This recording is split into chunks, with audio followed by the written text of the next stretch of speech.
Greetings, everyone. Koku here. We're here for another Saturday night Shoot the Breeze. I see Kevin Carre is already in the chat saying greetings to everyone who's going to be coming in. Just wanted to hop on real quick and give you guys the preview to tonight's show.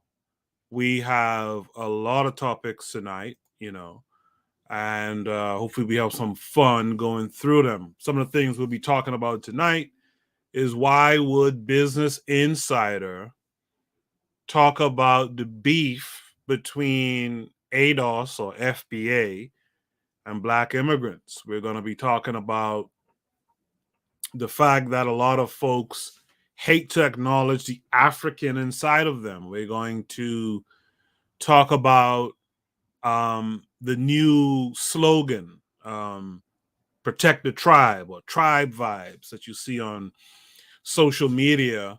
Is that the newest motto for Black people? We're going to talk about Zaya Wade. A couple of weeks ago, Zaya did a tribute to the late Kobe Bryant. We're going to talk about that. We're going to talk about Sam, the young billionaire living in the Bahamas. For some reason, we're going to talk about that. We're going to talk about a pastor and something taboo that needs to be talked about more in the family homes of diasporans. We're going to talk about potential Caribbean xenophobia. We're going to talk about Whoopi Goldberg's suspension. We're going to talk about how the Black man is so desperate to give his money away, right? And lastly, we're going to talk about the Mayonnaise murders. Mayonnaise murders. I'm glad you guys are here tonight.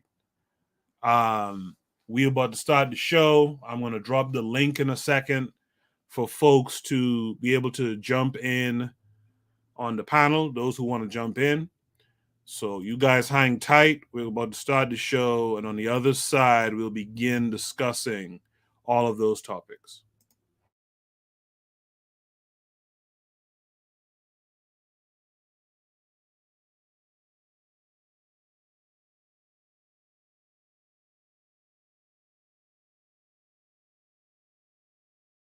You are listening to the Bitter Medicine Podcast on KWAZ Radio.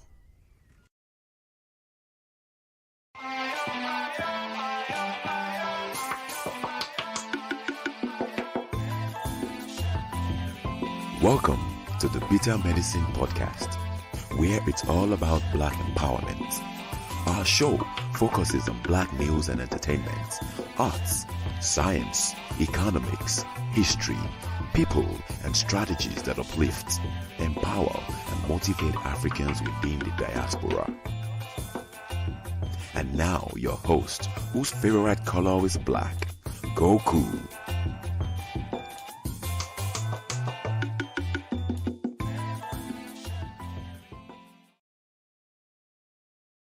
Welcome back to the Bitter Medicine Podcast. I am your host, Koku.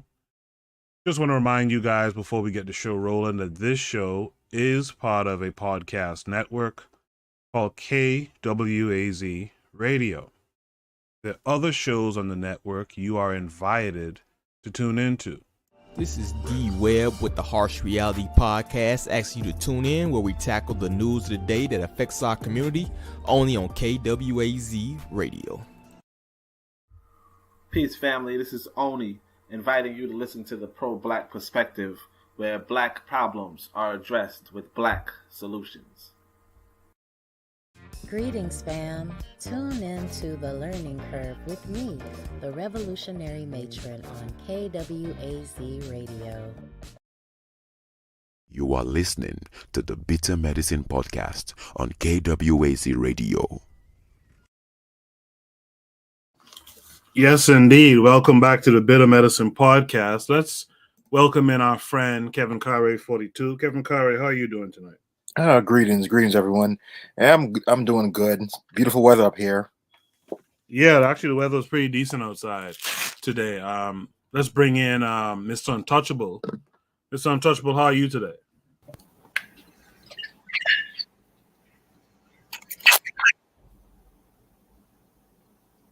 Mr. Untouchable sound like Mr. Yeah, I can hear you now. Oh, good. Respect Koku, respect Kevin, respect Pano. Respect to you too, man. Yes, bro. Yes, sir. In the chat, we got Bobby Wright saying Habari Gane, Coco in the panel. Peace to you, brother Bobby Wright. Daily affirmations by Pauline is saying good evening. Lucas Ferreira saying cheers from Brazil. The always faithful KW Don 7 is here saying Sawabona. Keter is here as well. Keter is here saying peace, family. And then there was Kevin Carre saying peace earlier. So I appreciate all of you folks who came through today. Much love to everyone. Hope you guys enjoy the show tonight. Hope you guys enjoy the topics that some of you guys yourselves actually posted on the Discord. If you're not on the Discord, click the link pinned to the top of the chat.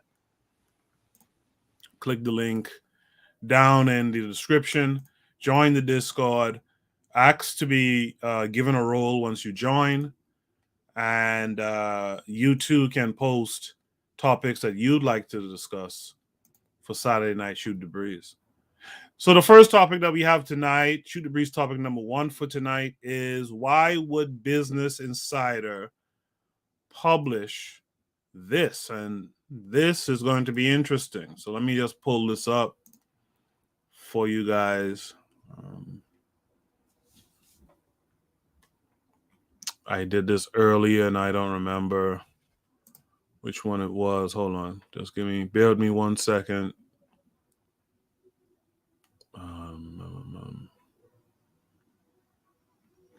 Okay, that sucks. I can't find it. Okay, I got it. No. All right. Okay, so you guys should be able to see this, right? Yep, you guys should be able to see this. This is a Business Insider article. It says earlier today. Now, this article is from January 27th, so there's a couple weeks old. It says earlier today on Twitter, some Black Americans seemingly warned Africans to stop immigrating to their country. A couple bullet points here asks the question, how does immigration benefit Black Americans? That's the question that set the table for what can best be described as the most unpleasant public debate between Black Americans and Africans. At the end, the message was clearly passed along to Africans. Black Americans do not want them coming to their country. The article says it was arguably one of the most heated debates on Twitter in recent times. And throughout the long hours it lasted, the message was clear. African Americans want Africans to stop coming to their country and taking away all their opportunities.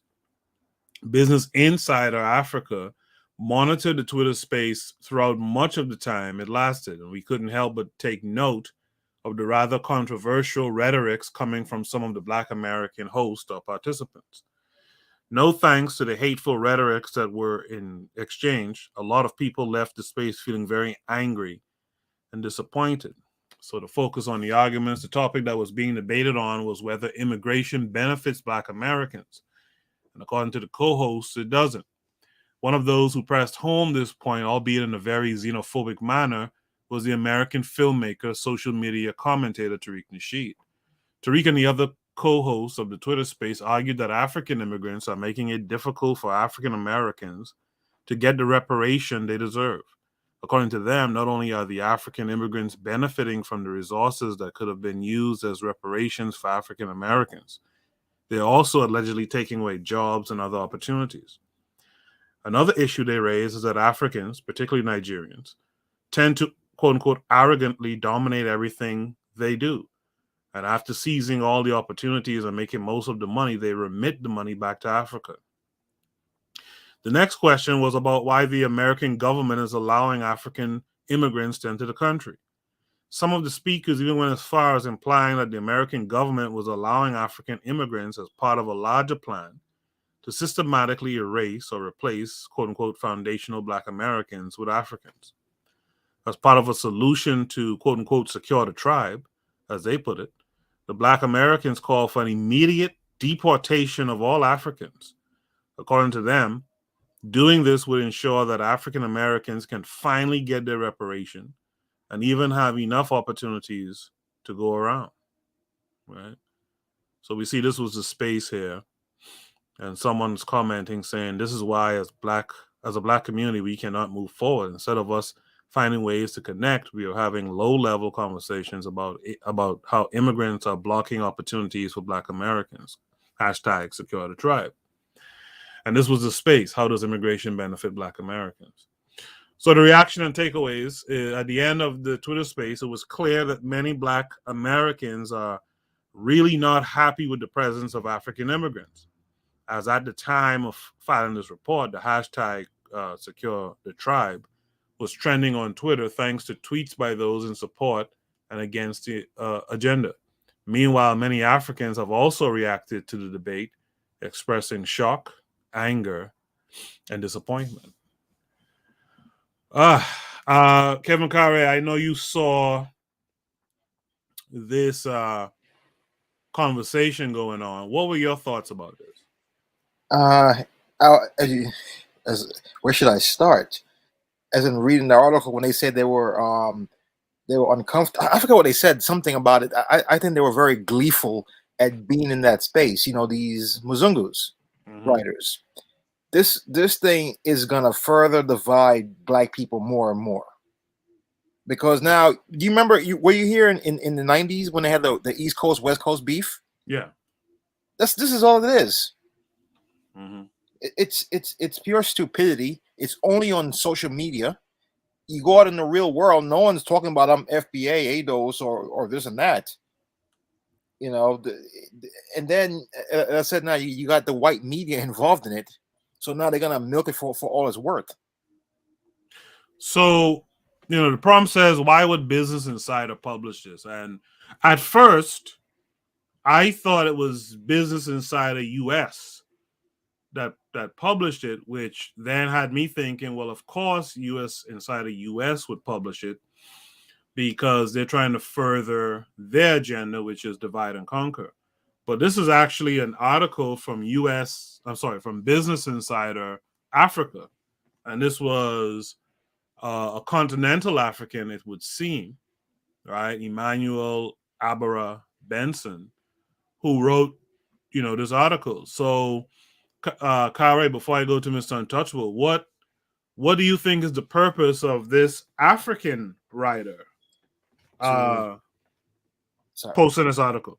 It's to spread propaganda at this point, because whether it's Business Insider Africa or Business Insider whoever, it's still white owned, right? And they're gonna push their narrative and like, oh, look at this, you know, first CRT, now this.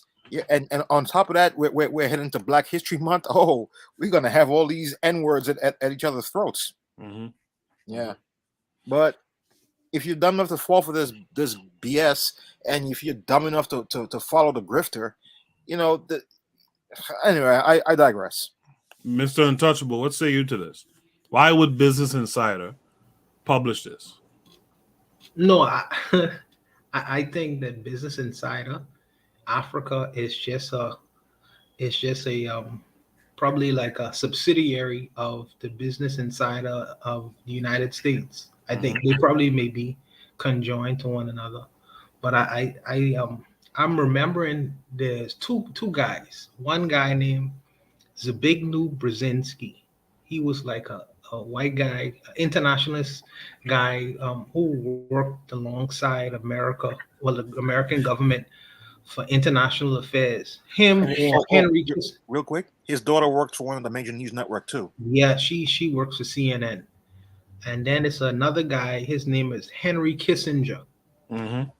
They wrote a memo back, I think it was in the 80s or the 70s. 77, I think, but go ahead. Yes, to ensure that the relationship between the African American and the continental African were to remain separate. Mm-hmm. They didn't want these two groups to ever come together because one represented a market and another represented the land. Mm-hmm. So you want to keep these groups weak, like you were saying earlier, divide and conquer. People like Tariq Nasheed, I feel like he is what I would consider to be a UI.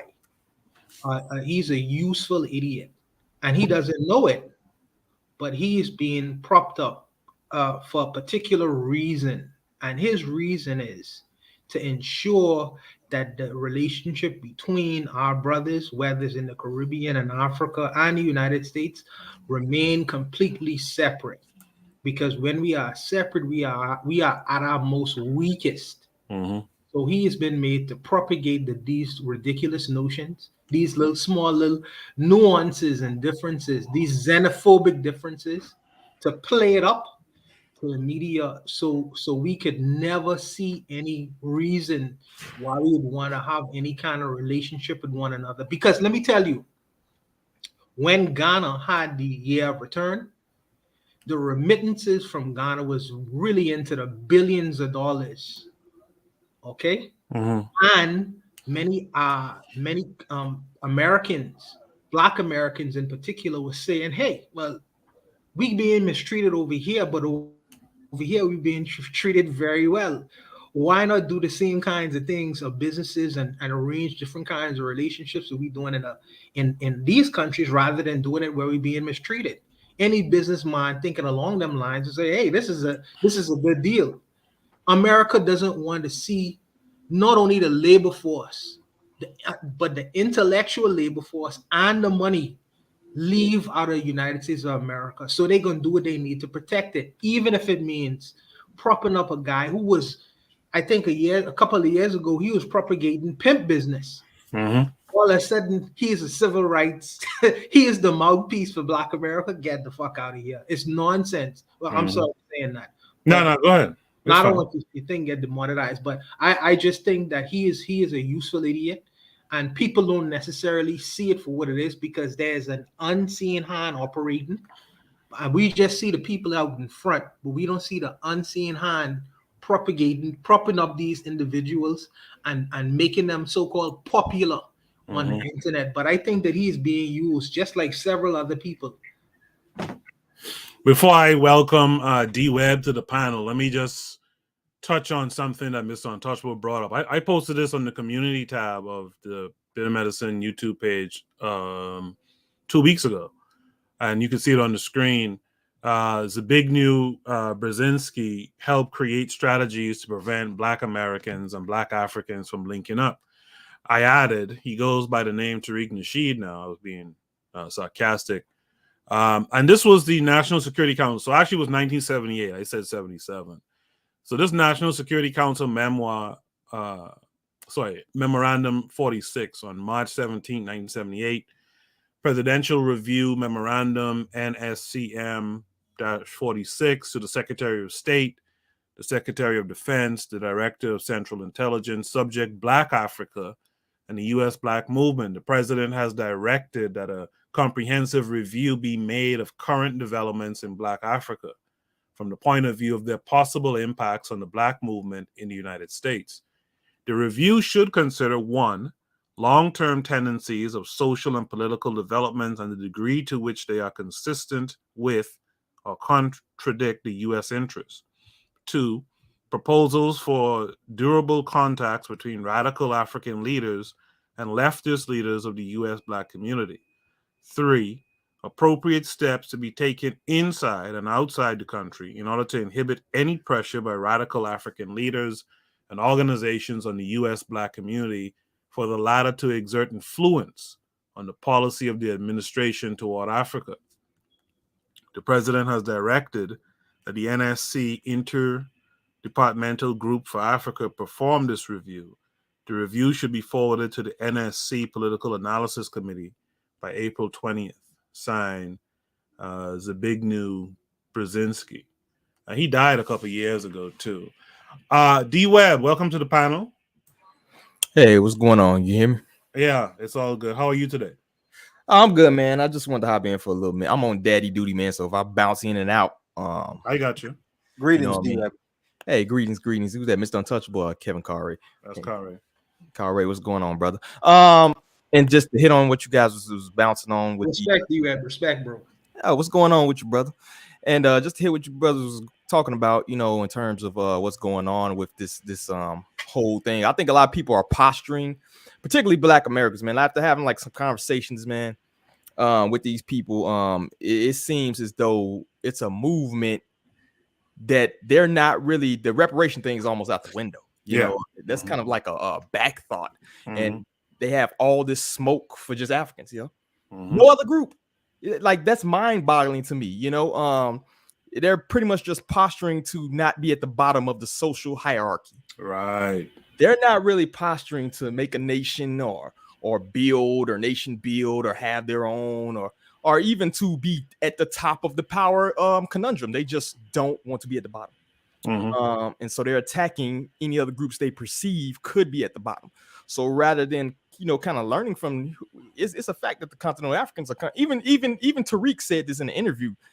They mentioned about like schooling and how, you know, they're doing bad, like Black Americans in particular are doing so bad when it comes to the educational system.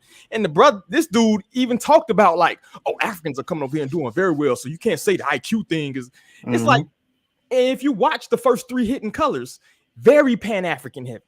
You feel me? So it's like, if you can't see the grift, I don't know what's wrong with you. Like, your brain is disconnected. And they just don't want to be at the bottom so bad that they're latching on to this grifter and the nonsense that he's preaching, and all these other groups who are, like you said, pushing this divide, right? You have the European Union, right? You have, you know what I'm saying, these different groups that link together and do business together. And it seems as though they don't want the continental Africans doing business with the American, you know, Black Americans or even people in the Caribbean. They want to separate and divide it. That way we're easier to control, particularly economically. Absolutely. So it's all just a game and a grift. And if you can't really see it, I don't, you're probably not even worth building with anyway. You know what I'm saying? You're kind of, like you said, a useful idiot at that point, you know? The thing that sucks is that these people are growing more hostile. Yes. They are growing more and more hostile, more and more disrespectful, and just more and more just stuck in their echo chamber where they ain't even trying to hear you. You can't even have a conversation with these people in terms of what's going on. They're just gonna call, and God forbid somebody in your family your lineage, your bloodline be not from America. They will find that one person. Oh yeah. They will find that one person, you know, and it's crazy, you know what I'm saying?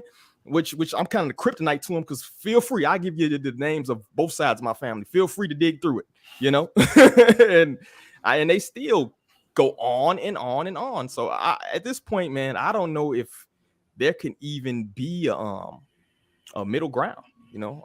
I hate to be, you know, the bearer of bad news or a pessimist in this situation, but as I'm looking at the writing on the wall, particularly as America kind of falters economically and loses more power, you're going to see a power vacuum where these different little groups are going to try to fight for their little piece of the crumbs, what's left. So that's all I got. Yes, that's absolutely right. There was this Black woman named Sharice something, maybe Lane or something, Sharice something. She was like a big proponent of the ADOS FBA stuff, and they went and dug up into her background and found out, I think it was a grandfather or great-grand, someone was like a Jamaican or some type of Caribbean, and they lambasted her to the point where she almost got off of the internet. And she was like a big proponent of these folks because she's ADOS or FBA on one side, on her mother's side or something like that. But on her father's side, there's a history of being from the Caribbean or something. Yeah, that stuff is happening. Go ahead. It sounds like it's just getting very extreme. It sounds more like in the area of a mental illness at this point. Yeah, I saw Great House. That's X Spots the Mark on Twitter. He said something interesting. He said Pan-Africanism is the new drapetomania. Like, to think in terms of unifying economically and otherwise with other Africans elsewhere on the globe, it seems like that's being considered the new craziness now, right? You know, like how it was back in the day when you wanted to escape slavery. These white boys said, well, you had to be crazy. Well, now it's like these folks are saying, well, you must be crazy. In fact, up to, I think it was today, I think Yvette Carnell posted something saying Pan-African is in a shambles, which is so weird because she was posting about the Congo. Is it the Congo? Receiving reparations from, is it Uganda? And, you know, people had to point out, but listen, that's Africans giving reparations to other Africans. That's exactly Pan-Africanism. Where is your reparations movement? You know, so it's wild. It's wild. But I agree with you guys. There's a divide, and the thing about these online divides, it means that they're going to become these offline, simmering undertones, where who knows what happens. You're from elsewhere. You're an immigrant, and someone who's an African in America, basically screws you up in terms of what you're trying to do, or what have you. It could become very problematic in the real world. This is why I keep saying on Twitter, Black folks need to learn when to nip some shit in the bud. Some things you cannot let fester. You know what I mean? Or you have to put up that opposition early before it goes overboard. Does anyone want the last word on this topic? We have to get off this shit now, man. It's getting to the point of being very dangerous. Absolutely. I'm gonna post Shoot the Breeze topic number 2. Shoot the Breeze topic number 2. And again, I appreciate you guys joining the panel. If there's anyone out there who also wants to have their voice heard, not only can you post your thoughts in the chat, but you can also click that link I just put right there, and you could join the panel and have your voice heard on the show as well. I see Kevin Carre posted something saying Serena Williams opened school in Jamaica and other African countries. So you guys could check that out. She has been doing that for a little minute now, which is kind of telling too. There's another little story to that too. Clear, and I talked about this in one of my Thursday thought shows, but it's clear that there's a message when you make it in America as a Black person, you are not to help other Black folks in America. You have to go elsewhere. Bibi Rodriguez is here, y'all. She says, good evening, Koku, and civilized chat. Okay. Lucas Ferreira says, reparations is true democracy. The pro-Black perspective is here. That's Oni. He's in the chat. He said peace. So y'all say what's up to Oni as well. Hopefully you guys have picked up Oni's word search, African-centered word search book. You guys make sure check that out. Daily Affirmations by Pauline is here. Make sure you guys check out her Daily Affirmations book that's out now. And Kevin Carre, we're going to talk about your latest developments in a bit, but you guys make sure to stick around for that as well. KW Don 7 is giving me some information here. He says Uganda and Rwanda have been invading the Congo to get resources on behalf of the West for years. Yvette Carnell is a novice when it comes to geopolitics. I frankly think she doesn't care about it. The grift just doesn't care. Yeah, I just joined the club this week, man. I just got blocked by her. I saw that. Yeah, I've been blocked by her and Tone Talks for at least 2-3 years now. Yeah, they don't like the truth. Yeah, I got to get to him too. I got to ask him the same question too. Oh yeah, as soon as you ask him a question, he's gonna block you. So D Webb has been blocked by Talbot Swan. I haven't been blocked by the Swan yet, but I guess I haven't really interacted with him that much, to be honest. He's another grifter too. So Shoot the Breeze topic number 2 is, why do we hate to acknowledge the African inside of us? Why do we hate to acknowledge the African inside of us? Let me share this video with you guys. And let's take a watch of this. That's part of it. I don't believe Lupita looks like us. I believe that there's this narrative of constantly acting like we don't have 15 and 20% European in our blood, and we do. I want to see my people, ADOS. I don't want to see white people, and I don't want to see South Africans. I just want to see ADOS. We technically are not African. We technically are not African. We technically are not African. Nigeria to like descendants of slaves. You've done none of that. You don't want us there. But you expect us, you come here and tell us why like we're xenophobic if we say, I don't want you here. And you trick me into being here. You trick me into believing that we are the same. But like, I know that we ain't, and I don't want you here. Oh, no, you didn't. Wait a minute. No, you did. You disloyal, fool-ass, bitch-made punk.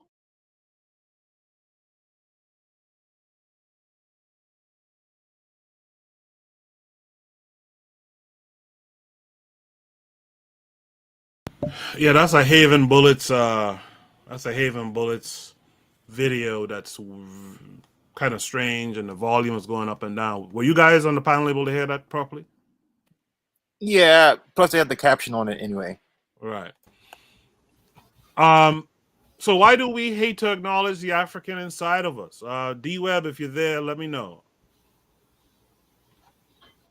Okay, D-Web might be on Daddy Duties. Kevin Carray, why do we hate to acknowledge the African inside of us?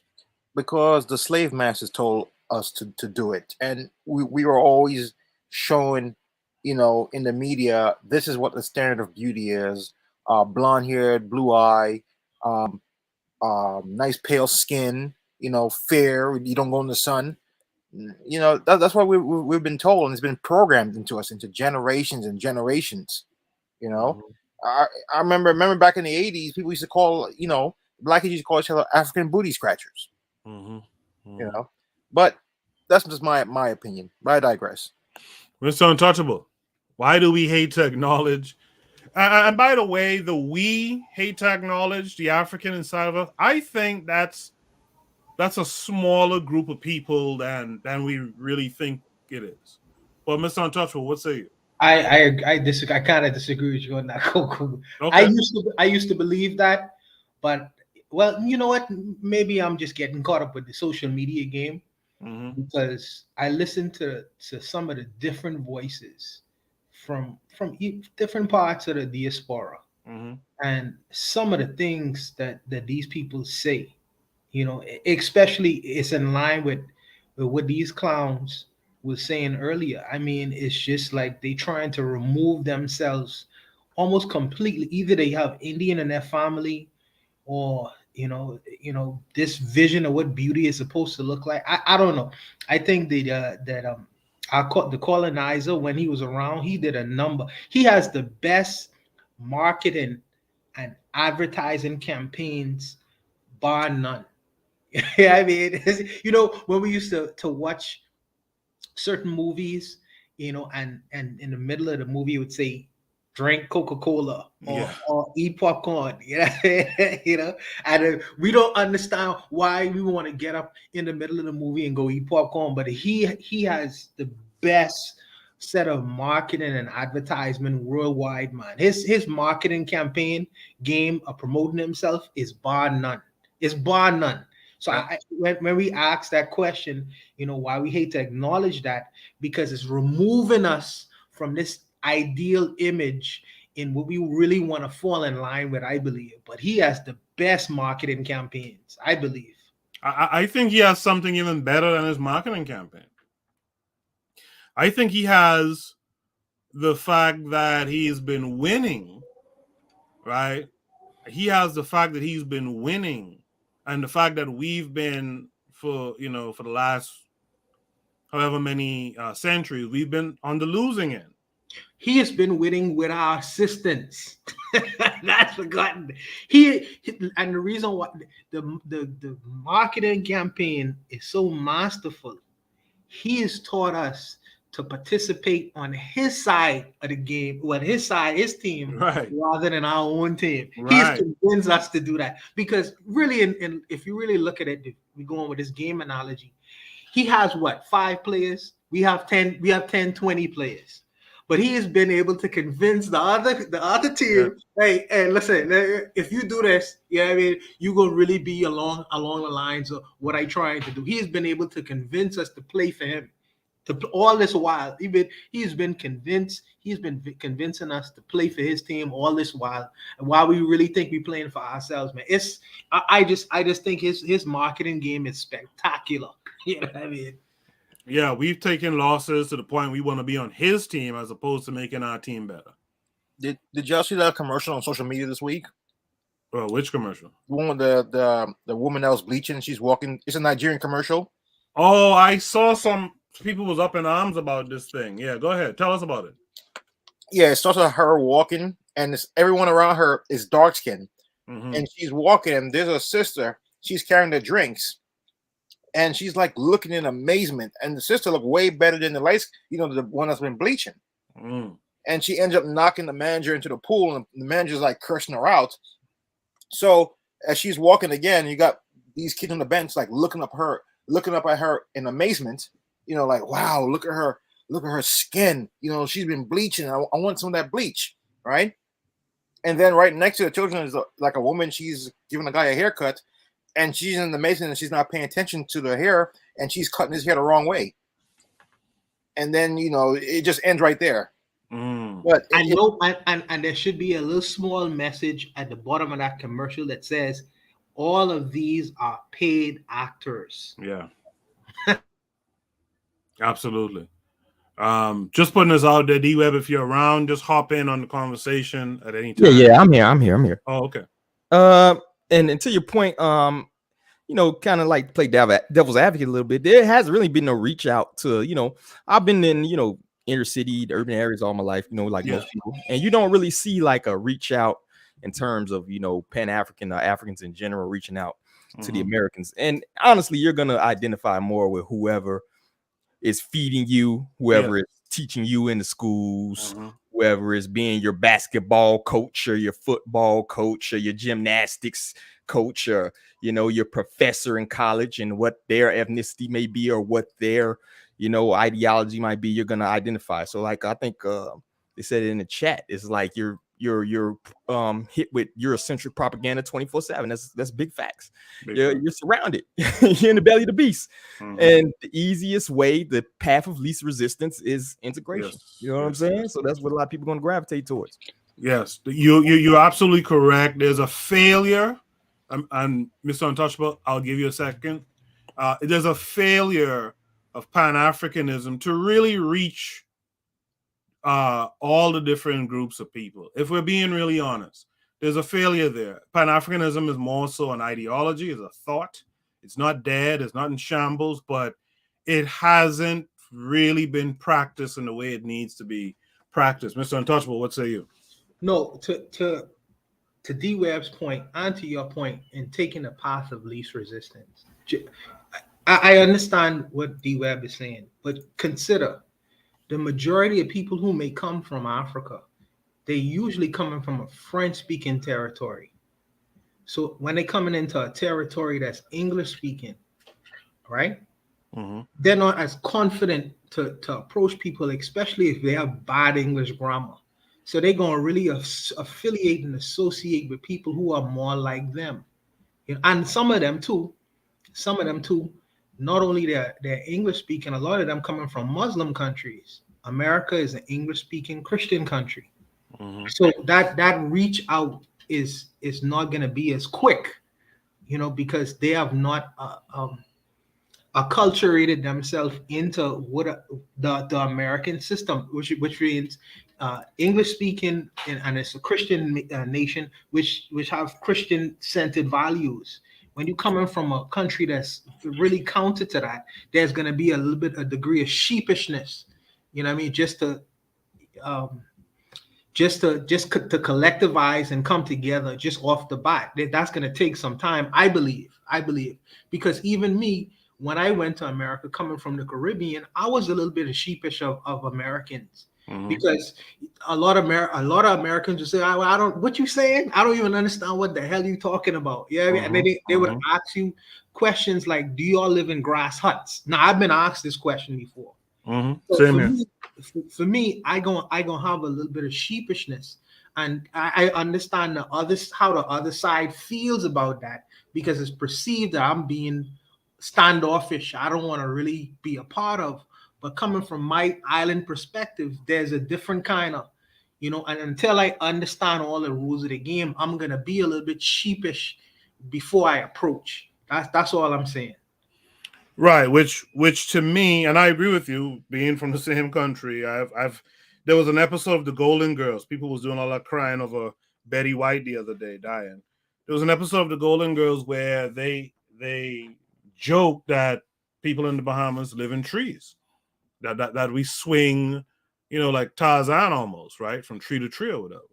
So I get that, but I think that Pan-Africanism, and again, Pan-Africanism is more so an ideology as opposed to an institution. I think Pan-Africanism means to institutionalize and find ways to, before people start to move across borders, get people in the mindset that when you cross this border, you have to, when you cross these borders, you have to integrate with other Black equals African people and build. You know what I mean?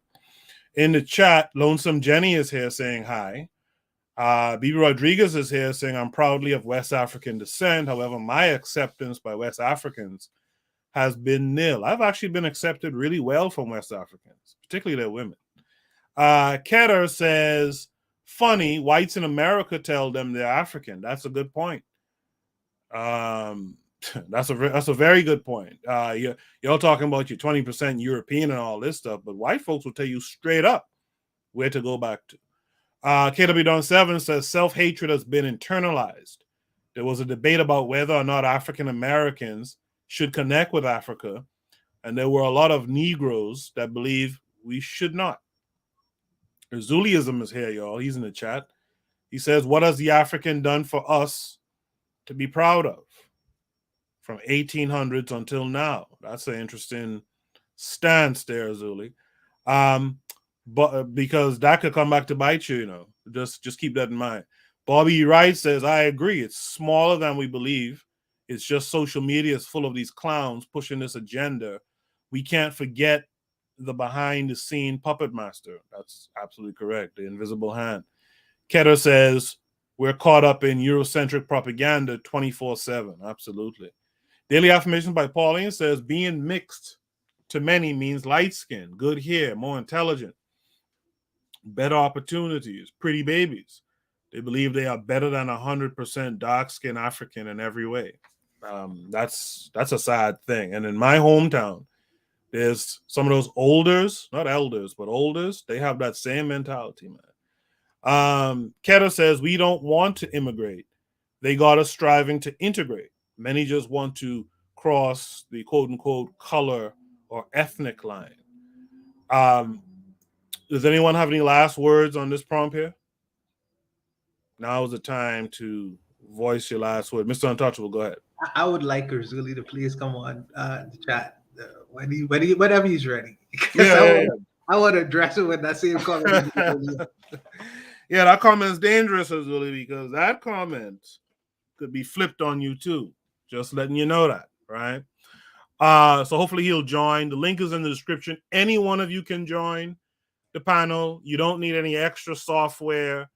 If you're on mobile, you could just join and use your phone's microphone. If you're on a computer, you will need a microphone. But outside of that, you guys can feel free to join. There's no extra software you have to use or anything. Just click the link and join. Let's welcome in Uzuli right now. Uzuli, what say you? How are you? Hey, what's up, fellas? My thing on this is that Africa's been great in history, like the history research we've done. In the past 200 years, we're talking about the diaspora does not want to be African or whatever. What has Africa done or propagated to us to show us that they're a powerful force? What? I've been in this earth for 40 years. All I've heard of Africa is poverty, instability, and backstabbing and killing each other. I'm not saying somebody's gonna say, well, that's what they showed us on the TV or whatever, whatnot. Okay. All these countries claim to be independent. Where's the image that they sending to us to be like, yo, we got strong, moral black men over here? What have they been doing? Yo, you know what the answer is to that? The answer to that is a couple of fold, but one big part of that answer is you got to understand that when Africans pushed for independence in the 60s, as well as the Caribbean too, in the 60s, you got to understand a lot of these folks foolishly mirrored what the what the colonizers were doing. I'm gonna have to mute you because you're making a bunch of noise in the back there, right? Foolishly followed what the colonizers were doing. Foolishly followed the same economy. Still carried on a culture that had been influenced by colonization. So they themselves actually didn't even re-Africanize themselves. And that's the problem. Also, by the way, a lot of those early guys who fought for independence and stuff like that, they were, if not a part of the elites in Africa, they were definitely influenced by the elites. And the elites were the ones who wanted to continue. They were good under colonization. So they wanted to continue that. So what's happening in Africa is that, yeah, we've had independence for 60 years, going on, if not 70 years. But the reality of it is we really weren't independent. We were still following the ways of the colonizers. And I think now more people are realizing that, wait a minute, we really didn't have independence. Wait a minute, we really didn't have an indigenous African economy. And so therefore our culture is not even indigenous African anymore. I think now people are starting to re-Africanize themselves. The thing to see is, will the people who are re-Africanizing themselves, will they be the ones to push into the government, into leadership in the continent, and change the way things are? Urzuli, if you have something to say, you could add. No, I had to mute you because you was making a lot of noise in the background. Yeah, I was making some avocado. What I'm saying is that we're quick to say, oh, the diaspora does not want to identify with Africa. But you know what the Asian did, the Japanese people did? They built up let me just use Japan only. The samurai alone gives somebody to be like, yeah, I got something to look back to. The ninjas. What has Africa done? They let people come through, show kids with pot bellies and flies going up their nose. So I understand what we're saying that, but okay, there's a lot of programming. How has Africa programmed the diaspora to be like, yeah, I'm proud to be African? And I said that since the 1800s, I'm gonna put Haiti in the shit too. Since 1940, when the Cacos were fighting the American invasion. Since then, what has Haiti done? Meaning that not the people alone, but the leadership. I get you. They have failed. All you see is Haiti. If you think about Haiti, probably, people leaving the country on boats, going to different islands, dying in the street. Like, come on, son.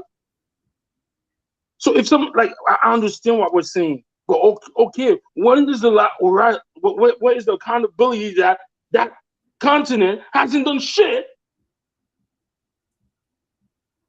to make that? You know what?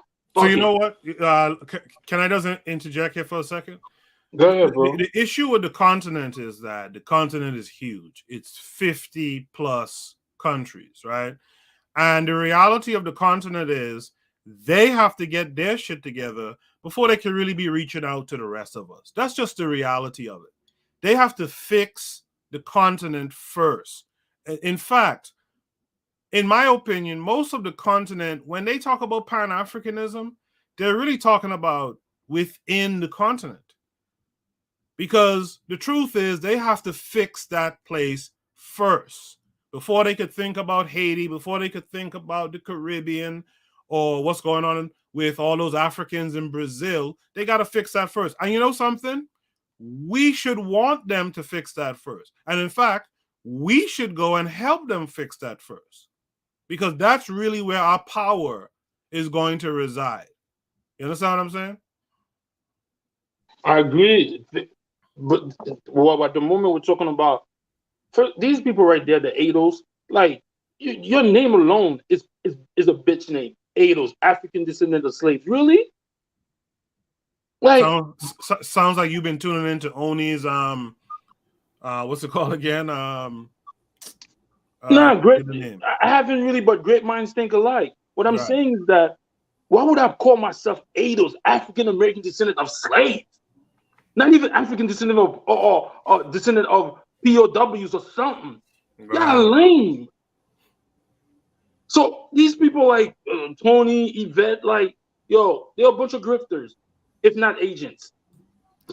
Yo, can I get in for a minute, man? Sure, Go ahead, D-Rod, bro. jump in. Go ahead, bro. And that I've kind of been asking that question, man, and like I've been throwing it out there like it's just being melanated enough. When you have people with such diverse ideology, which is in some points counteractive to each other, right? You trying to tell a black Christian, American to link up with an African, Muslim, like these people inherently wouldn't even like each other.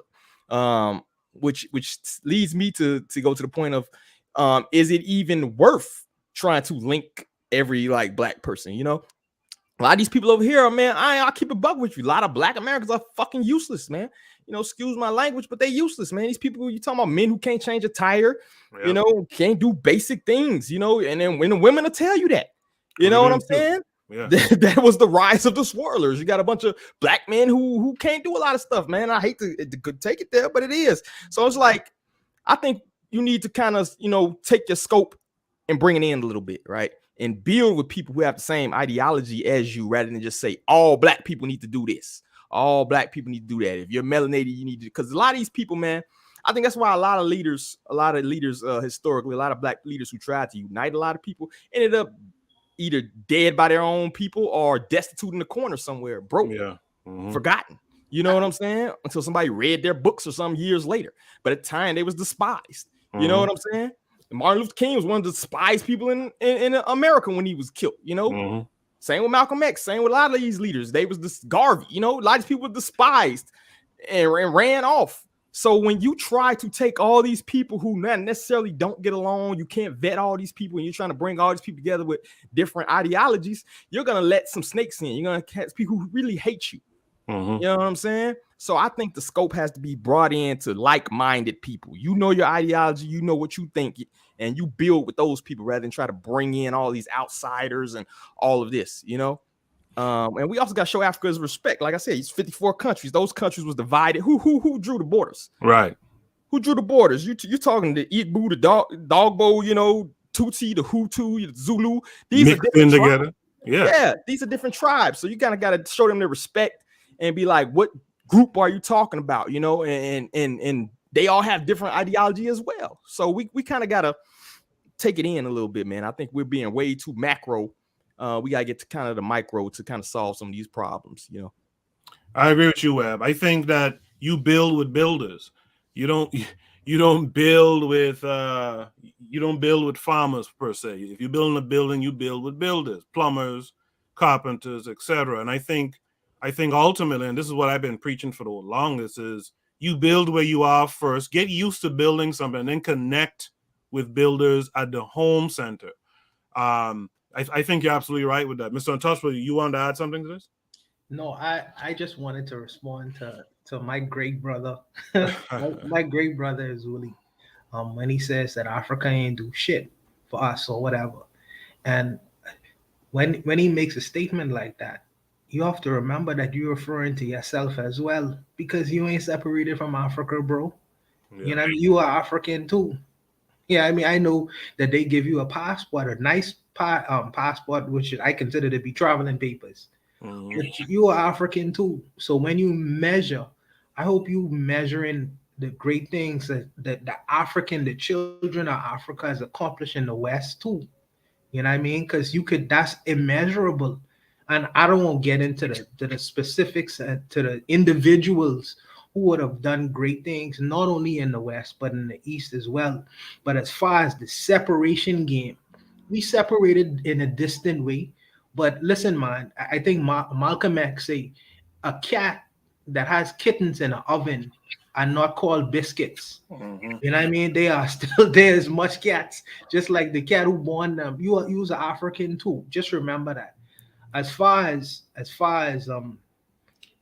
being inclusive and including everyone, what D Webb was saying, I think me and D Webb had this discussion before, and I agreed with him, because when I talk about Pan-Africanism and building and things of that nature, I'm talking about like-minded individuals, just like Gavi say some black people are no good in the West. So why would we believe that they would be any good in Africa? I don't want to take no knuckleheads with me to Africa. If my intention is to do a specific goal right? Then I need people who have the ability to carry out these goals that I have in mind. So I ain't gonna just choose any random off the street. Some people don't have the mentality and the ideology or what our eventual purpose is, whether either in America or in the Caribbean or Africa. They are out. I'm not even into that kind of go. I don't even care what they think. They are pan-Europeans. They are pan-Europeans and they're gonna die as pan-Europeans. So for me, I'm not gonna argue with them and go back and forth with them. I'm gonna speak to brothers like y'all, doers who really purposeful, who really trying to do things either here or in America or in Africa or wherever, because I know we're gonna really try to get active and get things done. You know, Bobo the Schmo on the street corners, he ain't trying to live that lifestyle. You give him $1 million and he gonna live just like the best European in Europe. You know, give him $1 million, give him a lottery. You watch what they do with that money. He'll be broke in a week. Go ahead, bro. Go ahead. No, I said he'll be broke in a week with that $1 million. Well, because his mind is he have that mind of spending. He's a consumer, and we consumers too. What we can get away from, we can get away from. But ultimately, we are purposeful in our goals, and it's not to be inclusive of the whole thing. You know what I mean? Noah's Ark only take 8 people with them. You know, so I ain't including everybody in that mix. Like I say, I agree with D-Web. You have to refine it to the people who you're actually speaking to, and if you could implore them and activate them to do something that is purposeful, either here or over there, we're gonna do that. But we about this business. I'm gonna let Uzuli respond to all of that in a second. In the chat, BB Rodriguez agrees with Uzuli. Not surprised.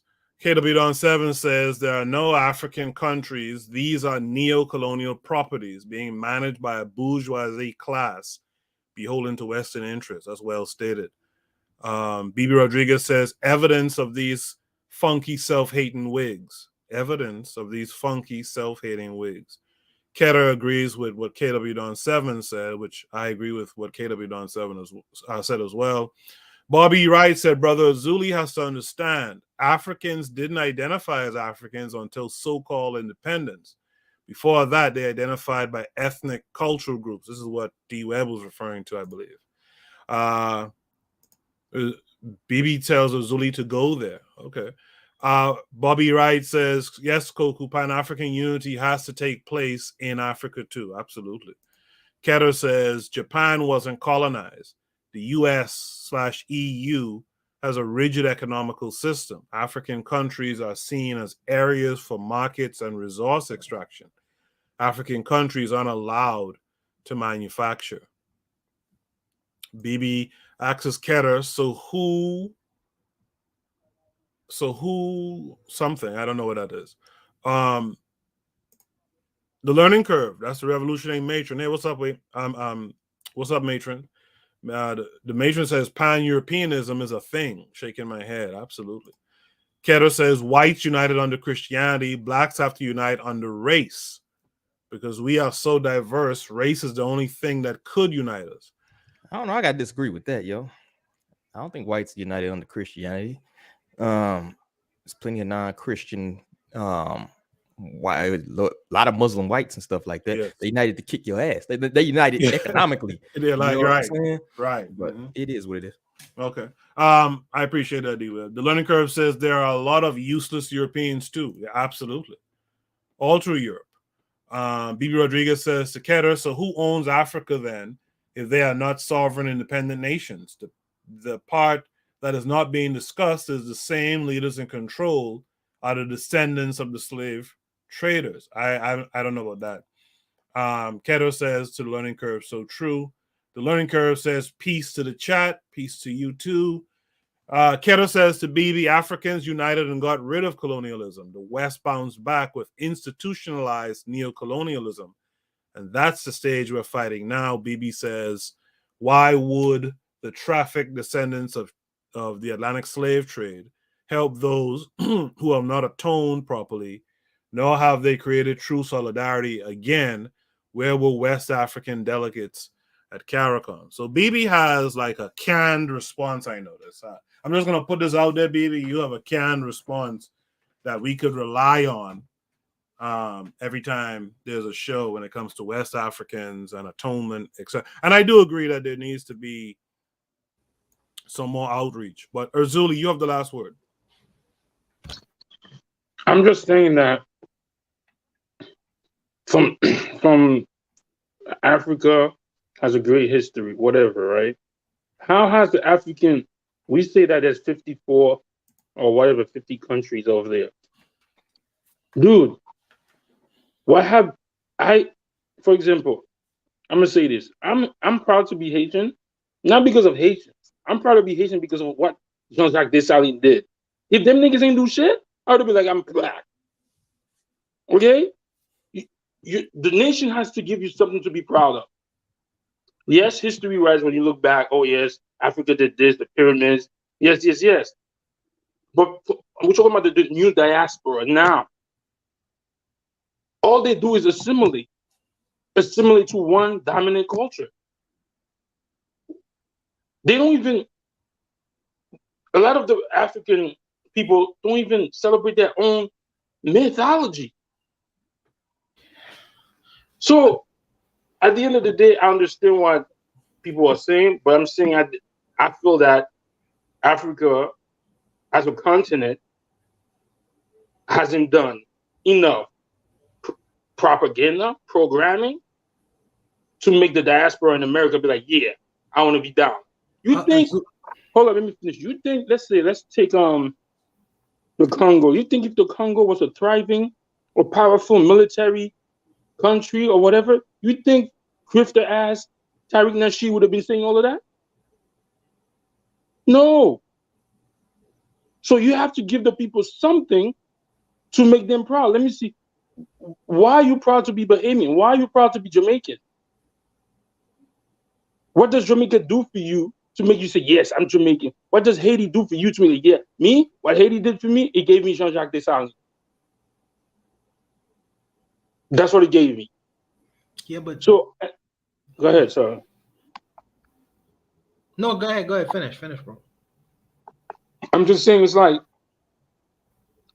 African American may be like, you know what? We got Malcolm X, makes me, or Martin Luther King, or Harriet Tubman. What happened? Okay, Africa, Patrice Lumumba, Thomas Sankara. There's a lot of fighters pre-1800 that we don't know because, you know, the power that we don't want you to let you know that you was warriors. But how has the people, where are the folklore? Where are the music? Come on, man.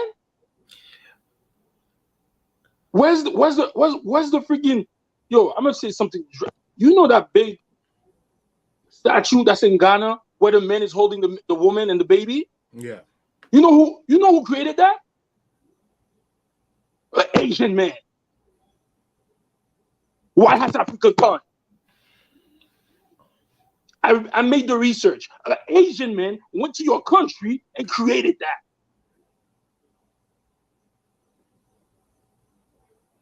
Come on. Let's not talk about, oh, we want to build the barrel. I'm not dealing with the barrel maker. Shout out to him. He's supposed to do that. That big statue, which I adore. And you know what? I knew there was something strange because the woman had straight flowing hair.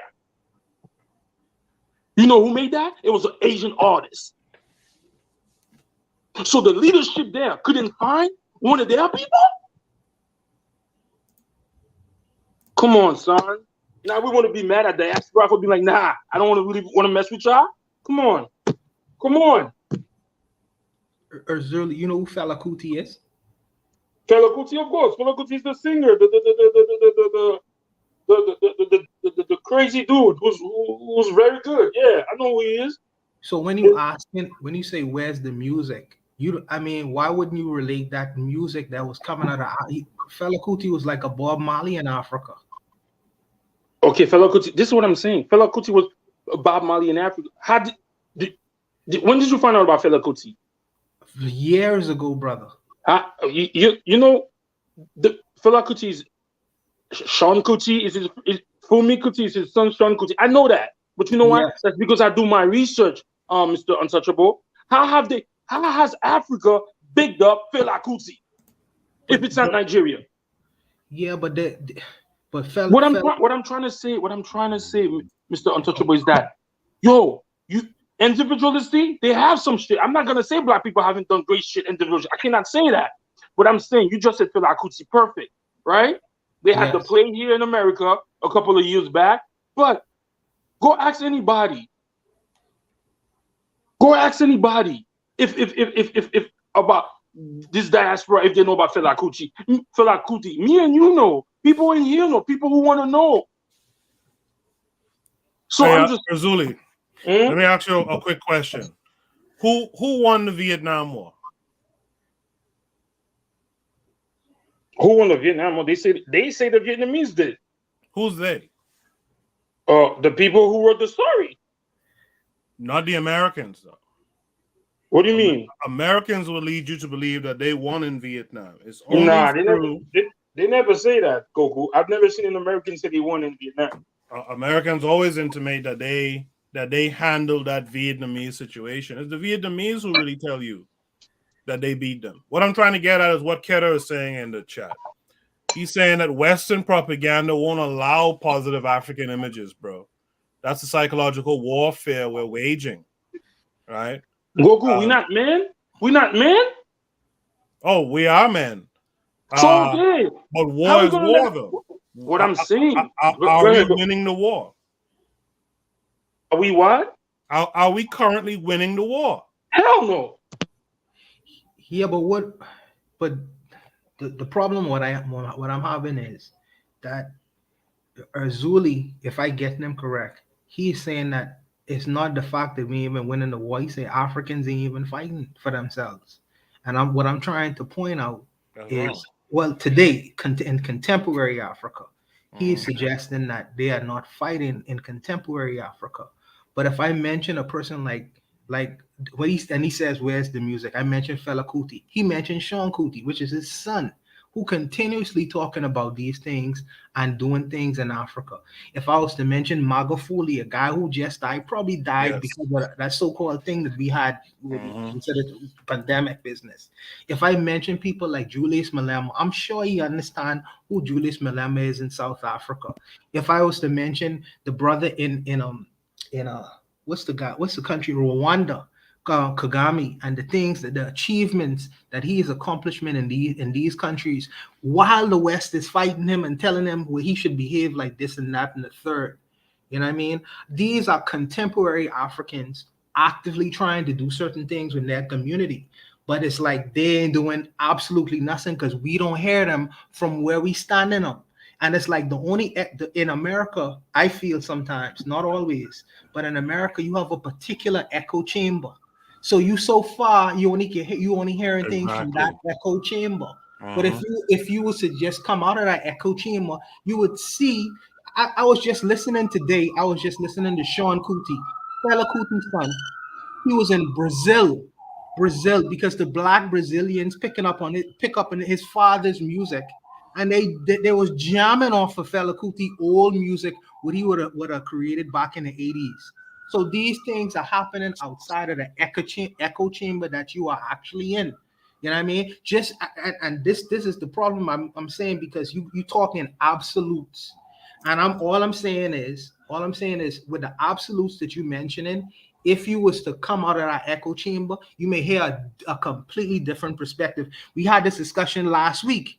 You mentioned to me specifically about the Bahamian issue, and the Haitian issue, and you had come to a particular conclusion until I was able, I had the ability to present the other side of the story.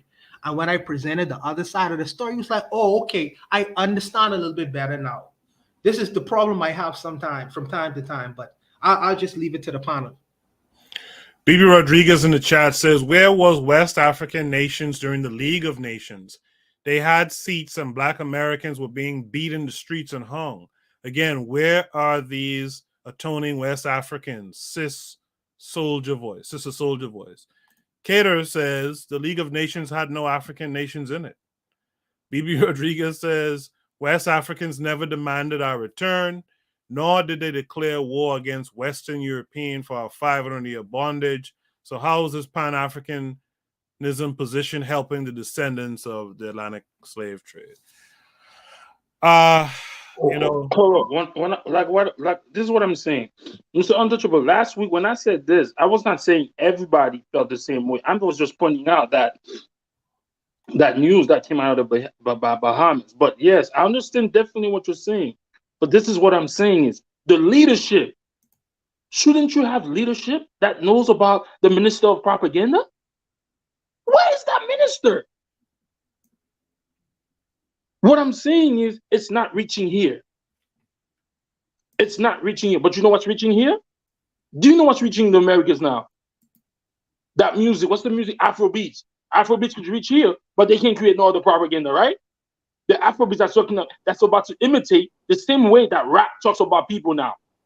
Because Afrobeat is not politicized music. This is what I'm saying. This is what I'm saying, Mr. Untouchable. We got to own that, son.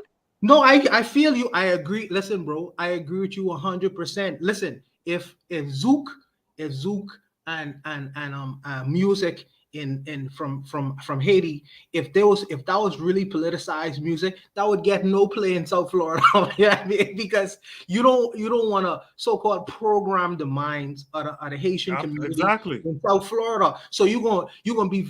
They did it in South Africa. Bob Marley music couldn't play in South Africa for when it was under the apartheid regime. There are certain see, you think that I feel like sometimes, and I may be wrong, that you live in a so-called free society. But the reality is, yes, society and what you hear and see is extremely controlled. And you know that because we just was talking about what was happening in Haiti last week. And you say y'all believe, and you yourself, you say y'all believe that story. So you understand the barrel maker and how he played. You know what I mean? And what the information that is filtered to the regular person on the street in the country that you live in. You understand that. So, but you acting brand new that you don't hear that information filtered out of Africa. You know, if you really want to hear the real news of Africans, more or less you're gonna have to talk to Africa. No, you can't even talk to the leaders of Africa because you know that a lot of them. Well, let me leave that. But I'm just saying, if you want to hear the truth and what's going on the ground, really in anywhere, you must talk to the people, brother. That's just what it is. In the chat, the learning curve says that, they exile the old kingdoms. They will never ask for our return because they have a different mindset from us. Mr. Bobby Wright says to Uzuli, he said, Mr. Uzuli hasn't heard of Kemi Seba. He goes hard for Pan-Africanism. We highlighted Kemi twice on Shoot the Breeze over the last few weeks. Bobby Wright says to me, he says, Coco, remember in the 90s, they killed reggae and created dancehall to dumb down the people. That's a fact. That's a fact. I could remember late 80s, maybe like 89 or so. I remember when dancehall started to take off, and all of a sudden roots reggae took a backseat.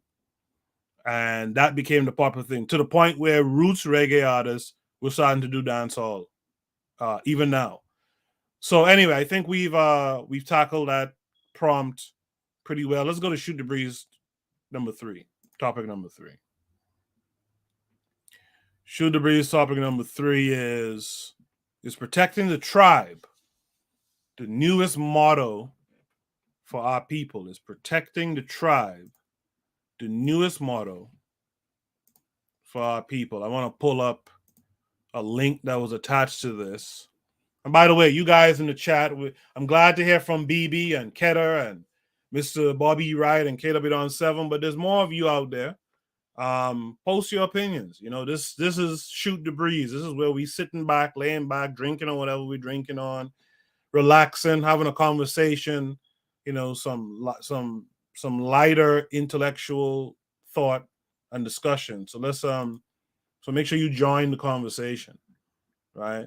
So here's this video that came along with this prompt. I'm going to play it, and then we'll discuss it. Peace. My name is Haven Bullis, and today I'm here to bring you this video. As you can see, the #1 trending topic in America right now is secure the tribe. It's not just in Black Twitter. This is America. The entire United States of America. That means you could be living in Kansas and be Mexican and open your phone to Twitter. This is going to be the first thing you see. trending in the country. Number 6 is Africans, which is also related to this. Secure the Tribe was literally an FBA, ADOS Twitter space, which is basically Clubhouse, but on Twitter space room, where all they did was blame Black immigrants. You see it says immigrants, so you know they just talking about Black immigrants. Blame immigrants, especially Africans, for all their problems. Talked about how they're actually indigenous and they're not from Africa. And cried and said how they need special government protection from Africans. I didn't watch the whole thing, but I didn't need to watch the whole thing. I watched enough, and you already know what they do. Because they can't compete with Africans on an even playing field. So you know how they do. Africans come in here taking all our jobs. We can't compete with them. The government got to make special arrangement because they come in here. They so educated. They so smart. We can't compete with them. We need our own special group, and we need the government to give us affirmative action for this special group where they guarantee us jobs no matter if we perform at a high level or we qualify for them or not. Every negative stereotype that people have of Black people in America, these niggas was showing in this fucking room. And again, this is trending in America, and it's also like trending worldwide. Any place where there's a lot of Black people, it might not be number one, but it's definitely trending. Because you got Black people all over the world saying, I didn't know Black people in America was this stupid. I didn't know Black people in America thought like this. I didn't know Black people in America really thought that they was Native Americans. And I don't get it. You're a Native American, but you're waving the American flag of the people who took your land and enslaved you, killed you, genocided you, and put you on reservations. But you're waving that flag.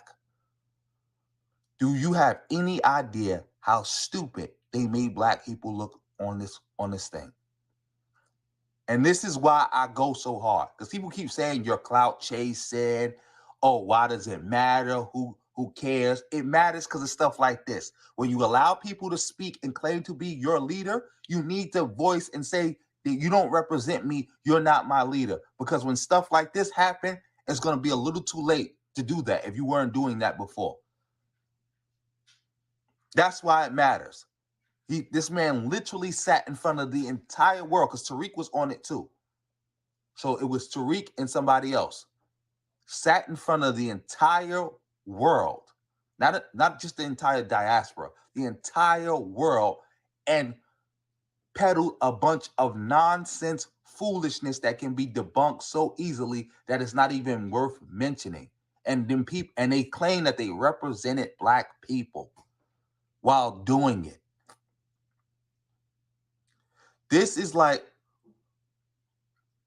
Black people in America going from zero to hero. This is like replacing a crown with a dunce hat.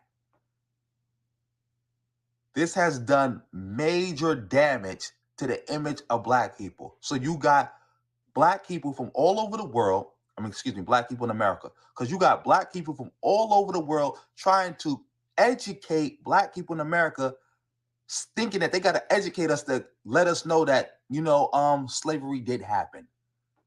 And you came from Africa. You're not indigenous. Africans are not responsible for all your problems.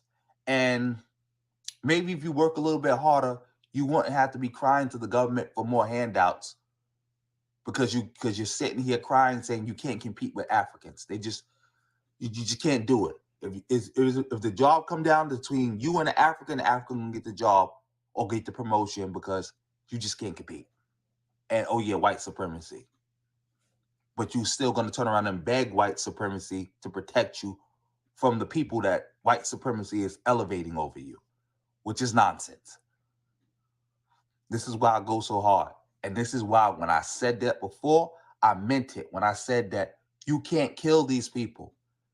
You only can turn them into zombies. You can't kill them. You can't kill them. No matter how much you want to, no matter how much you debunk them, no matter how much you shut them down, you destroy them, you cannot kill them. And this is what I'm talking about. Because one day you smashing on the ideology and it disappeared, and then the next day it's the #1 trending topic in the fucking country. Good God, man. And this is why I gave the eulogy in 2019, talking about how black people done survived slavery, Jim Crow, the lynchings, police brutality, redlining, mass incarceration, on and on and on and on and on. But we could not survive the smartphone and social media. And I'm going to end this video here. Like, share, subscribe, drop me a comment, tell me what you're thinking. On that note, family, peace.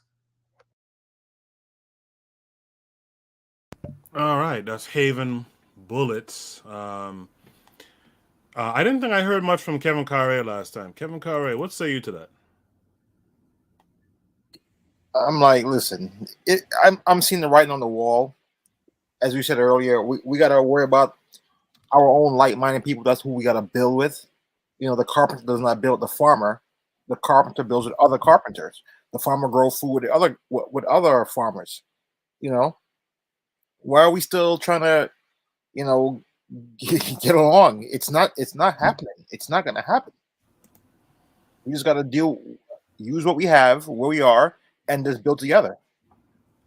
I digress. Let's welcome in Oni to the panel. Oni, what say you? You're muted, brother. Yeah, well, first I got to start off with how the youth say "you're." No, I'm joking. Anyway, but what was I mean, I don't know if it's that serious to say a eulogy, but I would say this is chickens coming home to roost. All right. So tomorrow I'm gonna be on the pro-black perspective. You guys know. I'm gonna talk about this. I don't know if we're gonna talk about it today, but there's this video of that dude talking to Bill Cosby. Some black man. He's pretty popular now, and he apparently back in the day, Bill Cosby did his little pound cake speech and everything, whatever.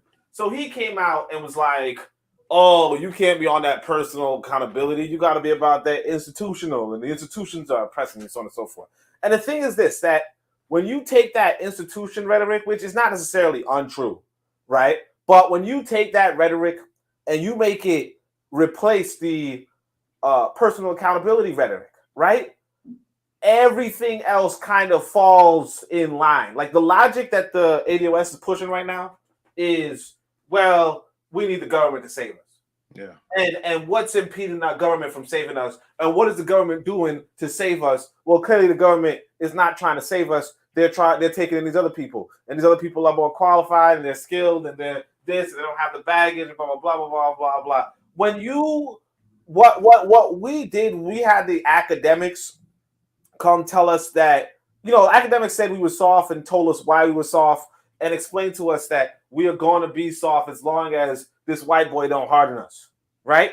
Whereas, you know, and I'm not saying I'm a Bill Cosby fan or not. You know, I didn't really watch the show growing up, but what I could say is that Bill Cosby was there telling, look, you harden yourself, you know. Shout out to Harsh Reality Podcast. Harsh Reality Podcast got that same mentality. Harden yourself. You know, you were doing the podcast last week on the KWAZ radio network where you talk about you know, abundance mindset and just, you say you're not an imposter, just harden yourself, right?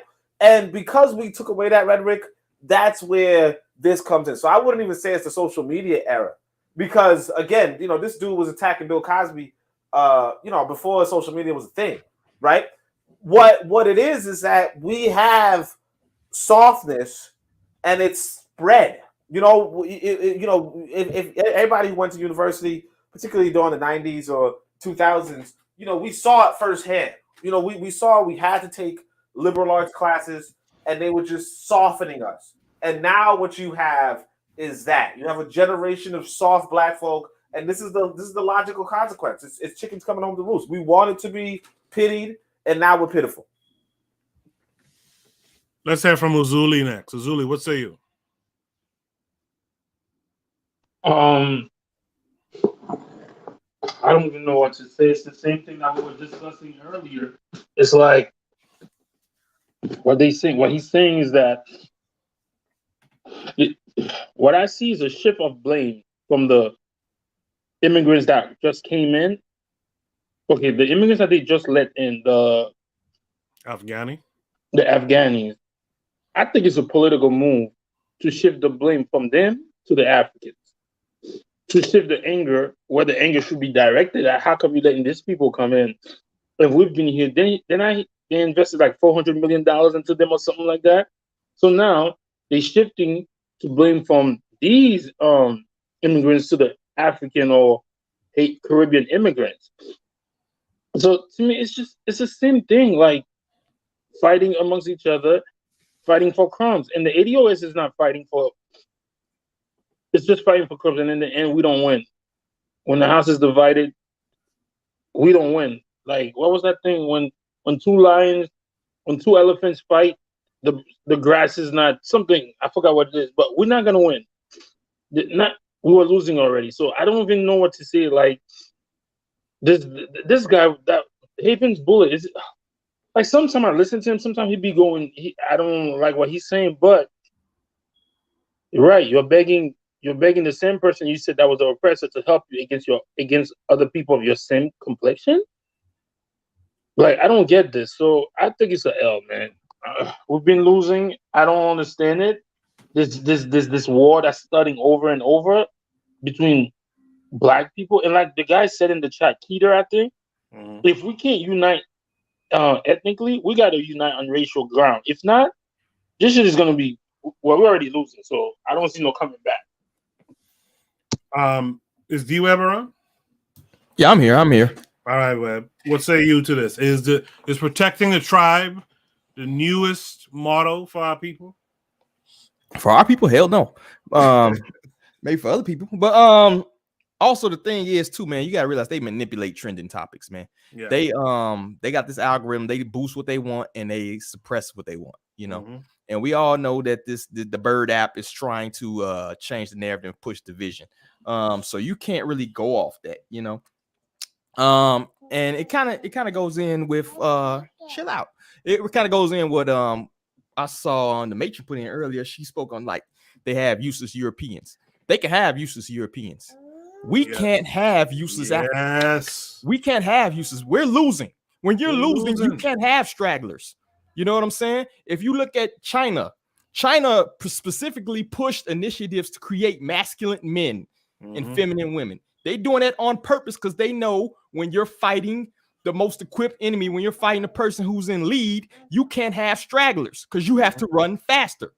Okay? That was my point in talking about these useless Negroes. We can't afford these useless Negroes. You have to leave these useless Negroes behind because you're never gonna catch up. Period. Point blank. And also, you know, if you look at what's going on to the original topic, right? This secure the tribe crap, right? That male dude who hosted that ridiculous space, right? That's his motto. It's in his bio. Is that secure the tribe crap? This dude has 4,000 followers. Check it out. This dude has Seminole in his profile with a Malcolm X hat on. Yeah, straight clown. How does he have more followers than anybody in this chat right now? It tells you the state of black people. It's ridiculous. This dude has a Malcolm X hat on with Seminole indigenous in his profile and secure the tribe. Where your papers at, homeboy? I'm in Florida. I can go to the Seminole tribe right now and see if you're on the papers. I guarantee you ain't, and they get a check every year. They don't have to work, okay? They get a check. They get paid. They have deals with the state of Florida for casinos and all types of stuff, upon which they discriminate against the black Seminoles. But that's your claim to fame? And this is who leading you. This is who talking about he putting spaces on the map. That's what I'm saying. These are bubbleheads, yo. We have to leave these people behind. Like, if they want to do that, do that. Have fun. Enjoy assimilating and being still at the bottom cast, right? They still gonna shit on you. So that's all I got on this, man. I gotta put this kid to bed. I'll be back in a few though. All right, gotcha. I appreciate it. Shout out to D-Web, man, doing double duty on the panel here, rocking small kids to sleep at the same time. Shout out to that brother. That's what we need. That's the kind of people we need. And by the way, you guys check out the Harsh Reality Podcast Presents. They just dropped a new episode. I believe that was yesterday morning. Make sure you guys check out, subscribe to the channel, give it a thumbs up.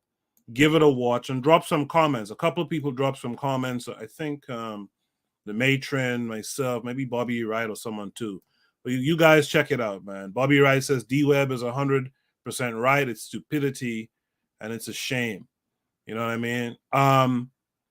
Mr. Untouchable, before I go to you, I just want to show y'all something. This is the joke that these guys like Tariq and them are really running on black folks. And we got black folks. Koku, let me say something real quick, right?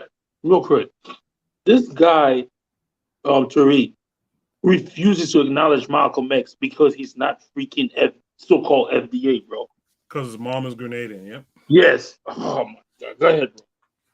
So this, speaking of Tariq Nasheed, I just wanted to share this lousiness here. This is the joke. I'm just going to play a few seconds of it, just in case you guys didn't see it. This is Tariq Nasheed's latest hit song, I guess. Government. The government, it's the government, it's the government, the government, it's the government, it's the government, it's the government, the government, the government, the government, it's the government, it's the government, the government, the government, it's the government, it's the government. Like I said, I was only playing a few seconds of that, but that's the joke that our situation is for guys like this. And we've got a contingent, online is just a small number. Who knows what? Because this guy has shows on live streams where he's pulling 8,000-9,000 people. You see what I'm saying? We don't know what these folks are indoctrinating their children or children around them with. But is this nonsense here, Mr. Untouchable? What say you to this prompt? What can I say what D-Web hasn't said already? I mean, he did it so eloquently. Then he went to put his kid to bed, man. He's about that life. From this video, see, the funny thing is, it's unfortunate. What's unfortunate is that he does these things, these little small parodies and saying things like that because they appeal to a particular group of people, in particular young people. They don't want to engage in really serious intellectual discussions or contextualize what is actually going on. What do they want to do? They want to tell the jokes, they want to laugh, they want to point the finger.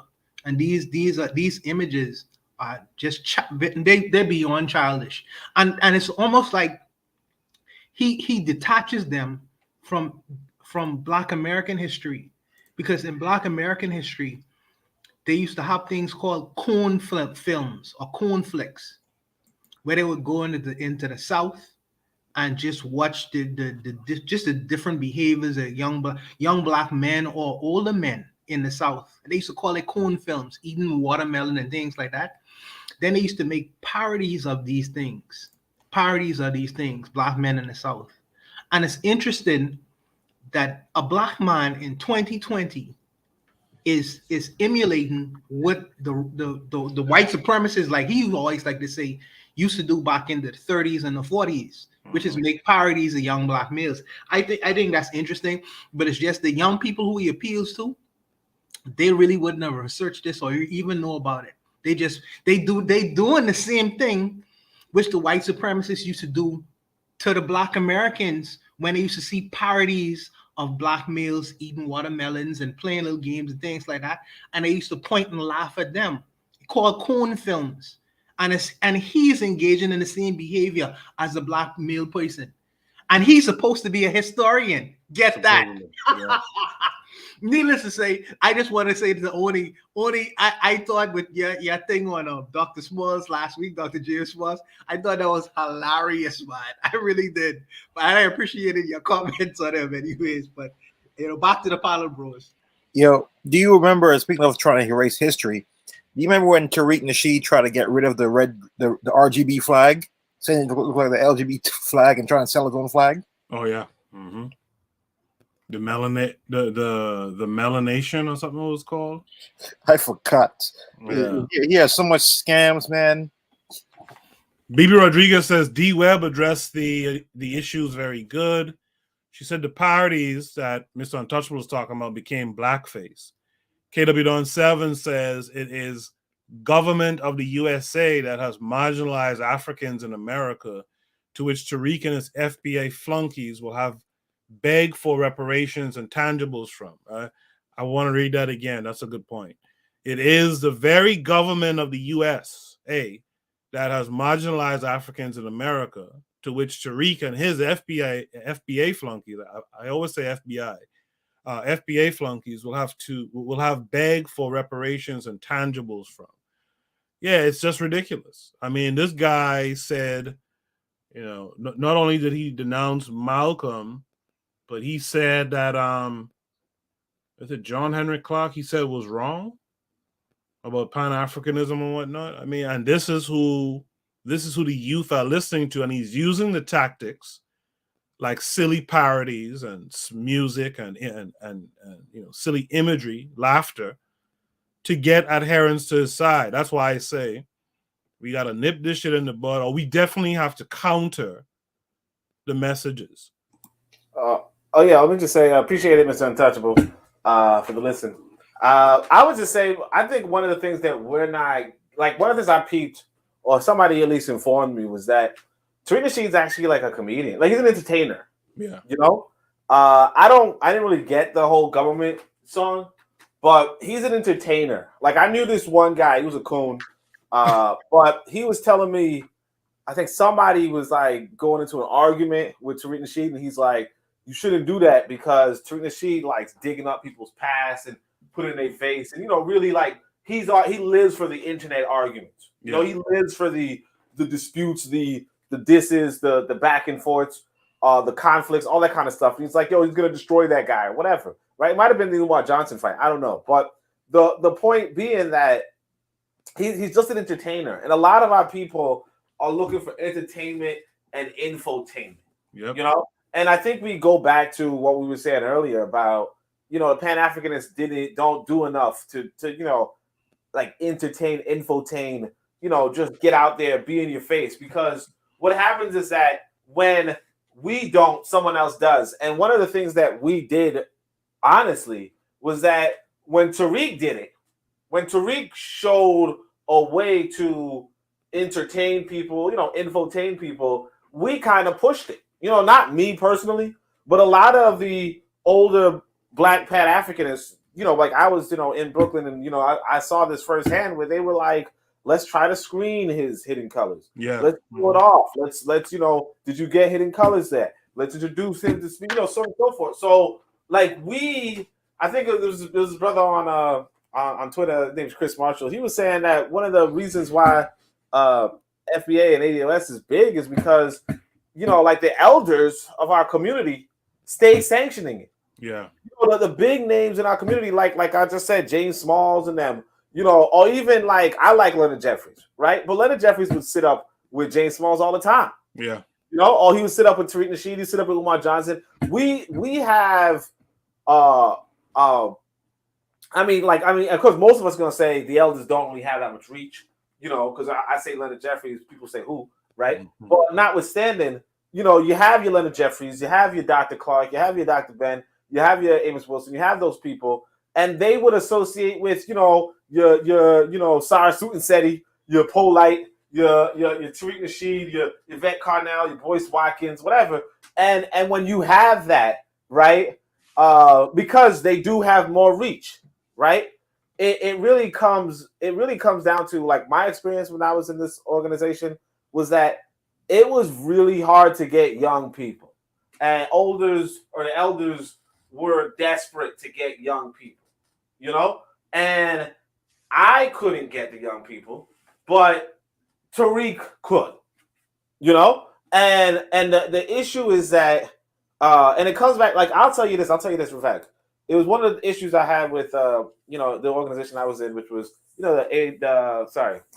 UAM, Ultimax was leading. He said that if it takes a snake to get something done, I'll use a snake, right? And I kind of disagree with that. You wouldn't want to use a snake, right, to get something done, right? But at the same time, it's like, if you don't use a snake, how do you get it done? So there's a real dilemma in the Black community of how do you reach out to a people that were like divorced from, and then what it's very, very complicated because you try many methods. You try, you want to try the conscious outreach, like God hop, like it's like hip hop, but conscious or whatever, right? Yes, the rock in them, right?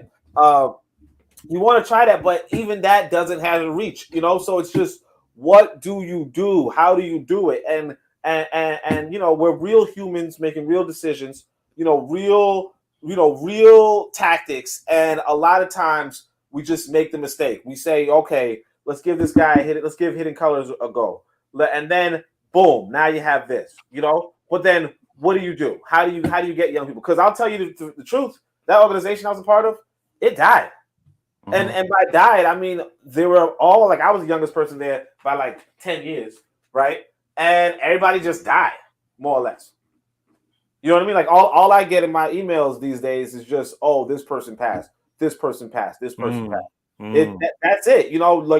Like they didn't know how to rejuvenate themselves. I tried, but it's just not. It's just like real life. It's difficult. So now you have more people talking that conscious stuff, but again, how do you make conscious stuff palatable to people? Because that's what Tariq is doing. That's what the NOI was doing. It was making it palatable. You calling white folk devils, or you calling us, Native Americans or something, right? That makes it so that it's palatable to us, as opposed to, like, if I say it, the way I say it is, y'all are doomed. You know what I mean? Nobody want to hear that. Right. But I'm telling like I is this, but it is what it is.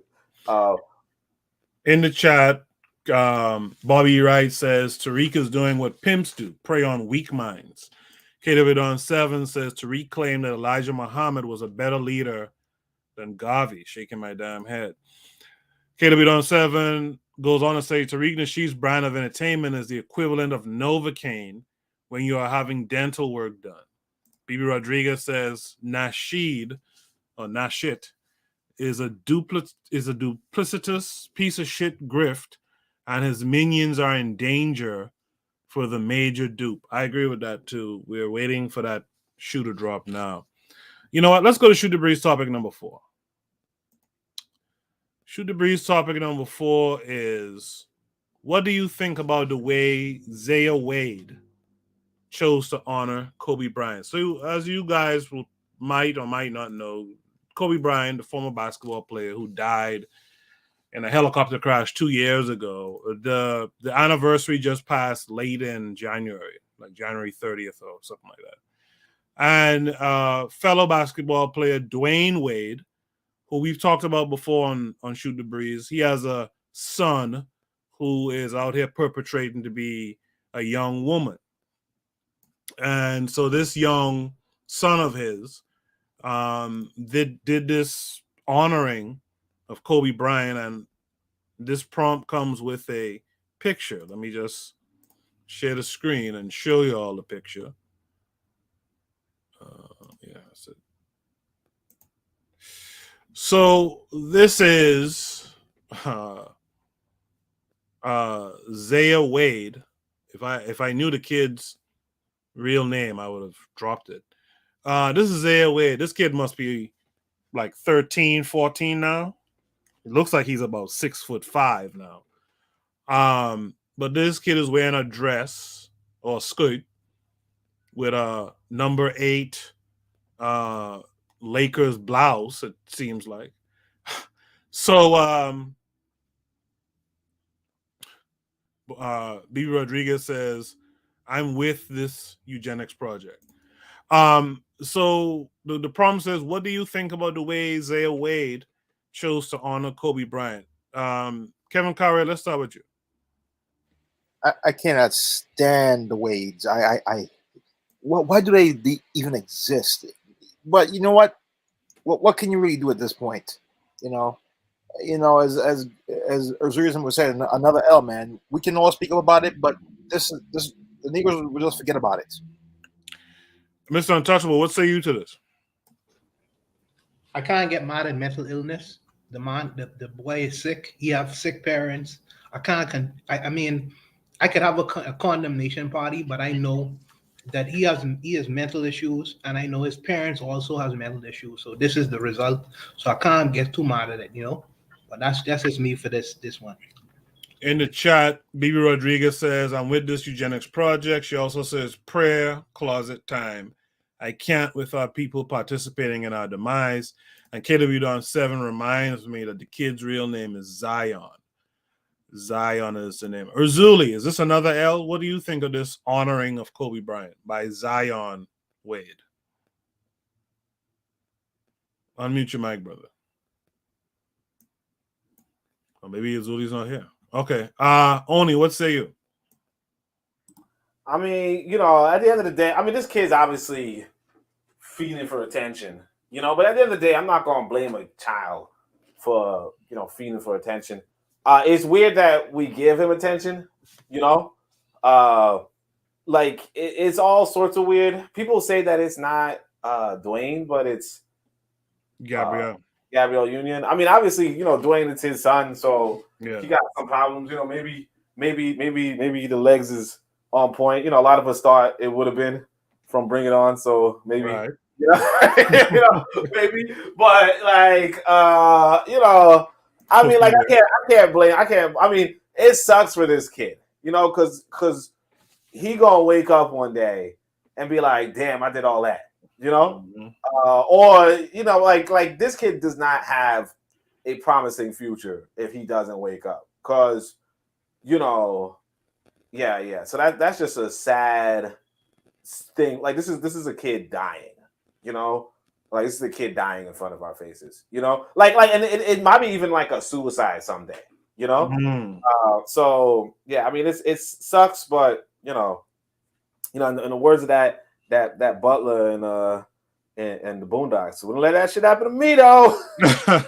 You know, you said something just now that reminded me of a thought I had. I had that same thought for Magic Johnson's kid. I'm like, we're going to read about this 6'5" power forward built kid dying or something because of all these antics he's doing. Ketter in the chat says what Oni said.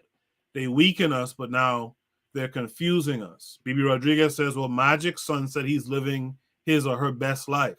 Good luck with that. Bibi said to me, she was crying. This is making her sick. She's sick of this eugenics project. D-Web, are you back? Or are you still... No, I'm back. I'm back. I handled my. I got it packed now. You know, I got this down packed. I got you.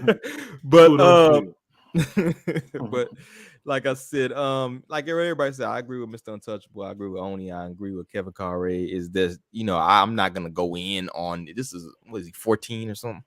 You know, and they've been coddling to this, you know, mental illness that this young boy has for the clout, as they say, for the trending topic and being bolstered in these Hollywood circles by basically sacrificing their son. You know, so hopefully they don't have this young boy on hormone blockers and stuff like that that's gonna stunt his development. Because I think Magic's son came out after he had already at least been you know, developed physically, right? Yeah. They had this boy 11 years old at Pride Parades, you know, so who knows what weirdness they got going on while his body's still trying to develop, you know what I'm saying? It's just, and it's a shame. But I will say they are kind of trying to shift the consciousness. I seen, I don't know who this rapper is, but I think recently some rapper came out, I guess, as being on the DL. I think he's on that label with what's the dude name? Kendrick Lamar and stuff. Okay. TDE, and he came out, some tape or something came out with him, you know, engaging in some homosexual acts, I believe. And a lot of a couple rappers came out, was like, yo, you know, that's that man's, you know, choice, that's that man's, you know, life, we still gonna rock with him and things like that. And what you're trying to see is a normalization of kind of like this deviancy, you know what I'm saying? Like we know that was like despite what they're trying to do, hip hop was like the last stop in terms of like we not participating in this, right? And you're seeing that they're even trying to infiltrate that last little area where it's like, okay, it's men and it's this hetero behavior over here, right? And you're kind of seeing them trying to infiltrate that. And I think this is just part of that ongoing agenda where they're trying to, keep pushing whatever they push. And this poor boy is just a victim of the whole agenda, pretty much. The learning curve, that's the revolutionary matron. She says he has a sick stepmom that is making him sick. Bibi Rodriguez says we must have multiple emergency regional meetings to address our pertinent decay in the community. The learning curve comes back again and says his father won't stand up and protect him. Yeah, that's the facts of that too. D. Wade is a hoe himself. And so he won't do the right thing and instill some manhood into his child. The learning curve says she agrees with Bibi. Keeter says she's taking revenge for Wade's cheating, feminizing his son. I think I talked about this before, but Wade, Gabrielle Union also has some man hate, I think, from her history. She was raped at 19. And I think that plays a big role in how she carries herself as well, being kind of loud and all that kind of stuff. So I think there's that as well. Kevin Curry, I'll give you the last word on this prompt. Yeah. All I can say is mental illness. Yeah, absolutely. You know what? Let's go to Shoot the Breeze prompt number 5. We're halfway through the topics tonight. So we're making good time. I like that. Shoot the Breeze topic number 5 says, any thoughts on Sam, the young billionaire living in the Bahamas? Let's see if we really should care anything about Sam. Let me share this screen with you guys. And we'll watch this video here. All right, let's watch this video, then we'll comment on it.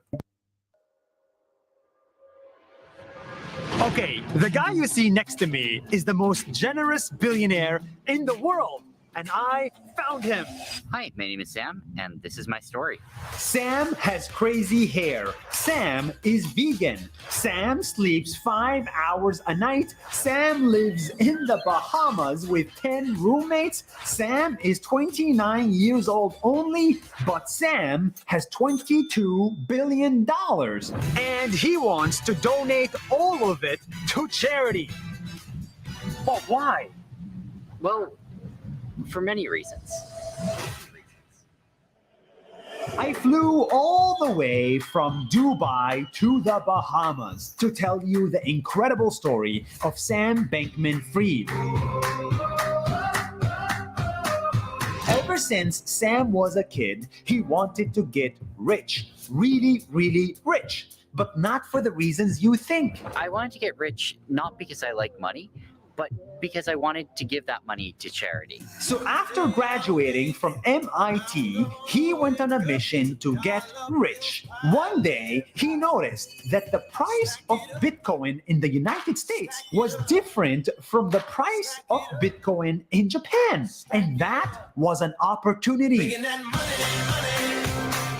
So, Bitcoin is trading at $10,000 on a US exchange, $11,000 on a Japanese exchange. You take $10 million, you buy at $10,000, you sell at $11,000, you make $1 million. And we were able to do that every weekday. So every weekday you made $1 million in profit just from doing that. That's right. Yeah, from this simple idea, he made a total of $20 million. And that was just the beginning. Sam became a crypto trader full-time and started a crypto trading company called FTX. FTX is a cryptocurrency exchange. It's a place that you would go to buy and sell Bitcoin and other digital assets. And this is the crazy part. In 2 years, his company became one of the biggest in the world, worth over $40 billion. And he's not even 30 years old. That's impressive. But Sam is not a traditional billionaire because he believes in the concept of earn, to give, which means his goal as a human is to make as much money as possible just to give it away. Earn to give. And that's exactly what he's doing. So let's say that you have $100 and you want to figure out what you can do with it to help the world. Earning to give is thinking about which causes, which charities save the most lives per dollar. This $100 can go as far as it possibly can to help the world. Last year, this 29-year-old guy donated $50 million. Next year, he's planning to donate $500 million a year. And next decade, he will probably give away more than $10 billion. The amount of good that you can do for the future of the world is really large, and it's way more than you can do to actually make yourself happy with anything like that amount of money. And he is funding everything you can think of. Global warming. It's one of the biggest problems that we have to tackle together as a world. COVID-19 preparedness. We have to be ready for the next pandemic. Neglected tropical diseases. More than 1 billion people suffer from them. We have to eliminate these diseases. And of course, animal welfare. Animals deserve to live just like we do. It's also why I'm vegan. Sam doesn't need the money to buy a Lamborghini or to buy a Rolex or to impress his friends. In fact, his car is a Toyota Corolla. Hold on. Where's your car? It's that one there. That's like what, a Toyota? Yeah, it's a Corolla. Why don't you buy a Lamborghini, man? I didn't have any particular need for one. He wants to get rich in order to impact the world and change it. Try to think about what are the most important problems facing the world today, and what can you do to help make those as much better as possible. In the next few decades, Sam may become a trillionaire. He is an example that age is just a number, and that making money is not a bad thing as long as you use that money to help the world. All right. We're done, man. Amazing.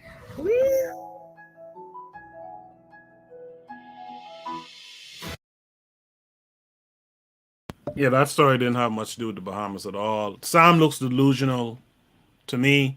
But let's start with D Webb. What do you think about Sam here? How you got all that money you built like that? You know what I'm saying? Like, you're a nutritionist and a trainer. That dude 29 years old, bro. And built like a grandma. That's pathetic. I don't care how much money you got. But yeah, you hear the beginning of the story, right? I took $1 million and bought 10,000, but he comes from money. He went to MIT. The dude, it's almost like the Trump story to me. It was like, oh, I got a $1 million loan from my father. A small $1 million loan. A small $1 million I had to pay back. You know, dude started off his get rich story by saying he spent $1 million to get Bitcoin. And it's not like you can get a loan to buy Bitcoin. So this dude comes from money. This is not inspirational. I don't know what to do with this. I'm done. Yeah, I kind of don't know what to do with this too. And I really don't like bigging up Whitey at all, to be honest. Oni, what say you about this? Well, I'm mad. I ain't have the same story, you know. I'm mad.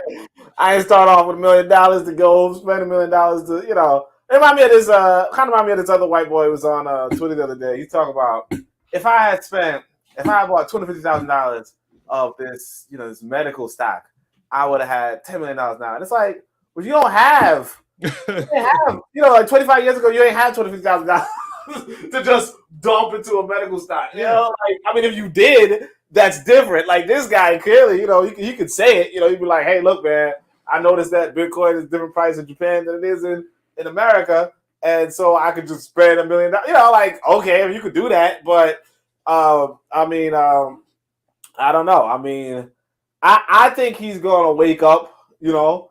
Realize that the world is not going to. Either like if he really gives away his riches, then you know that sucks to be him because he's going to be broke. But yeah, I mean, it just seems like one of those white boy stories, you know, where you know, occasionally a white boy is doing something that's not, you know, bombing another person. You know, right? Mm-hmm. You know, like what do they do between bombings? You know, like this is pretty much that. You know. Bibi Rodriguez in the chat says, looks like an exploiter to me.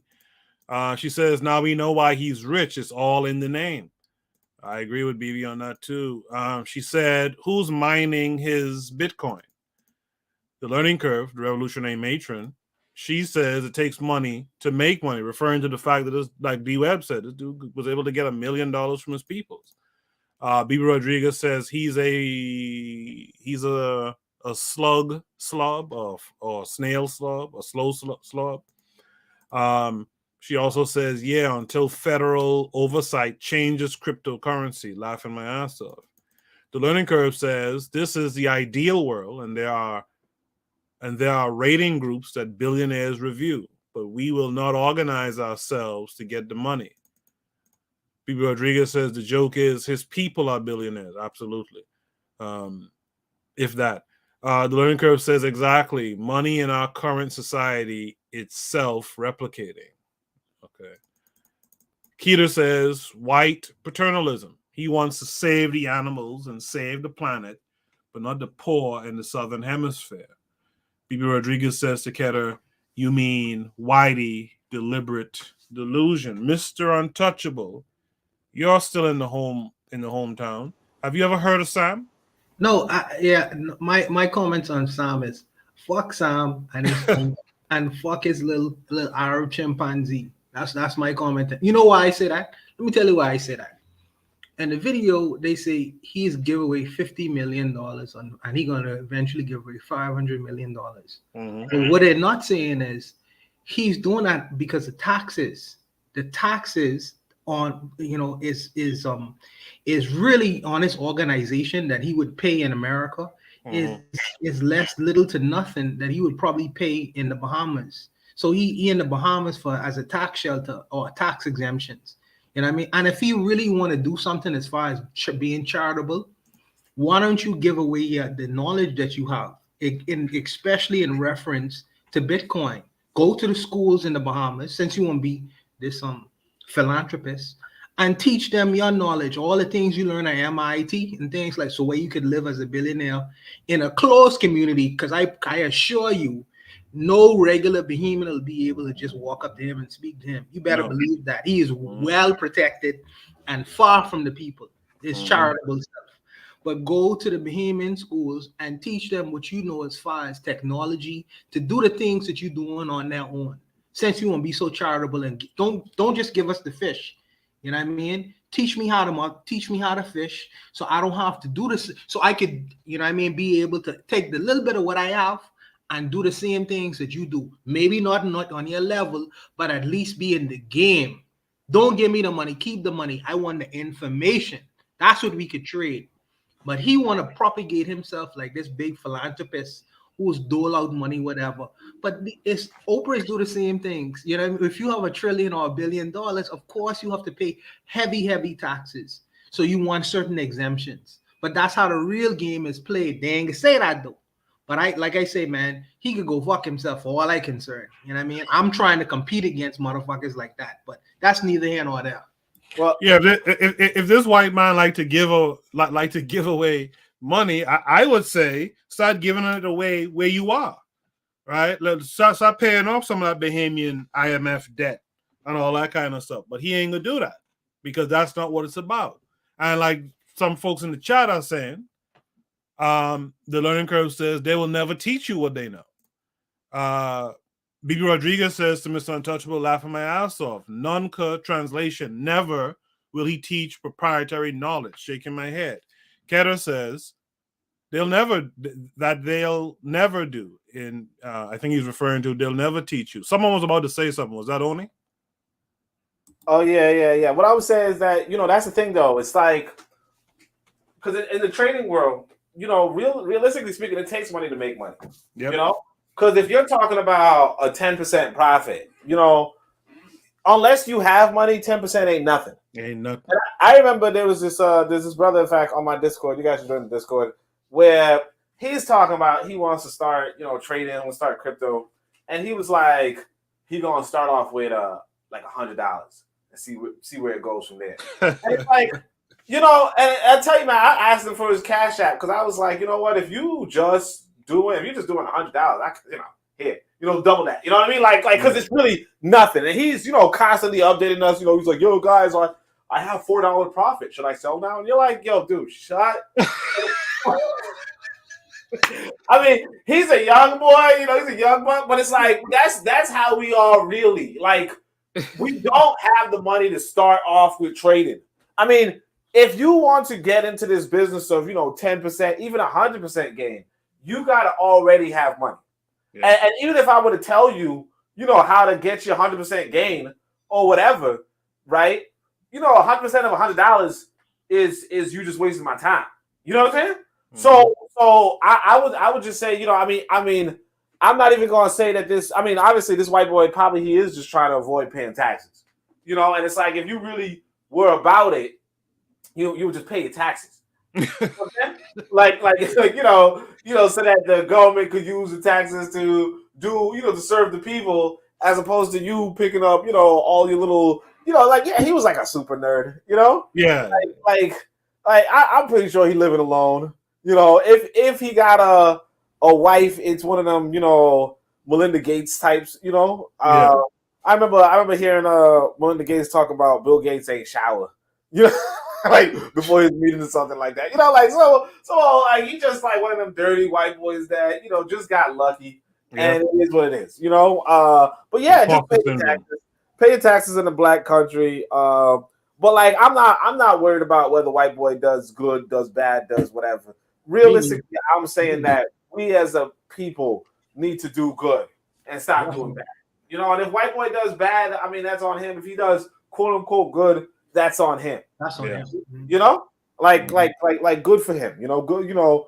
You beat the odds. Yeah. Not my business. Not my business. But so I want people to understand something too. This gives me an opportunity to say something. Anyone who posts a topic for Shoot the Breeze, I'm going to pay my respect to y'all and post the topic. We're going to discuss it, even though I might not particularly care for the topic. I like really and truly. I saw this earlier and I'm like, Sam, we have a song back home called "Oh Sam, No Good Sam." Mr. Untouchable would know that song. Like that's what came to mind when I saw "Oh Sam, No Good Sam." Yeah, like fuck this dude. Like I don't care about this dude. This story didn't mention him giving one dime to my memory. This story didn't mention him giving one dime to the government. Tariq Nasheed would say the government. I ain't seen him helping no one. He probably lived behind the gates in Lyford Key or some shit like that where regular Bahamians don't get to frequent. So fuck us, Sam. We really don't care. But out of respect to those of you who post topics, this just goes to show you I will respect it, and I'll post the topic. All right. We could move on to Shoot the Breeze. What topic was that? Was that 5? I think that was topic number 5. What we'll do then, if that Shoot the Breeze topic number 5, what we'll do is we'll do a station ID break here. So you guys can get up, stretch your legs, take a sip, take a pull, whatever you want to do. I know I got to go pour me a drink too. So we'll do that now. And when we come back on the other side, we'll do the second half of the show. We'll finish it off on the other side. So you guys hang tight. You are listening to the Bitter Medicine Podcast on KWAZ Radio. This is D Webb with the Harsh Reality Podcast, asking you to tune in where we tackle the news of the day that affects our community, only on KWAZ Radio. Peace, family. This is Oni, inviting you to listen to the pro-black perspective, where black problems are addressed with black solutions. Greetings, fam. Tune in to The Learning Curve with me, the revolutionary matron on KWAZ Radio. You are listening to the Bitter Medicine Podcast on KWAZ Radio. Have you ever considered joining KWAZ Radio? Each of our hosts shares their unique perspective with you. You might have a perspective that needs to be shared. If that's true, hit us up at kwaz.radio@gmail.com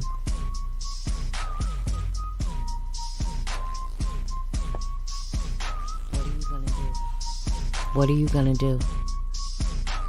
What you gonna do?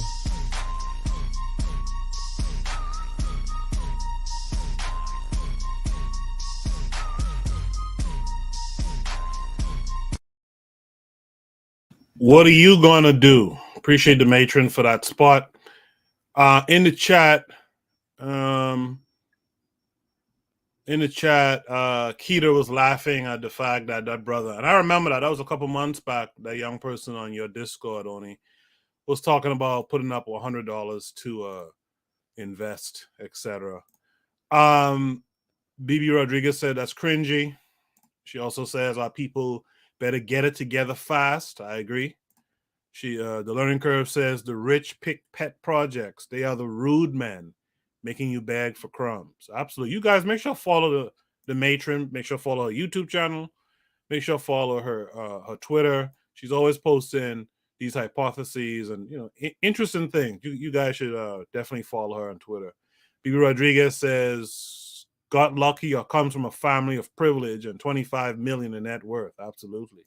Uncle Sam is old Sam. Yes, it is. Uncle Sam is old Sam. So let's go on to Shoot the Breeze topic number 6 for tonight. I appreciate all of you guys who tuned in and stayed tuned in during this time. You guys really make this dope. I really appreciate the guys on the panel, and I appreciate you folks who left these prompts. As you know, we missed a week because I didn't have internet, so some of these prompts are from maybe 2 weeks back, but we're catching up to the newer prompts, and we should be caught up hopefully next week. Shoot the Breeze topic number 6 tonight is, was the pastor wrong or were her children wrong? Why is it taboo to talk about these topics in families from the diaspora? So we're going to look at a video that will shed light on exactly what's being talked about here in this prompt. Hold on, let me fix this. Okay, so now we're going to talk about this right here, and we'll talk about it on the other side. Long years here. Yeah. It was time. Beatrice Allen was a mother and a grandmother, hardworking and fiercely religious. She was everyone's grandma. As her family struggles with her death, they're also struggling with the man who for more than a decade they trusted with her life, Pastor John Wright. Truthfully, I don't hate the pastor, or I don't want any ill to come to him, but I just want him to not ever have a chance to treat anyone's family this way. For nearly 40 years, Wright has been the pastor of Metro Church of Kansas City, where Miss Allen was a longtime member. She trusted Pastor Wright so completely that in 2003, after suffering 4 strokes, she gave him power of attorney. He took over her finances and paid her bills. She felt that he had more ways and means. I didn't have a car at the time, and that he would have better transportation to pick up prescriptions. I understood why she trusted the pastor, and there was no problem for me. Until the day of her death, September 30th. That's when her grandson, Cedric, and her only child, Roslyn, say they saw another side of a man whose church they had once attended. He made me feel like nobody. She'd called the pastor to ask about her mother's bank account. She recorded the phone conversation. Why do you think you need to know? Because that's my mother and that's her money.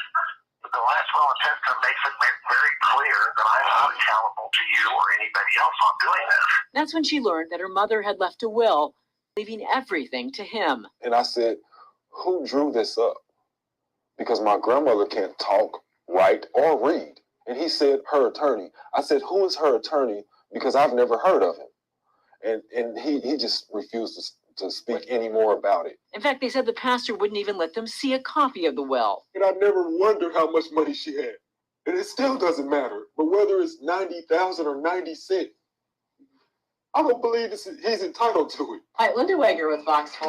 Fox 4 Problem Solvers paid a visit to Pastor Wright's Northland home to get his side of the story. The pastor agreed to talk to us. But I'm not willing to go on camera right now. But not on camera, so we turned our cameras off. Wright said for many years, Mrs. Allen saw very little of her family. So he made it his priority to take care of her as a way, he said, of humbling himself before God. For 15 years, he paid her bills, picked up her medicine, and arrange for a ride. This senior center where Miss Allen spent most days confirmed to Fox 4 that Pastor Wright was handling her affairs and would often call to check on her. Daughter Roslyn said there was a period when she and her mother hadn't been close, but that changed 7 years ago. I'm clean and sober and have been for many years. She spoke to her mother almost daily by phone, according to her mother's last caregiver. Grandson Cedric visited her every week. Even if my grandma had disowned my mom, even if that was possible, which is not, but even if that was possible, she would never in life deny me or my brother or my sister. The pastor told Fox 4 that Miss Allen had very little money in her account at the time of her death, although he wouldn't tell us how much or even show us a bank statement. Pastor Wright did show us the will. This is unusual. Probate attorney Bill Stilley said the will did not appear to be drafted by an attorney because it states that at its time of execution, Miss Allen had no children. That's a lie. It's not true. How much other stuff is not necessarily true in this will? Stilley said if someone was estranged from their family, they might not leave them any money, but they couldn't deny their existence. Plus, there are other problems with this will. The witnesses and the notary are all members of Pastor Wright's church. It just raises the level of questions as to, is this her real decision? But Pastor Wright said Miss Allen was of sound mind and memory when the will was drafted. He said he only agreed to take care of Miss Allen because she was a member of his church. It was never about the money. But this phone recording by the family shows the pastor did appear to have at least some interest in the value of her estate. He threatened to call police because the family took Miss Allen's power chair. The thing is $12,500 wholesale. It's over $20,000. That's way into felony thing. I don't want that to happen to anybody. You try your best. Do what you got to do. According to the will, money from Miss Allen's estate was supposed to pay for her funeral. Instead, Miss Allen's family paid the cost. The pastor never offered to help. Although it's not unusual for someone to leave part of their estate to a church, it is unusual for a pastor to personally inherit the entire estate. We help people navigate their spiritual lives and their relationship with God, and that puts us in a different position of power than it would with your neighbor. Reverend Shanna Stites of Community Christian Church said most pastors would turn down that kind of gift. I don't know under what scenario I would feel comfortable accepting that money. For this family, their mother's death has left them feeling betrayed. I looked up to him most of my life. I'm not going, that's why I want to say over and over, I'm not here to shame him. I just want him to really realize how much he's hurt my mother and my family. The pastor was upset that the family is speaking to Fox 4 problem solvers. He says this is a private matter and should be handled by the courts, not the media. The family has spoken to an attorney about filing a lawsuit, but decided against it since it could cost tens of thousands of dollars, and they have no idea how much money was in Miss Allen's estate. Linda Weger, Fox 4 News. All right, y'all. All right, y'all. I just gotta say this real quick. You mean to tell me black folks still trusting white folks with shit like this? God damn. Let me do something different this time. Let me start with Mr. Untouchable. Mr. Untouchable, you're muted if you're there. All right. If not, let me start with D-Web. D-Web, what say you? As far as the question to the prompt, I say both parties are kind of blame, right? I'm not gonna give the grifting ass pastor a pass, right? Right. But at the same time, if the family was on point, this would have never happened. She was in a home, right? These people knew that. They took advantage of the situation. We know how these pastors get down. Even at the end, the brother was like, I'm not going to, trying to badmouth Mr. Wright, Pastor Wright. He still was trying to absolve the man at the end. You know what I'm saying? You damn fool. Damn fool. And that's to this religion thing, right? This Abrahamic religion thing, right? That speaks to this. It's like at the end of the day, you still scared of burning in hell or whatever they done told you would happen if you criticize this dude who just stole your family's money, right? He stole your inheritance. You still sitting here like, but at the end of the day, Pastor Wright's still a decent dude, Come on. Come on. And it speaks to kind of the weakness, yo. And also, like when we was I think we was hosting spaces or whatever, and the dude was talking about you know, how we built everything. And then you had this thing. I seen something today where it's like if FBA and ADOS and Freedmen united, these people would be frightened. And they not scared of you Negroes. Yeah, cut This it out. fat-bellied old white man just stole your family's money, told y'all, hey, I need the chair too. Y'all tripping. Yeah, you know what I mean? And he ain't scared of nothing. He doesn't fear anything. You know what I'm saying? This dude doesn't have a physical bone in his body, and he's just like, I stole the bread. I need the chair too. Y'all tripping. Bring the chair too. You feel me? And you have these disillusioned people who think that these people are like scared of you. Shut up. They beat your ass for 500-600 years. They carved up Africa like a pie. They're not scared of any of us, bro. Yep. And it's a damn shame they ain't. This dude should be scared to take money from any of them people. You think this would have happened with an Uish family? Shh. I'll tell you what, D-Web. I'll add one better. If that pastor was black, you think he would have gone unscathed? Never in a million years. There is zero fear, and it's also zero reverence for our elders. How you don't know how much money your grandma got? Bro? Come on, man. Come on. You don't know if it's 90,000 or 90. You have no clue. She probably did hand that money over because y'all don't talk. Obviously, don't talk to her. You know what I'm saying? You don't even know how much she was worth. Have no clue. Don't know what she owned. Don't know how much money was in the bank account. Nothing. And now you crying to a television station. This is just pathetic, and I just hate to even highlight this because it just shows the ineptitude and the weakness that we dealing with, man, with a lot of our people, man. It's disheartening to me, man. That's all I got. Before I go to Mr. Untouchable, who's here now, let me shout out Dorico Cooper Photography, Ogun, and there was someone else who I haven't seen consistently in a minute. Medjai Commander. I haven't seen Medjai for a minute. Shout out to those guys. Hopefully they're all doing well. Mr. Untouchable, what's it? Shout out to Mississippi. Mississippi, much love and respect. Yes. You know who he is. I agree with D-Web. I mean, he take the money. He take the wheelchair and he's like, y'all niggas get it how y'all live.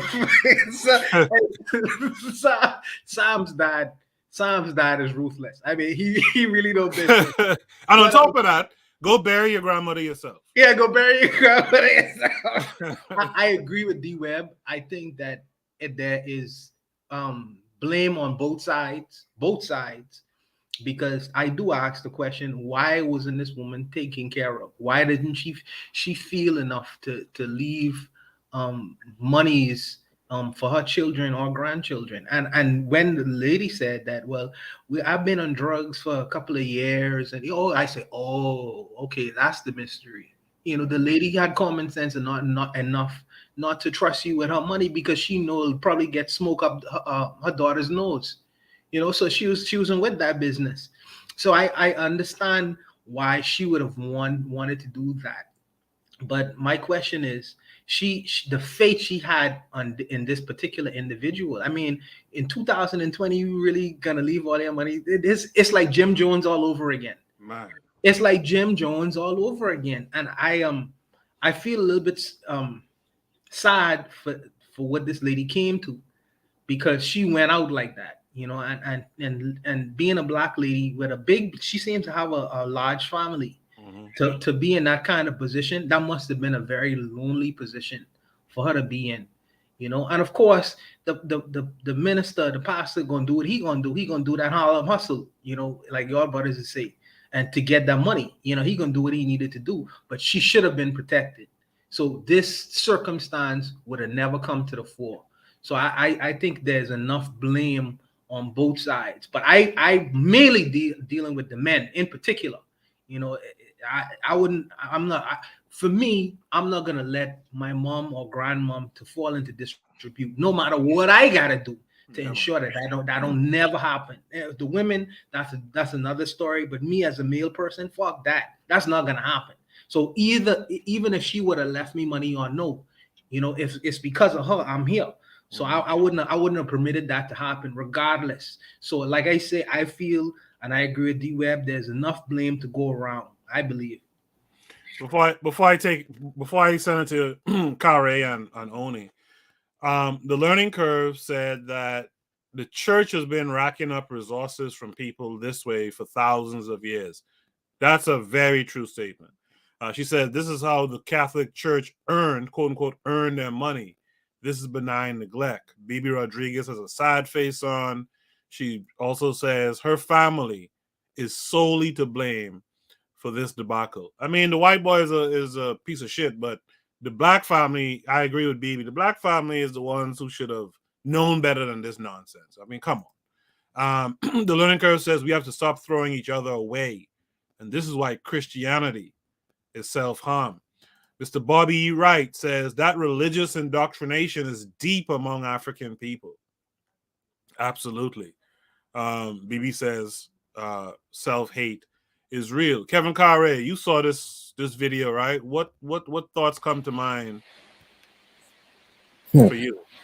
Although it has nothing to do with religion, but recently that situation with that situation with Wendy Williams, I don't like her, but that's a really bad situation she's in with Wells Fargo Bank, with the thing, because she's incapacitated, that they have to hold on to her money, and you know how it is, that thing that Britney Spears was in with her parents. The conservatorship. Yeah. Apparently she's in a conservatorship with a bank now, right?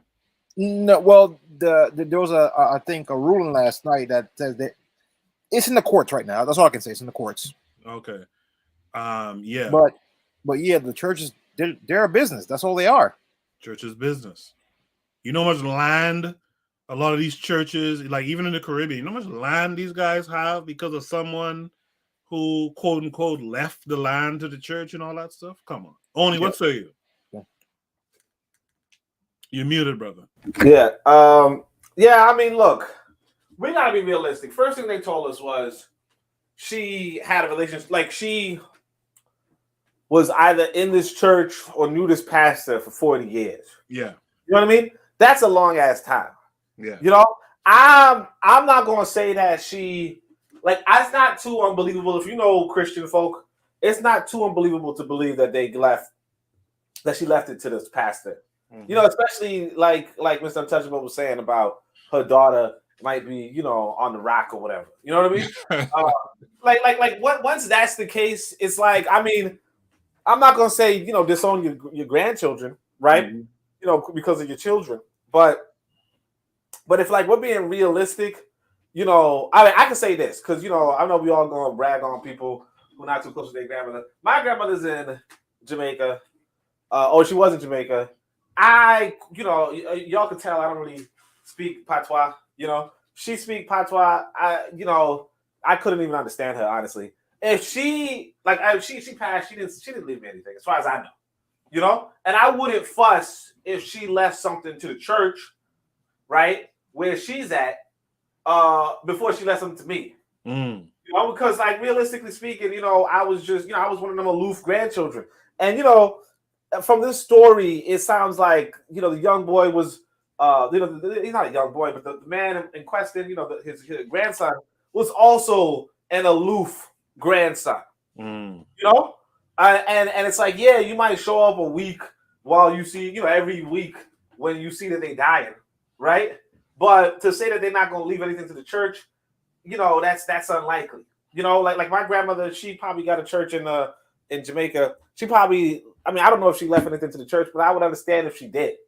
Now, me personally, I wouldn't leave anything to no church. But again, I don't go to no church for 40 years. I don't know no pastors for 40 years. So I'm not going to say, like, maybe this white boy did some stuff, not even maybe, but most assuredly this white boy did some stuff. But, I can't, at the end of the day, if you let this white boy in your life for 40 damn years, right?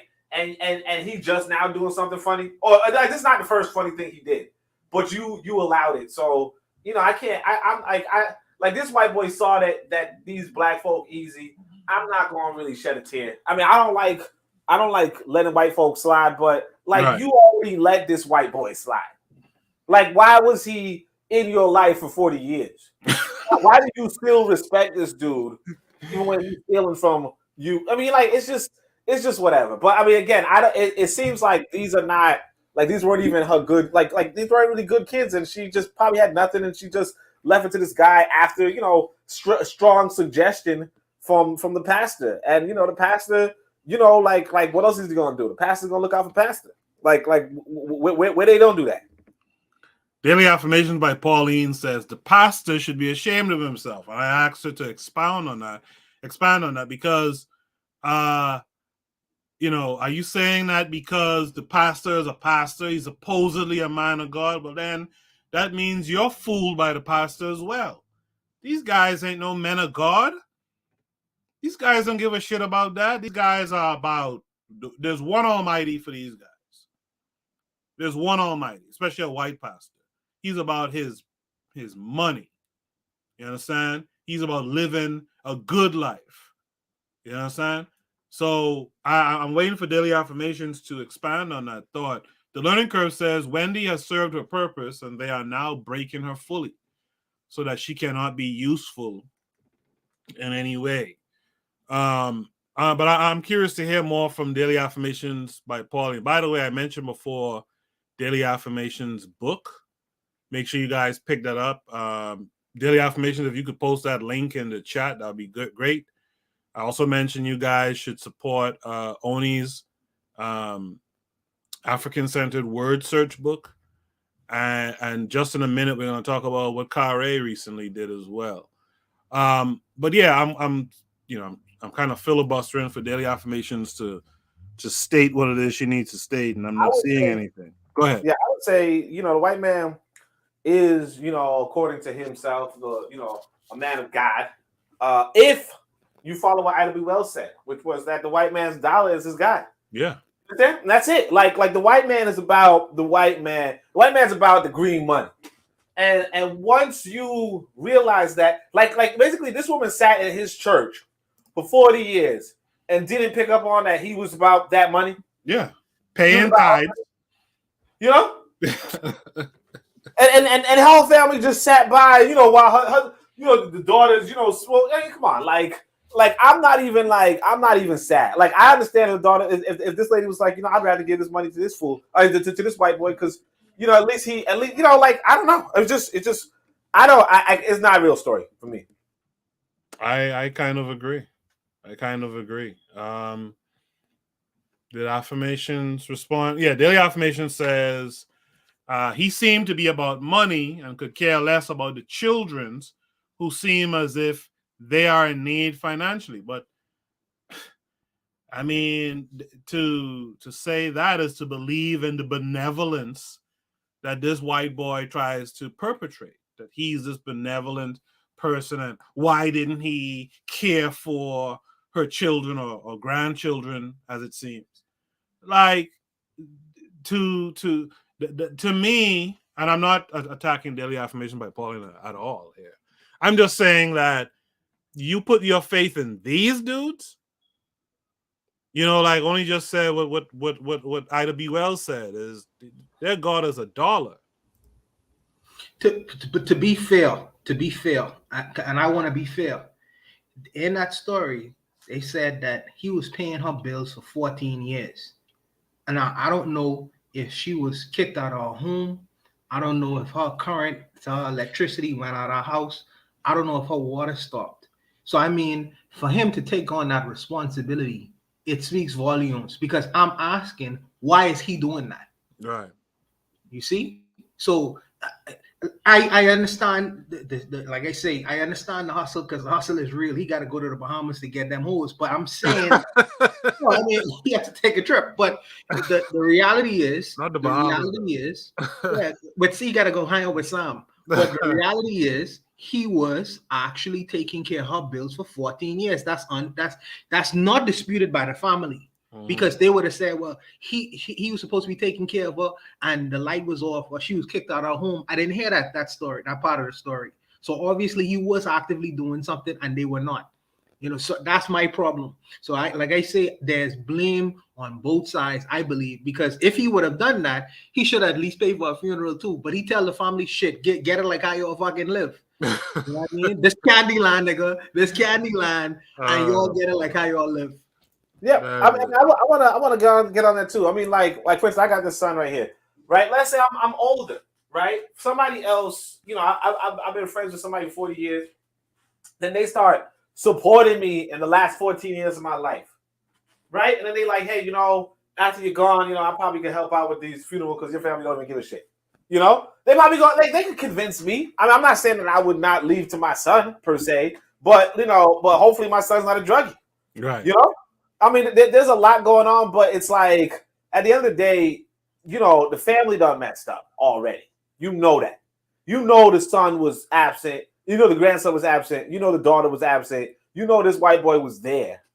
You know, and it's like it's almost a no-brainer. Like, and then when you talk about the church, it's like to think that somebody's not going to give to the church in death when they were giving to the church for 40 damn years in life.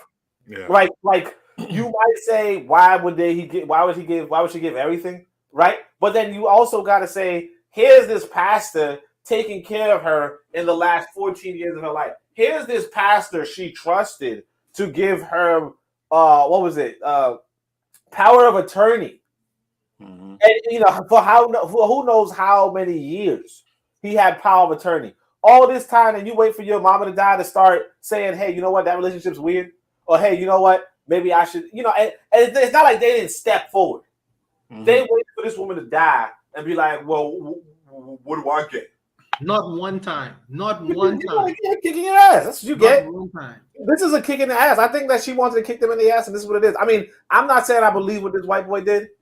I'm not saying I believe the whole story was presented to us, but from what it looks like, you know, they were absentee people waiting for they wanted to, you know, they wanted to cut the check. You know, they were reading too much ABO West rhetoric. Yeah, they wanted reparations. They got caught up in reality. Reality is that if you're not doing for other people, they might not even your mama gonna do for you. I want to add there too. Yeah, you guys are absolutely correct. I just want to say this to all black folks who might be hearing this. Stop sitting back in the shadows, letting other people take, and this is just in general, letting other people do all the heavy lifting, and then you want to come sniffing around later when there's some tangibles, buzzword, to be gotten. Like, stop that stupid shit. That's so weird of black folks all the time. You cool watching this, in this case, this white boy do all the heavy lifting, paying your grandmama's bills and all this old shit.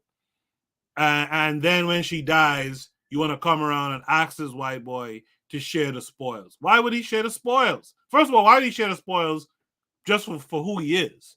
But second of all, why would he share the spoils after you went and sat in the shadows and let everything be taken care of for you? You know, I think someone's used the word paternalism earlier, right? He's taking care of all the heavy lifting, and now you come along, you wanting something. BB Rodriguez says IDB Wells was right, unfortunately. The Learning Curve says, did he also have an insurance policy on her? He probably did. He had access to her. He had her papers. He probably did. BB Rodriguez says to the Learning Curve, yeah, he probably made some money there too.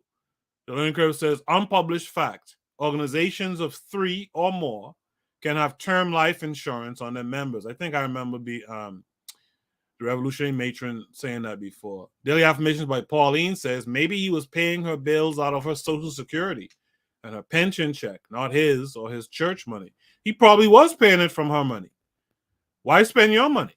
He still have to orchestrate it. Yeah. I mean, where's the kids? He have to orchestrate that shit. Yeah. BB Rodriguez says to Learning Curve here, it is, I'm slow. I didn't put that together. The Learning Curve said churches are entities that have the ability to create vital records that the government will accept. BB Rodriguez says, speak, Koku. I appreciate that. Look like Kevin Carre. No, Kevin Carre is still here. Kevin, did you respond to this prompt?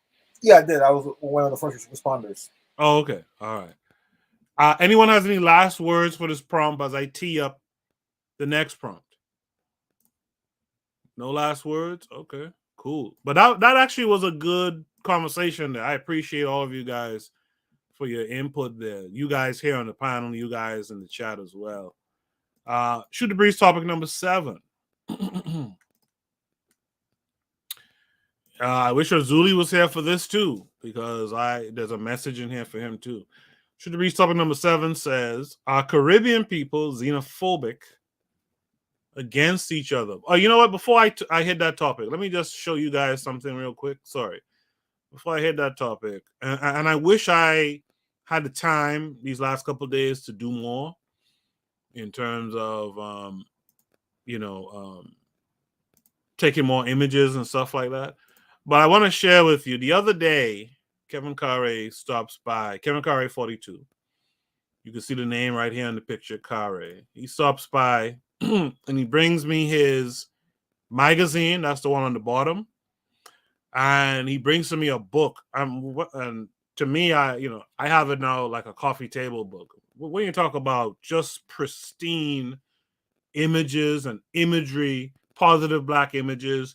Kari, tell us a little bit about this before we go to Shoot the Breeze topic number 7. Tell us about these two items. Well, during the pandemic, I virtually had nothing to do. If the pandemic hadn't hit, I would never have done these projects. There are other books I did, but that's the one, I'm going to concentrate on. Right. This project started actually, it's going to be 20 years 20 years this month, actually. 20 years this month I started this project. 20 years. Wow. 20 years, you said? Yeah, 20 years ago I started this project in the middle of the campus. Okay. But what it was is I was a media major and communication, which is TV production. Mm-hmm. And, looking around for years, all you saw in cartoons, in movies, in magazines, books, comics, all you see with Black people, they were always putting this bad, the images were always bad. So I'm like, I gotta change that. So that's what I started doing. Now with the book, the magazine ties into the book, but the book, which I started on social media back in 2013, I used to go around New York City and look for Black women with natural hairstyles and just photograph them. Because back then, I think that's when the natural movement was starting to really come in. And the project grew and it grew and it grew. And, I had like all these images. It's like, you know what? I got to do something with them. So I just made a book. Where can people eventually pick up these items, though? Well, for the magazine, I'm going to make it for now into a PDF version. I can send it out.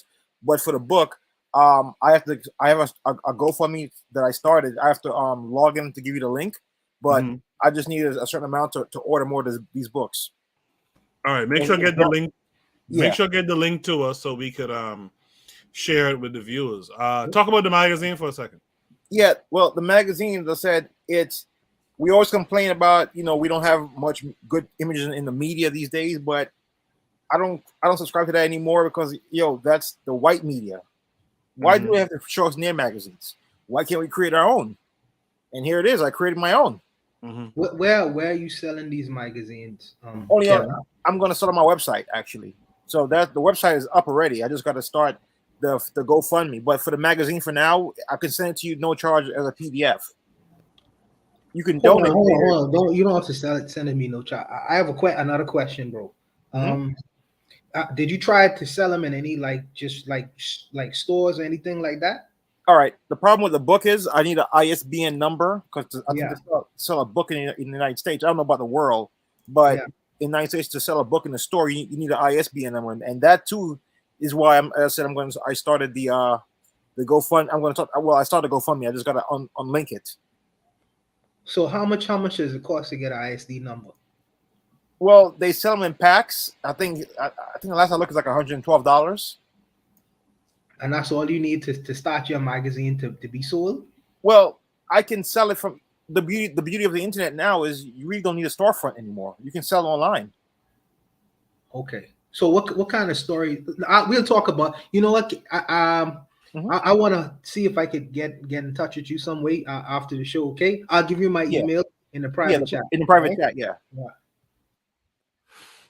Good stuff right there. I like that. On the screen, you can see. I'm sorry, go ahead. As I said, this is giving back to the community.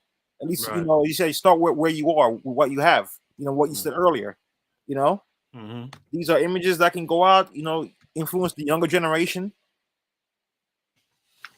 I like that, man. I like it. On the screen, you'll see I have Oni's pro-Black word search book. You guys should be picking that up. Only, did you get any copies in hand lately?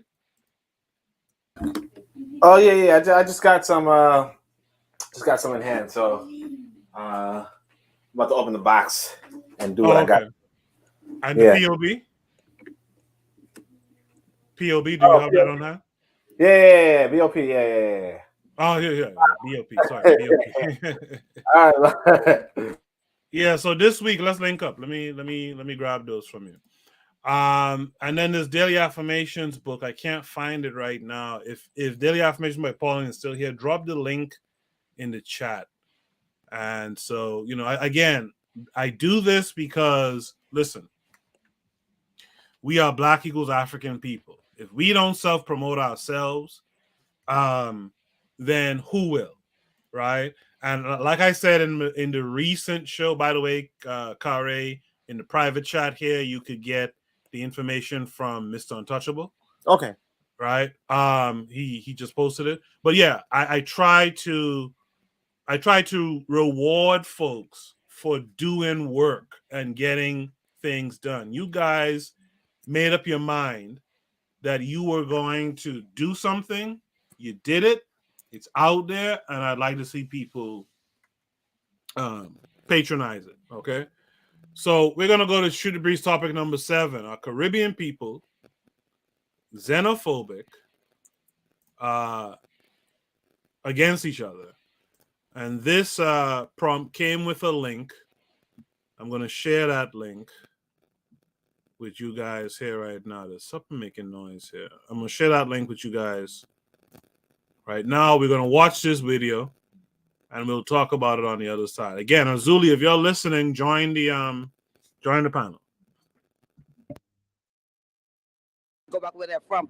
Well, Bahamians are reacting strongly to the remarks made by the ambassador. His Excellency Antonio Rodriguez was critical of the implementation of the new immigration policy. Arla Dawn Davis took to the streets today to gather some of the feedback made or from those controversial comments. While the public outcry on the Haitian ambassador's comments continue to mount even on social media, Immigration Department officials continue to spread the message that if you are not legally living or working here in the Bahamas, you must return to your homeland. In our country, we are doing them a favor, right? And by doing them a favor, they're supposed to humble. They need to go back where they're from, and they're too biggity. The Haitians have their country, the Bahamians have their country, and it is our country, and we could decide how we want to run our affairs. Take a little bit too long. From they burn the Bahamian flag, they're supposed to be deported out here. How our government could give them privilege to have Flag Day in the Bahamas? On top of that, they've actually disfigured our flag by burning it. They also had parades for their various leaders in the Bahamas. When most of them come here, they've already gotten everything free. I mean, and some of them are they owned restaurants and fruit stands and all of this stuff. Why not have them pay their own ticket back? When you come into this country legal, then you have your children, they born here illegal. You understand? It becomes now a burden on the country that they exist in. Additionally, there are many Bahamians who feel that governments of the day took far too long to deal with this immigration problem, which has enabled illegal migrants to feel that they are more than equal in this country.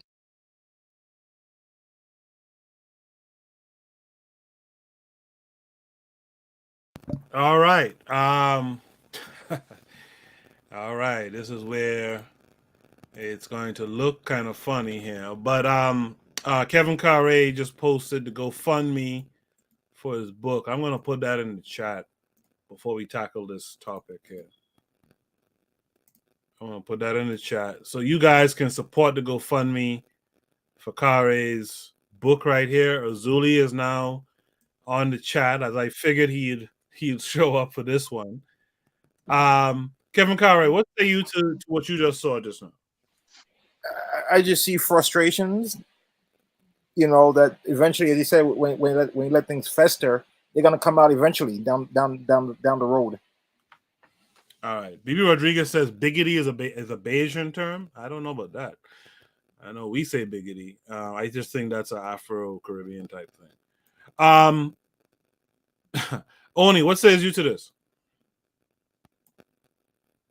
You're muted. Yeah, I'm gonna say those are Black Americans. You know that. No, I'm joking.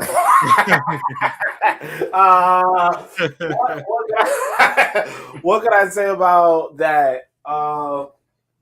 Yeah, I mean, it just looks like.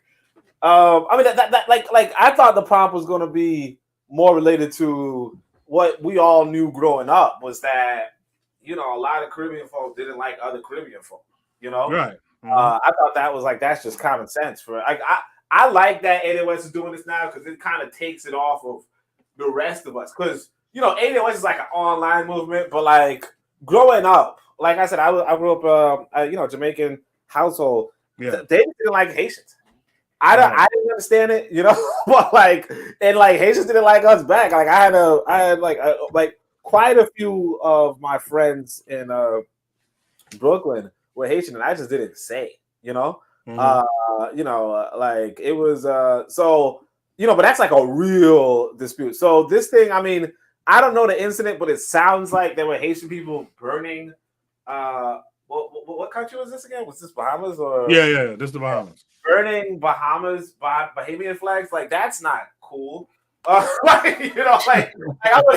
wouldn't personally go to somebody else's country and then burn a flag and then not expect a reaction. I mean, technically you burn a flag to for a reaction. And I mean, I'm not saying I wouldn't do that because I would do that in America, but I mean I'd also expect a reaction. If I do that in America and I'm not, quote unquote Black American.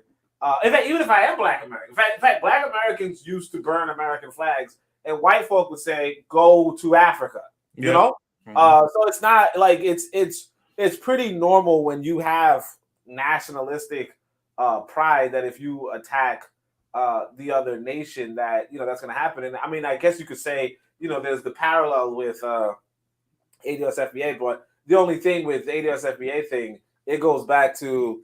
Why Garvey did the red, black, and green flag to begin with is because these white boys were singing a song called every race has every people has a flag but the coon. The coon, yeah. So he was saying, so these white boys were like, this American flag is not Black Americans, or I don't even know if they were Black Americans back then. Yeah, they were Black Americans. So he's like, it's not, so I think, like, realistically speaking, I personally do think that, you should have nationalistic pride, I do think that, I just think that when it comes to a Black American situation, it's like I said, there's a lot of confusion around what, the nation here is, whether we have a nation or whether we should have national pride with this imperialist, this imperialist country. Not to say that, not in condemnation of imperialism, but more in the sense of, here's this guy trying to go to fight over Ukraine. You know what I'm saying? Like he's about to, I'm about to get wiped out, in a cloud of smoke because this guy wants to fight with Ukraine. Like, it's not your country. Like, it really got nothing to do with you. It's very closely aligned with Europe, as opposed to, like you said, it's like the Bahamian. They have their own country. They pay their taxes, they so on and so forth. I mean, sure, they don't have the best economy, blah, blah, blah. But, burning a flag in their country as what kind of statement? I don't know. And this is like at your flag day. Like, I don't know if that's even true, but if that were to gossip around, I could see this reaction coming about. You know what I mean? Well, just to add to this, a couple years back, there was a direct threat from an illegal Haitian there, a direct threat to Bahamians saying, if you come back here, Mr. Untouchable will probably know the area I'm talking about. If you come in the back here for us, we'll kill you. And they had to, the Bahamian Defense Force and police had to go and rescue that guy because you can't be in someone else's country, nation, and threatening their citizenry. Like, that's nonsense. But we will get a bad name for it, which is why I'm glad Azuli is here. We will get a bad name for it, but you can't do that kind of stuff. D-Web, I haven't talked to you in a minute here. What's up with D-Web? I'm here. Yeah, what do you think about this? Well, this more so, yeah, topic go back to y'all, but to agree with I agree with only what was saying, man. It's like, even like here is like when you see people talk about their freedoms and you know their country and all this other stuff when you're about to be wiped out between a war with Ukraine and Russia, you know, which would be a nuclear type of a deal. And it's like, yo, you didn't. I don't have a beef for the Russian. I don't have a beef for the Ukraine. Like, what do we have to do with that? You know, and it kind of almost like the same thing where I see. Also, it also seems like more of the thing where it's like people don't want to be the bottom cast. You know, you don't want to be that bottom on the totem pole. I think that even applies to our Caribbean peoples. You know, man, y'all peoples. You know, it's like you don't want to be. We all know we are in debt to this IMF, to this fiat currency, modern monetary theory economy they have, right? Even more so in the Caribbean because you know a lot of places are more so beholden to tourism and things like that. Absolutely. So your economy is directly related to if white people choose to go there. You feel me? So you have more posturing, I think. So I think a lot of this speaks to just the economic problems, which is one of the big things we face in terms of like trying to unite or trying to, you know, deal with each other. Is that me? Well, yeah. When I was growing up, there was a saying that said, if America sneezes, we cough, or vice versa. So, and that's why I talk about in the past on this show, etc.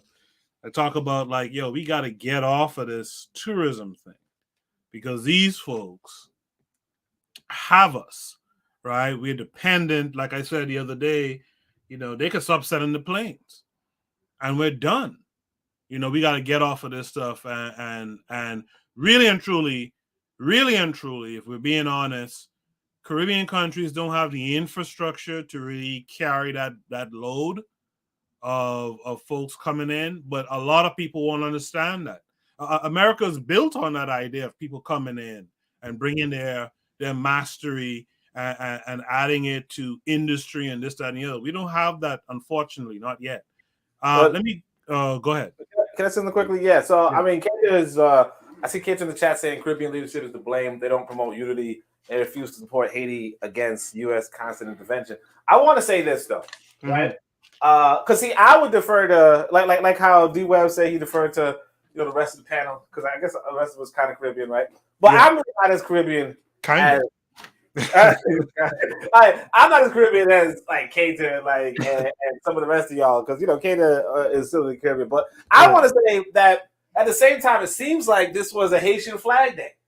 So it's like if you on a Flag Day and then you burning the Bahamian flag, it's like it's just bad. I mean, it's just.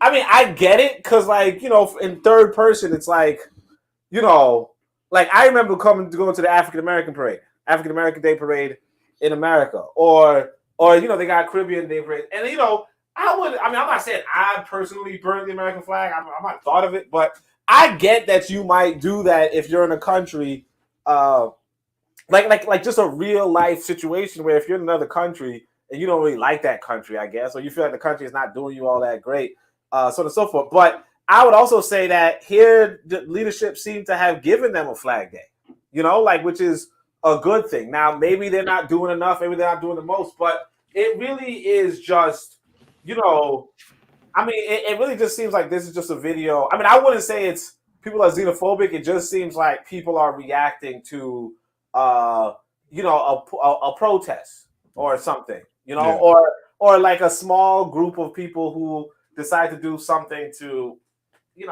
enrage people. And some people were enraged, like burning the flag or stomping on the flag or whatever, flushing the toilet with your flag, whatever. You do all that stuff, you just do it to enrage certain people. Not everybody's going to be enraged, and some people will be. And then if you just capture those people who are outraged, then you might be like, hey, are they xenophobic? And it's like, not really. I mean, you just reacted, and that's a normal thing.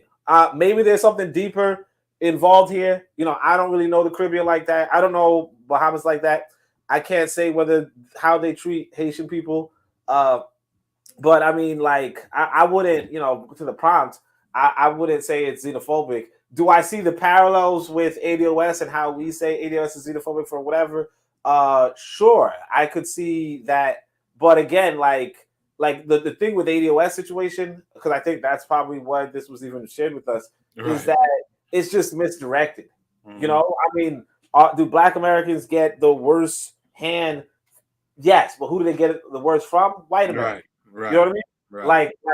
Like it's like if the white American, for instance, gives me a job over somebody who, you know, so all right, like for instance, somebody who might come from a family where they might, you know, like particularly like who white people really discriminate against is like basically people in the hood. You know, like you have a tougher chance, you know, if you have your hood mannerisms generally. You know, like you kind of have to like leave that at the door all the time. So, you know, even just two Black people, like even the same Black person, if he like walks into an office, you know, pants sagging, do-rag on, you know, tattoos on his face, whatever, right? He's probably going to do worse, even the same person, if he just walks in with a business suit. And like, we know this, you know? So it's like, yeah, is there going to be some sort of discrimination, some sort of bias, some sort of thing, you know, some sort of, what is that a thing? Yeah. White Americans do not like Black Americans. That's it. But like, because white Americans don't like Black Americans, you being enraged with Black American, with other Black groups is just stupid. It's like, they're not the people that don't like you. It's the white Americans that don't like you, you know? Absolutely. But like, you don't really see that here. This is kind of just, you know, oh, somebody burned their flag at a protest and, you know, was speaking French. You know what I mean? Like, disrespectful, you know? In the chat, because I'm leaving Mr. Untouchable and Razuli last for obvious reasons. KW Don 7 says, there is mild xenophobia concerning music, food, and sporting events like the Olympics. B. Rodriguez says, yep. Cater says, I'd say a little. Some islands dominate the region. Jamaica, Barbados, and Trinidad are well known. There's a lot of prejudices against Haitians and Guyanese in St. Lucia. A damn shame. So, okay, so we see this in St. Lucia as well. I just posted the GoFundMe for Kevin Carre. Actually, Kevin Carre posted it as well, so you guys should click it. Please check it out. The Learning Curve says they are stoking anti-Blackness. Okay. I like that opinion. BB Rodriguez says not too biggity. Bayesian term. Again. BB says, where is West Africa to help the Haitians? 8 million descendants needs West Africa's assistance. Yo, Lero is here. Lero, one of the things I find interesting with the Bitter Medicine podcast live streams is I always have some folks quietly in the cut, in the shadows, listening. And Lero is now one of them. She's a part of the Harsh Rally podcast, by the way. Lero says, just seems to be misdirected frustration about their conditions and generalizing the bad behavior of a few. BB Rodriguez says, there is island hierarchy. We all know this. I think Keter alluded to that a second ago. The Learning Curve says, anti-immigrant sentiment is part of the colonial project. By the way, I like when the matron talks about the colonial project. I wish she'll talk about that some more on her show. She said, anti-immigrant sentiment is part of the colonial project. While they willy lynch you, they invite more quote-unquote white guys with beards and their woman to replace you. Keter says, it's just frustration, but there's really not this distinction between people in the Caribbean. We have this universal struggle feeling. I agree with that, Keter. I do agree with that. Let me tell you, when I was growing up home, I had friends who were straight up Haitian, friends who were Bahamian Haitian, and it didn't even matter. My uncle, his best friend was a Haitian guy who was a tailor. Like up here in the States, I've dated Haitian women. Erzuli is one of my good friends, actually. He's a Haitian guy. It's really not this thing that people think it is. B. Rodriguez says all the Bahamians' concerns are valid and must not be miscounted or downplayed. Keita says Caribbean leadership is to blame. They don't promote unity and they refuse to support Haiti against U.S. constant intervention. I think the problem is an economics problem. But we could talk about that on another night. right? B. Rodriguez says, first off, most of these economic migrants have been there over 20 years without building up their own country. BB, all right. I see BB chose violence in this prompt. The learning curve says, who just sat down the queen? They will always say a black-looking person to do some fuck shit. Then they will, quote unquote, nationalize people and make them fight their made-up war. BB says to Keter, how is Haiti all of the region's problem? West Africa and the U.S. must rebuild what was taken from them 1804 to 1926, or 1926 to 1947. Keter says, true. You can't burn their flag, but this is definitely one incident. Actually, it's more than one incident, but again, you know, it is what it is. BB says Guadeloupe and Martinique should have aligned with them because of language bond. I can't disagree with that. The learning curve says, was the flag burner a plant from the colonizers? And that's what I always think about when it happened. When certain incidents happen. Who's speaking?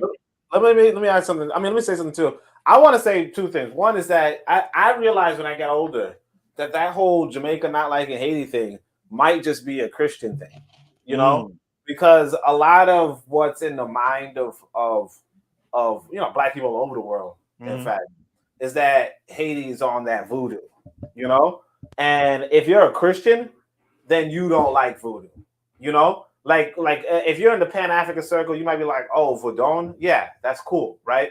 But if you like in the Christian culture, because that's the thing that we tend to forget, is that, you know, like Christianity is heavy in the black community. Like if you go like real life black community, and like even when it comes to like Malcolm X, when we say, like for us, when we think of people not going around with Malcolm X, we're like, oh, maybe because he was too militant, or oh, because he was about that black stuff.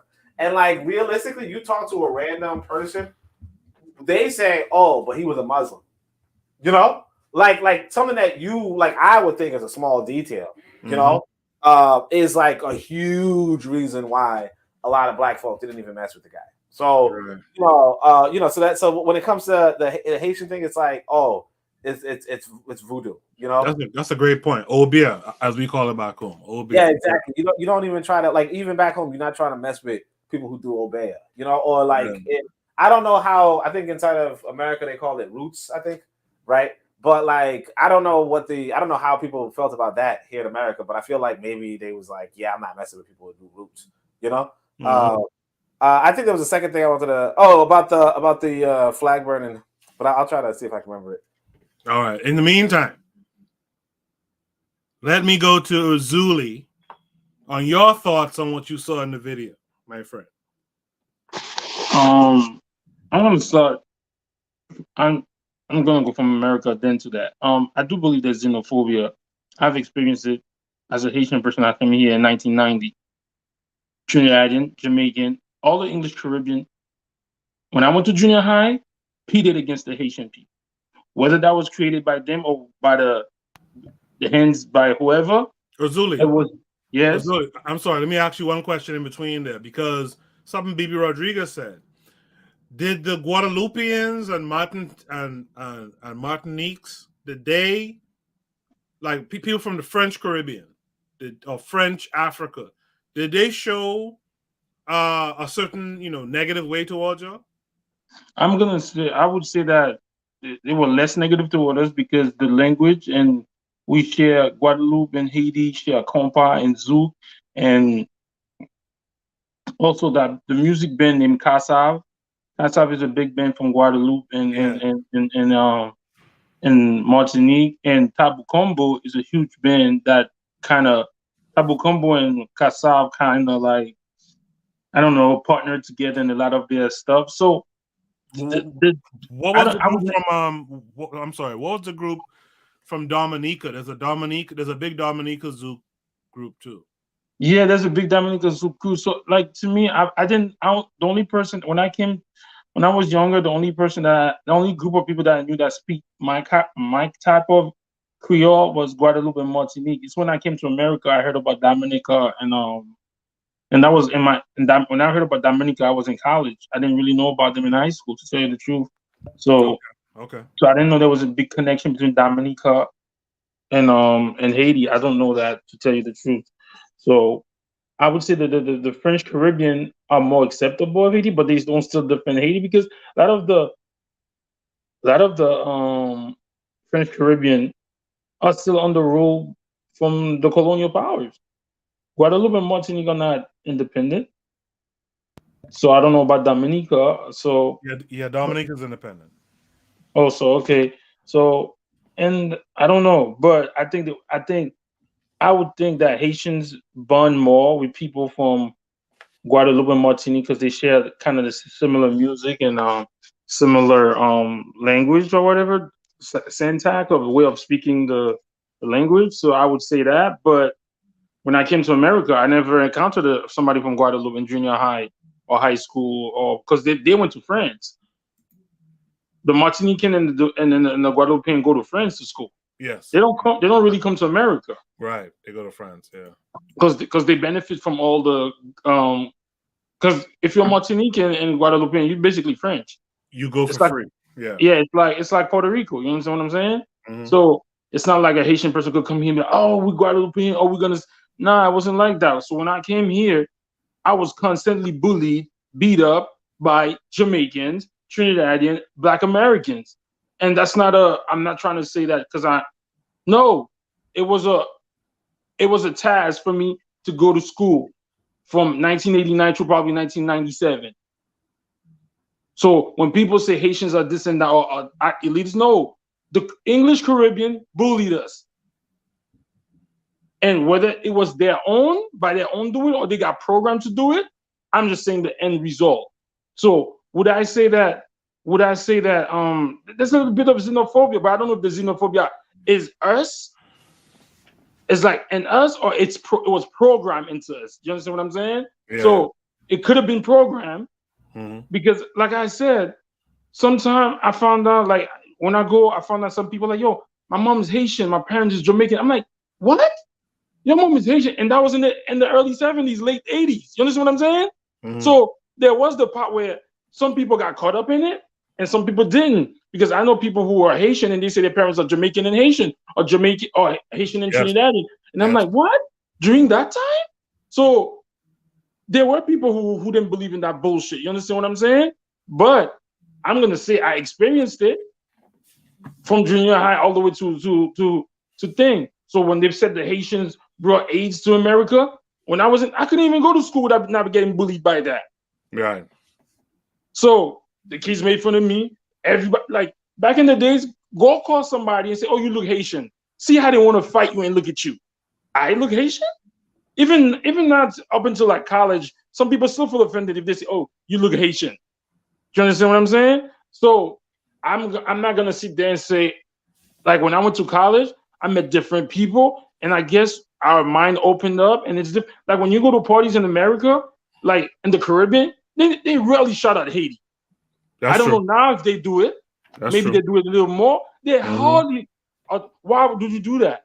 And I feel like a lot of the English Caribbean, I don't know if they're a little bit arrogant. Like they don't accept music from the French Caribbean. They don't accept music from Guadeloupe or Haiti. It's like, what's that? There's that song that just came out. Zoukla se selmeti kamanuni.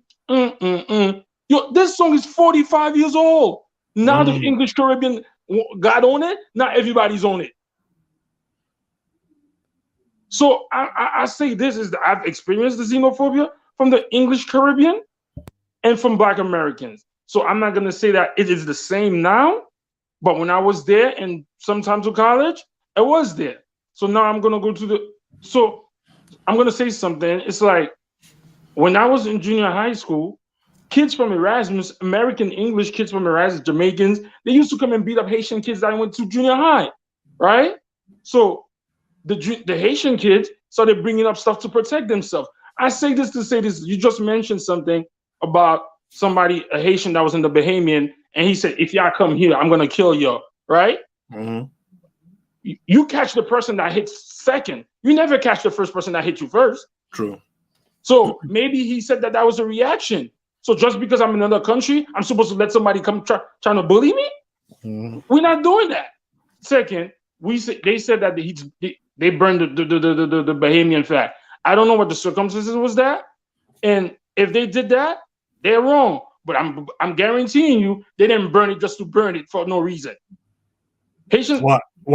Why would you burn it? Why would you? I'm sorry. Why do you guarantee that? Because I'm a Haitian. Why would Haitians are reactionary? Why would I just burn a Bahamian flag when people come let me stay here? Haitians don't even burn American flags. Okay. So I'm not saying it was right. I'm not saying why would they burn a Bahamian flag? If the Bahamian government let them come and let them stay. Celebrate their own flag day. So I'm not gonna say that. I will not say that if they burn it for no reason. Why would you burn a Bahamian flag for no reason? So was it smart? Probably not, because it's gonna agitate the people, and those people that they put the microphone on are just like those ADOS people. Oh, Haitians are just like Mr. Untouchable said, right? I agree with what you said. They went to the low energy people in the Bahamas and asked them a nuanced question, right? To only get a blunt answer from these low energy people. I agree.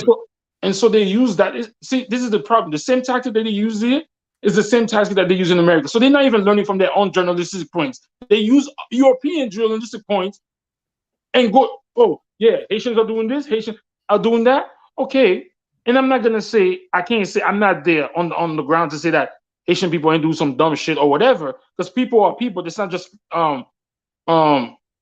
because of their hate. I mean, like, no, Haitians wouldn't do that. But I'm going to say that the leadership is supposed to stop that. Meaning that, like somebody said on the chat, the leadership is supposed to put the unity together. But the number one person I'm going to blame is the fucking Haitian government. The Haitian government ain't shit. They ain't shit. Because if your country was good, this Haitian wouldn't be leaving, going to other people's country. And what I'm going to say is, as a group of people, like, I get it. People from another country come, and so they say taking their jobs. Maybe the Haitians are doing the jobs that they don't want to do. Just like they say the Mexicans come here and do jobs that Mexicans are taking our job. Nigga, you don't want to go shovel the snow. Haitians are doing jobs that Bahamians don't want to do. I can tell you that firsthand. So, okay, so this is what I'm saying. So, because Haitians come from a country where the economic is trash. They come here, they say, oh shit, y'all don't want to do that? Let me do that. So why are you mad? Yep. I agree So with that. again, I'm not with the xenophobic shit, because I love especially us, bro. Music from everywhere. I'm not one of those people, but I do recognize the fact that Haitian people have been mistreated all over the world. And again, I'm gonna say this: can I blame? Look what the Dominicans are doing to the Haitians. What the fuck did the Haitian government do? Right. This is one of the worst for the Dominicans to be beating Haitian, and your government don't even be like, you know what? The next Haitian you set up, we're gonna set it off on y'all. Even if you was lying. So I believe there is xenophobia. I don't know if there's xenophobia is in us. So it's just like tribal, like we speak about we were talking about the Africans. Yeah. We're tribal. You understand what I'm saying? Haiti, so the history said when Haiti got their independence, they said anybody who want to come through, once you put your foot on the Haitian land, you're not a slave, you're free. This is what we said. Mm-hmm. But now we're getting shitted on all over the world. Nobody want to open their door. Aristide got kicked out of Haiti. Where's the Caribbean defending Haiti? The country that showed the world that the black man is king. Where y'all at? But Azuli, this is why I tell you things can come back and get you. What? You said, what have you done for me lately? You're talking about 1804. Yeah. Over 200 and something years ago. But what have you done lately, though? What have I done lately? Once I put the spark in your head that you're not a slave, you're a warrior. You're a warrior, my nigga. What you doing? Have I done? No. What have you done? You did that in 1804. I just told you. Okay, what have we done? What do you mean? What have we done lately? You know what I mean by that. What have you done lately? What have you done that will evoke that same respect, that same sentiment of gratitude for what was done in 1804? Okay, the first question, y'all never give us gratitude from the beginning. So I don't know what gratitude would be given to us now. But what I'm going to say is... Hold on. As Mr. Untouchable pointed out to you a couple of weeks back, Haiti took an interesting stance there, and we can't deny that. When Haiti did what they did, they went and helped some of those Spanish-speaking countries in South America and whatnot. But Haiti, and I think it was Oni who pointed it out too. Haiti said, "Let the rest of the Caribbean fight." Haiti didn't come storming through and saving Bahamians or saving Jamaica. Let's be real about this. So again, you're talking mostly about 1804, and I have gratitude for that, and I think all of us do, right? Because it did put a spark in us, the rest of the Caribbean, and the folks here in America, etc. But that was 1804. What have you done for us lately? That's just as valid. Hold on, that's just as valid as when you ask that question of Africa. I don't know if it's the same thing, but I'm going to try to answer it. What has Haiti done for the Caribbean since 1804? Is that what you're saying? What has Haiti done for the rest of us? Yeah. I don't know what Haiti has done for the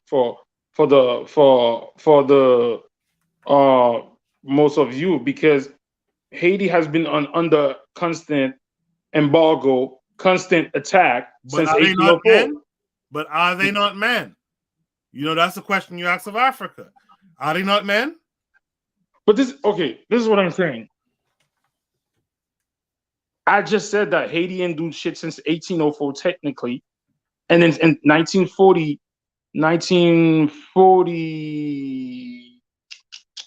when Haiti got invaded or colonized again by America from 1914 to 1939, there was a bunch of rebels called the Cacos that kept fighting until they killed the general. So I don't know what you want me to say that Haiti have done for. I just want you to keep it even. I don't think that's the same thing, bro. It is though. But no, it's not, because Haiti's not a continent. Haiti didn't sell me into slavery. Well, that's even, listen. Africa is a continent, meaning that there's 50 plus countries on that continent that would need to be in unison. You know, to get 50 plus groups in unison. But Haiti is one place that achieved something in 1804, and as we mentioned it before on this segment of the Bit of Medicine podcast, Haiti said, "Let the rest of them fight." Haiti went on and helped. What did it say? Haiti said, "Let the rest of them fight." Where do you get that? If you go back and you remember what only. Well, I could say that. Yeah, Dessalines said it himself. Haiti said what? Dessalines said what? Dessalines said, basically, Dessalines said, yeah, we're not going to interfere with other countries. They should fight for their own liberation. Nah, I doubt that. You got to show me that proof. But Dessalines would never say that. You got to show me that proof. All right. What I'm going to say is, this is what I'm going to say. If you want to say Haiti didn't do shit for the Caribbean since 1804, I'm not going to fight you. I'm not going to fight on that or whatever. But what I will say is that Haiti did experience xenophobia is real for me. And I'm not going to say that the people in the Bahamas don't have a little bit of right to stand for what they say. At the end of the day, they were there before us. It's their country. Resources are rare. Money is probably where the economic thing is rare. And people are struggling. And once you struggle, if you're struggling, you're going to look at the next person that just came and you're going to blame it for the failure of the government or your own failure. So I get their pushback or whatever. What my main concern, who I really want to blame is the Haitian government for being trash for the past 200 years to their people. So I'm not even gonna entertain the people from the Bahamas or whatever. Hey, they were there. That's their land. They were there before us. We keep escaping, and the little natural resource that's there, with the European mindset that they have, I'm not supposed to share or whatever. I get it.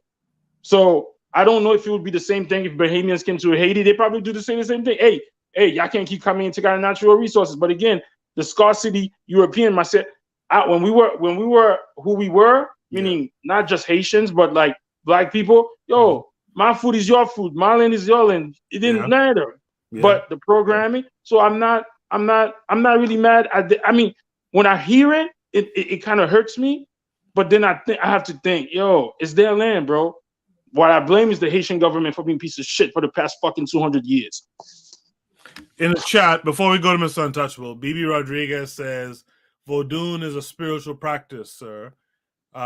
She goes on to say Frederick Douglass was cloaked by an Obeah man. Okay, I didn't realize that. B. Rodriguez says, wow, I learned something. You all share same cultural lives. Compa. Whoa. Bobby Rice says Martinique and Guadeloupe are overseas departments of France. B. Rodriguez says yes, France does still own them. B. Rodriguez says bullying your own people with a sad face. Pro-Black Perspective says yeah on spirituality. Yeah, at B. Rodriguez on spirituality. The Learning Curve says the Black American has access to the most economic resources but cannot connect with other Black equals African people because we are told that we should not work together. It is by design. I think that's a great comment to the matron. B. Rodriguez says, I never believed that even as a child, I knew Toussaint and Dessalines were freedmen, freedom fighters. We are eternally grateful to Haiti for their courage, valor, and triumph. She says, grateful for my family's teachings. She also says, again, pardon my syntax, Koku. That's all right. She said, this must stop. B. Rodriguez also said Haiti work with Bolivar, help U.S. and South America. We are grateful. I understand that. Pro-Black Perspective said, dang, got him. Yep. He says, I remember my point on tribalism. It's more violent since Africa did more recently. Yep. Haiti helped free all the enslaved in Colombia, Venezuela, Peru, Bolivia. Yep, you're right about that, BB. Mr. Untouchable, without further ado, let's get your take on this prompt. No, I had the last discussion that me and was really talking, and I think I had a heart-to-heart with him on this particular topic in explaining some context to the whole scenario, and I think that he was able to understand. However, he is basically saying that we sitting in the Bahamas with our colonial mentality and we don't want to share. So I feel like he really holding to that belief that Bahamians don't like to share. No, that's not. So I'm not talking about. I'm just talking about our program. I didn't mean just Bahamian. I didn't mean just Bahamian. Sorry. Okay. So, but let me just say this though. Because you may not know, in the Bahamas, we have popular radio stations that we share our radio stations with the Haitian massive because there's many Haitians in the country. So this is how I learned about Compa. This is how I learned about Zouk, because like during a certain hour, especially on the weekends, the channels are basically in Creole, pure Creole. You know what I mean? Even so, and the music too, by the way. That's a fact. So this is how I got introduced to the music, and that's been that way for a while. If you, another thing too is, in all sincerity, the Haitians and the Bahamians are closer brothers than anybody. Why I say that? Why can one go and say that? Because we only believe that we was able to move within our different island nations via someone else taking us. But the reality is the Africans been moving all around the Caribbean for a very long time. And we've been having relationships with each other, and names change, And if we really go back, in fact, if we used to do a DNA sample at a typical Bahamian on the street, they'll be surprised how much Haitian blood they'll find in them. We didn't want to admit that, Absolutely. but that's really the reality of the situation. Yep. You know what I mean? They may have dropped us off, or we may have come in a British boat and y'all may have come in a French boat. Or we may come in a pirate boat, and the pirate boat may drop you all off in Haiti and drop us off in the Bahamas. But we're really brothers. You know what I mean? This is really a brother fight, even in the United States of America, because it was into something slavery as well, into American slavery as well, where they used to bring slave from America to go to the Caribbean, and they used to bring slave from the Caribbean to go to America. Yeah, so we mixed and matched. But really and truly, we really are brothers. Are we xenophobic? Absolutely. Are we Afrophobic? Absolutely. Do we have a particular view with people, poor people, in particular people with no money? Absolutely. Because if this was a bunch of Europeans coming to the Bahamas bringing a whole lot of money, you wouldn't hear a Bahamian saying a goddamn thing. Let me tell you. So, we have all these things inside of us, yes. But are Bahamians sharing? Absolutely. Are we respectful of other people? Absolutely. Do we embrace people in different cultures coming from different places? You know how much Nigerians in this country right now? Absolutely. We are a gambit of all manner of different kinds of things. You know what I mean? And so to paint the picture of us being just this one thing and show it to the world, I feel like that's wholly unfair, because it don't really speak of a people. This is what they do to the African Americans too. In particular, the ADOS and the FBA people. They have this messaging out there as if they speak for the whole entire population of African Americans, which is, I know African Americans who get down with everybody in the Black world. So I know they lying. So and I know they lying on us, and I know they'll continue to lie on the Haitian people. Why? Because the Haitian people, they said no. And not only do they say no, they say we African and we don't business. We can have our African religion and African culture. We've been programmed differently, but that don't necessarily mean that we continue to be brothers. It just means that our programming, you know what I mean, we need to get rid of and see it for what it really is. But as far as scarcity is concerned, Bahamians have a scarcity mindset. Bahamians think that 8 million y'all come over to Haiti and come over to our country and just take us over. Well, in reality, not really the case. Very few people go leave Haiti and migrate to other places. And in fact, we do need immigration, because the majority of the Bahamas really is empty. You know what I mean? The majority of the Bahamas in all the different islands, they're really empty. We really do need immigration. We need skilled immigration, but we really do need immigration. But we work off a scarcity mindset because we feel like we don't have enough. And we don't have enough. We are limited in our resources, but we have each other. You know what I mean? And we do have natural resources that we could manufacture and manipulate to sell to the rest of the world, whether it's sand and fish and the different things the ocean could provide. Do you know they found oil in the Bahamas as well? There are many different things. We have a scarcity mindset, and we are limited in our thinking in doing certain things to make certain things work. You know what I mean? But we really don't hate Haiti. We just hate the situation that we in, and that's throughout the Caribbean. And another thing too is, it's unfortunate, but I said this last week. The British and the French have issues with each other. They fought wars against one another. And we have the same sentiments of our colonizers, our former slave masters. And this is unfortunate. And they have been able to create this division based off of what they initially had. They give that poison to us. So we fight amongst each other like we ain't eternal brothers trying to get the fuck out of here. But that's neither here nor there. But I would like to know, though. I would like to know this question. In Haiti seemed to have leapfrog over our country. We are very close to them. We're closer than really most countries in the Caribbean. Why did they leapfrog over us and go help the South Americans and not try to liberate the Caribbean people right next to them? That's a question I have. I just wanted to throw that out there. But that's my spill for the night on that topic. Well, I do not know that, and this is the thing. Sometimes people are gonna say I'm a weirdo. Like sometimes I'm big. I'm not. I don't know if I believe that because okay, we sent to fight Bolivia or whatever to help those people.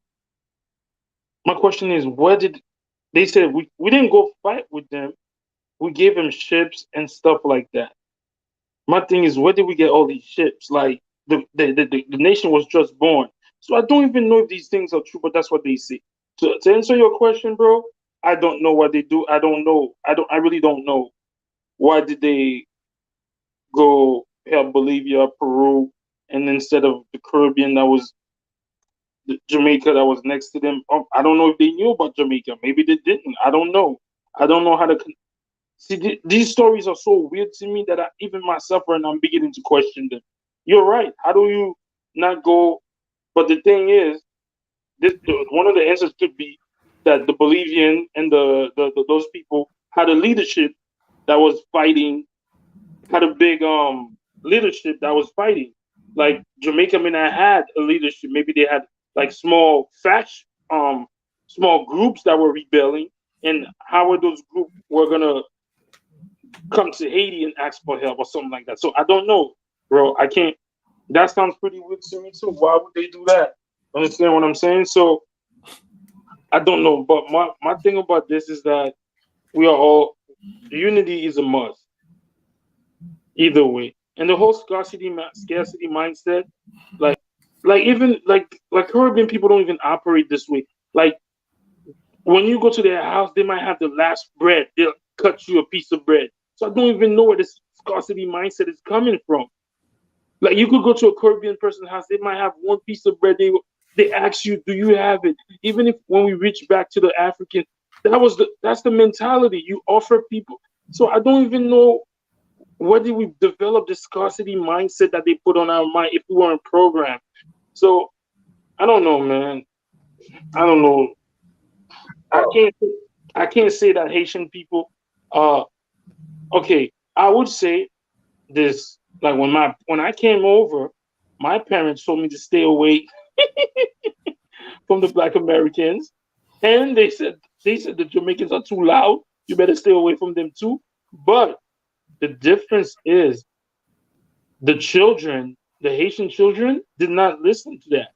We we went to mingle with the Jamaicans, with the Trinidadians, with the Americans, or whatever. It wasn't reciprocated, but I would say that some of our parents had a little xenophobia in them, even though it was only said in the house. So my father would not go.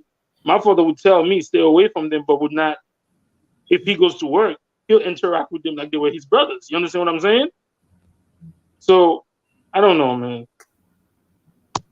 Well, I wanted to touch on that tribalism thing again, just because I forgot. Because I think what Azulism said about what could have prompted them to burn a flag, and it might just be on their flag day, their flag was being burned, I don't know, but I would suppose that somebody burned your flag, you might burn their flag, and it's not like again, it's just a reaction to a reaction to a reaction to a reaction.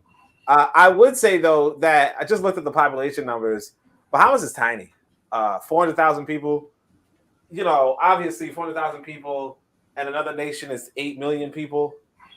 8 million people in need. Like as much as Tourism was talking about, Haitian government ain't all that. To a lot of people, the Haitian government doesn't even exist.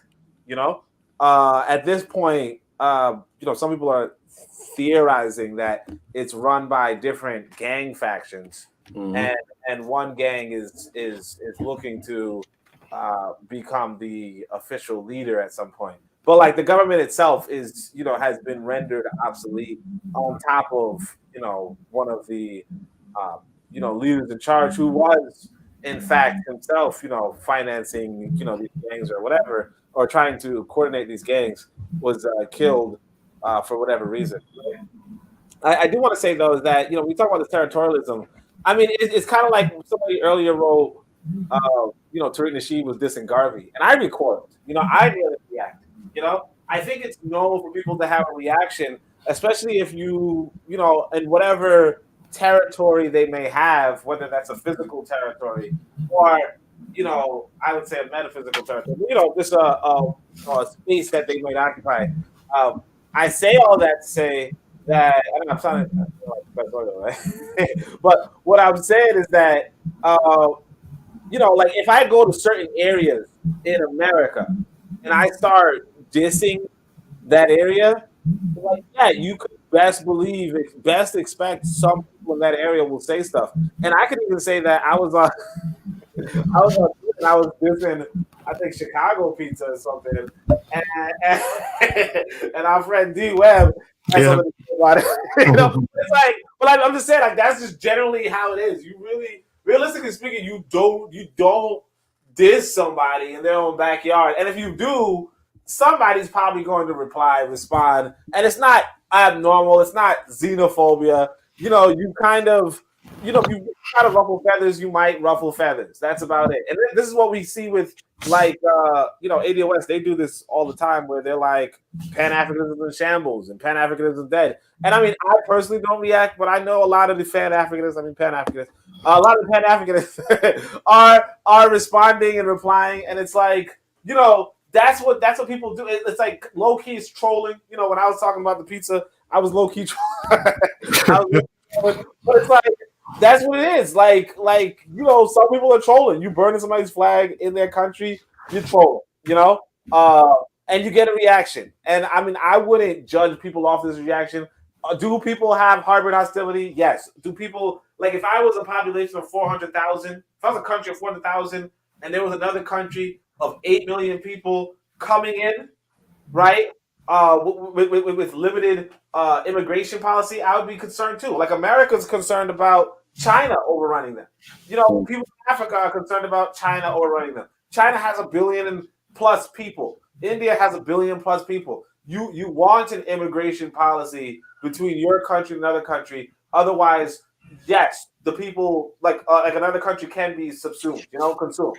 You know, if you have 100,000 people come from Haiti into the Bahamas, the people in the Bahamas are now outnumbered in what they consider their own land, you know? And I mean, I'm not going to say that they should not be concerned about that.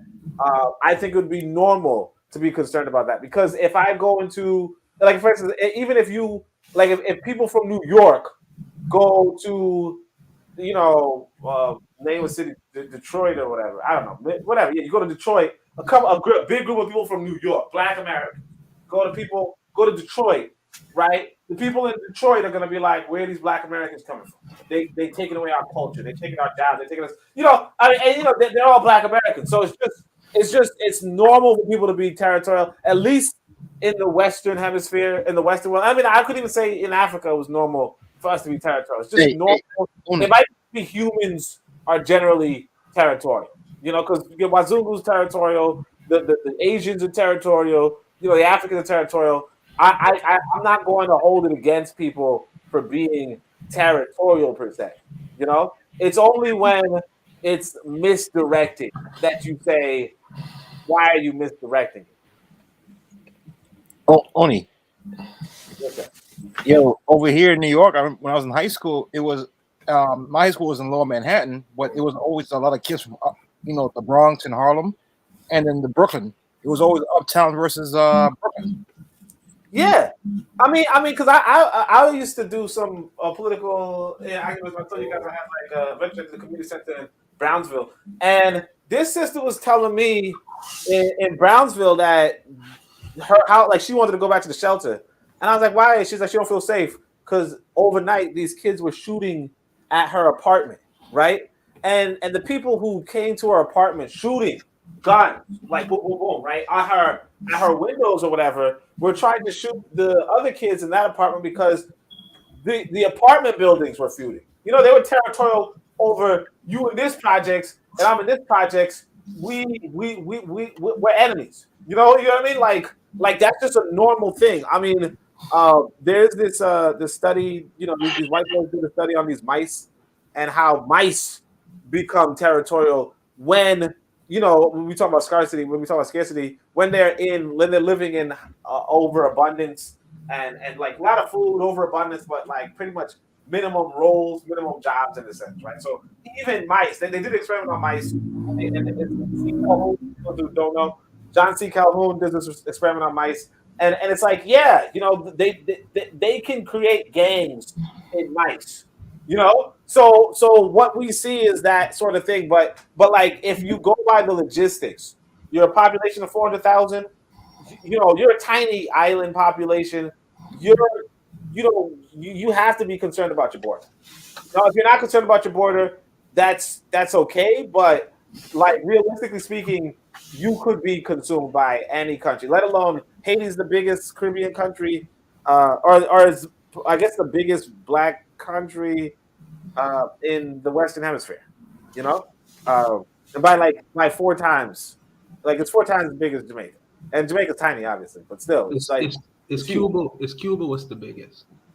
Well, I'm saying like Black Run, Black. Oh, Black Run. Okay. Yeah. So I mean, like you got Brazil and you got Cuba, but they're not really like, and you got Dominican Republic, I guess, but they're not really black countries. You know what I mean? But like Haiti is not in the leadership, but the majority of Cuba is they have a large amount of black folks there. Yeah, I think they got more white folk though. Yeah, but a very large portion. Nah, they don't have more white folks. That's what they said. What Mr. Untouchable said. The leadership is them, but this is what I'm gonna say. Where was that xenophobia when Columbus landed there? Where was that xenophobia when they came to West Africa? Where was that xenophobia? Wait, what are you talking about? If it's in us to be, oh nah, these are the. Where was that xenophobia when the European landed in the shores of the Caribbean or in South America? Where was that xenophobia when the Europeans were on West Africa? Where was that xenophobia? Well, if there was xenophobia, how did we get overrun? Where was the xenophobia? How come the xenophobia is only there when we face each other, when we interface with each other? I would like the learning curve to come on to explain what an exotic black person is and explain what the game she is talking about. Yeah, I mean, about what I'm trying to say is I'm trying to say that this is a learned programming, a learned behavior to be xenophobic. Because where was that xenophobia when Columbus put his foot in the Caribbean? Well, all right, so I think, bro. Oh, my bad, man. Cut you off, bro. No, go ahead. I think it's a difference between a friendly rivalry and I want to annihilate all of the people that look like you. I think we need to make that differentiation before we start that. You know what I'm saying? It's like Bahamians and you know what I'm saying? Haitians may have a friendly rivalry, but you don't want to wipe out the whole island. The Bahamians don't want to wipe out the whole island of Haiti and kill everybody. You know what I'm saying? And you know, enslave all of those people and make them do their bidding and whatnot. We didn't know what we was dealing with when the European landed in these different islands, right? They already had a structure set up where as though they wanted to enact a certain, you know, policy and enrich, and they come from a place of scarcity, right? I think a lot of people, black people, come from areas where they didn't know that scarcity, where they didn't feel that, you know what I'm saying? It's stories where they try to attribute cannibalism to the North Americas, when in reality, the only place where it's documented cannibalism is Europe. You know what I'm saying? So they come from extreme, like, you know, improvisation, where the point where they're eating each other. Where you think people learn to drink milk from? It's like, it's to the point where it's like, yo, we got to drink this baby cow formula just to stay alive. You feel me? And I think that's unfair to compare those two things, where like a rivalry compared to like, what I want, what's the word I'm looking for? Basically, genocide. Yeah. There you go, genocide. You know what I'm saying? So I think that's a difference. You got to differentiate between those two. Yeah, I also wanted to add that, you know, when Columbus came, we weren't actually here. Right. You know?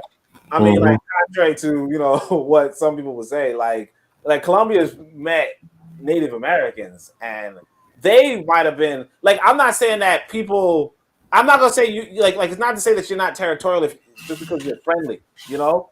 I think people were friendly, and then they got like caught by this war machine.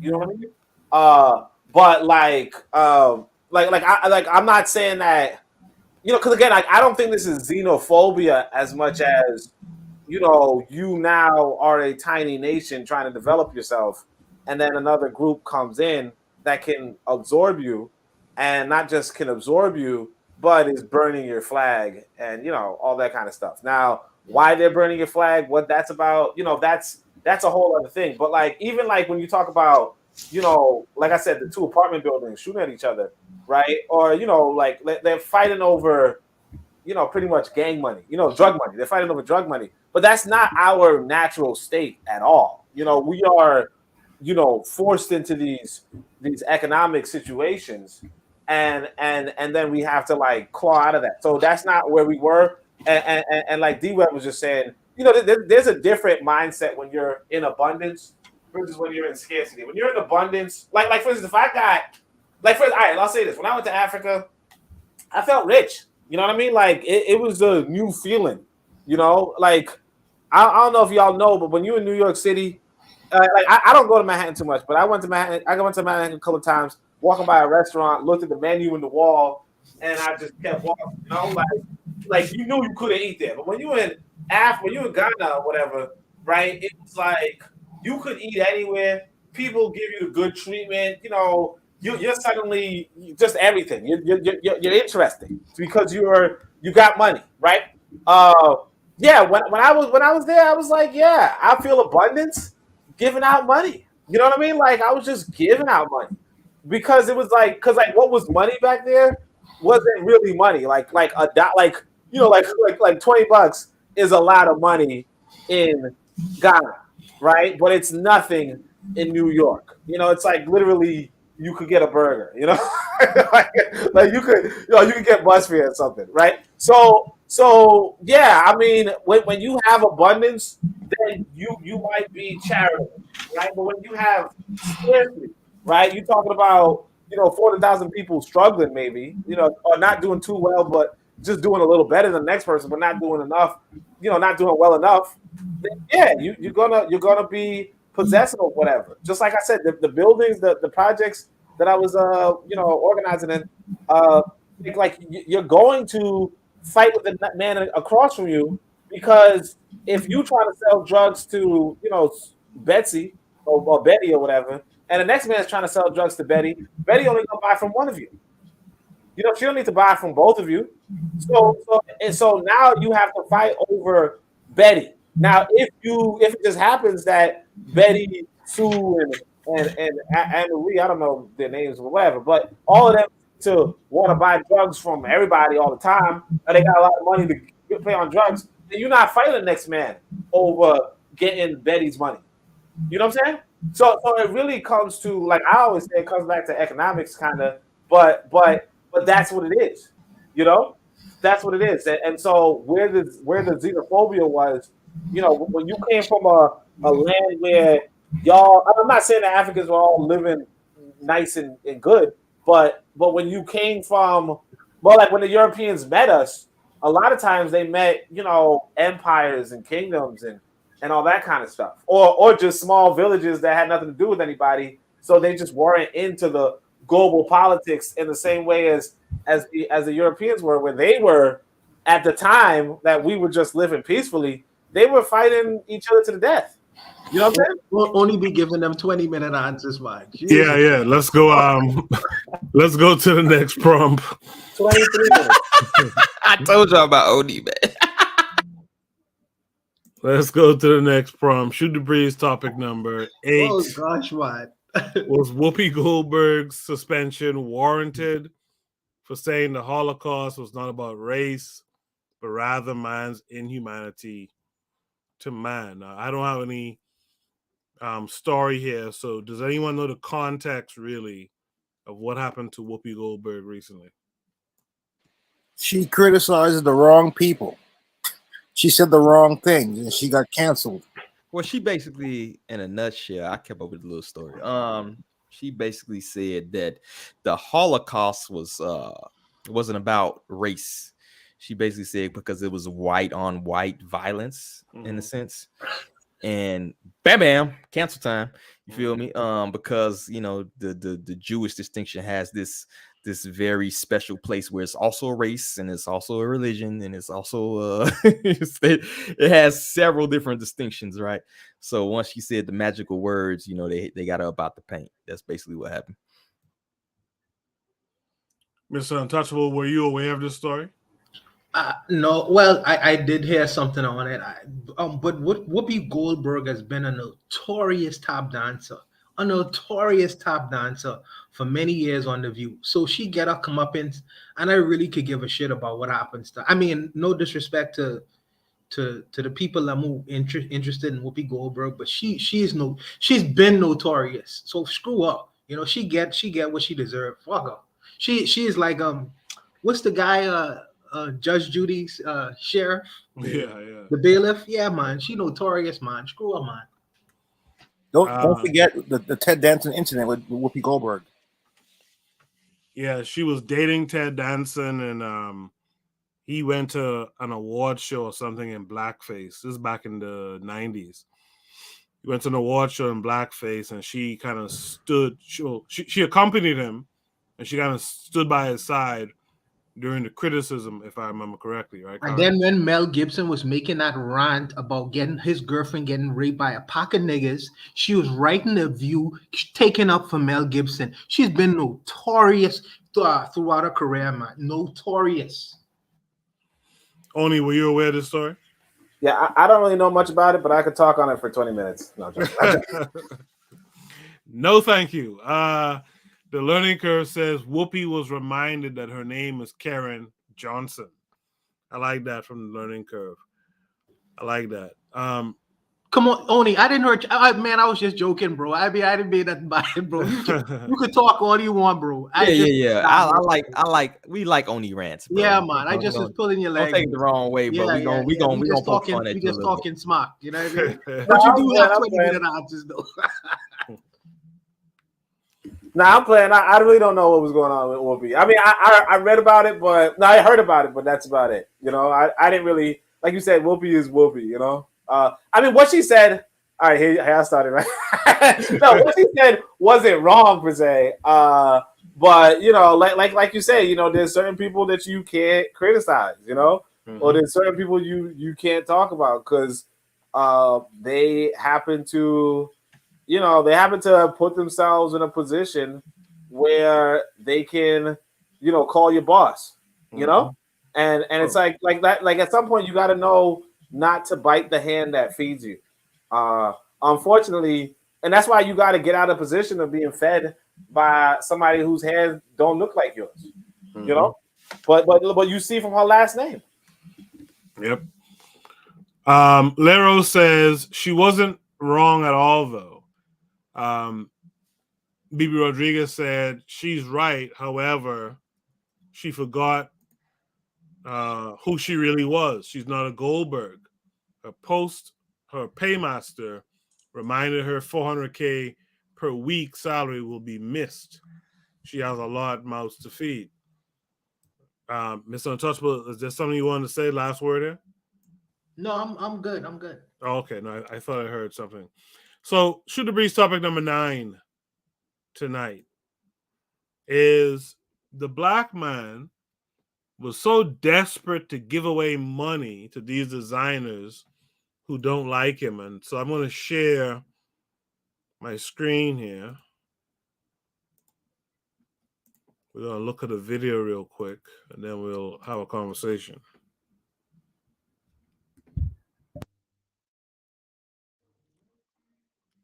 We've been in Gucci for about an hour, right? And we in Gucci in the VIP. We've been in Gucci for like 2 hours. Right? Since we came in here, having nobody came and showed us no courtesy, no amenities, no nothing. Period. Not even a drink of water. Asked to speak to the manager. Send me a black guy out here that start telling me some bullshit. So they got the black guy racial profiling on black people. Asked to speak to a manager bigger than him. Everybody disappeared. Ain't nobody come out yet. I still ain't getting no sparkling water. I still ain't getting no champagne. I still ain't getting nothing. I didn't have a salesperson inside of my VIP suite the whole time I was there. I had to keep screaming for VIP people to help me out. Now everybody don't know where the real manager is. You heard? It's time. I'm tired of this. We spending all this money as entertainers inside these stores. They hire these black people, and these black people are more racist than white people when they get their job inside of Gucci. All of a sudden, you stop playing with us, bro. Still haven't seen a manager yet. Still haven't seen a manager yet. Since I'm talking to you right now, a manager still hasn't popped out of Gucci. And the bill is like $29,000, but we didn't pay that yet. You heard? Why would we? They still haven't sent a manager or bottle of sparkling water or anything that says that we appreciate your service for being in here in Gucci and spending that bag. The big one. The big one. They sent this guy. What is he possibly going to do? You heard? What is he going to do? Is what I want to know. Still haven't seen a manager. Is there a manager that works here or everybody's just a worker?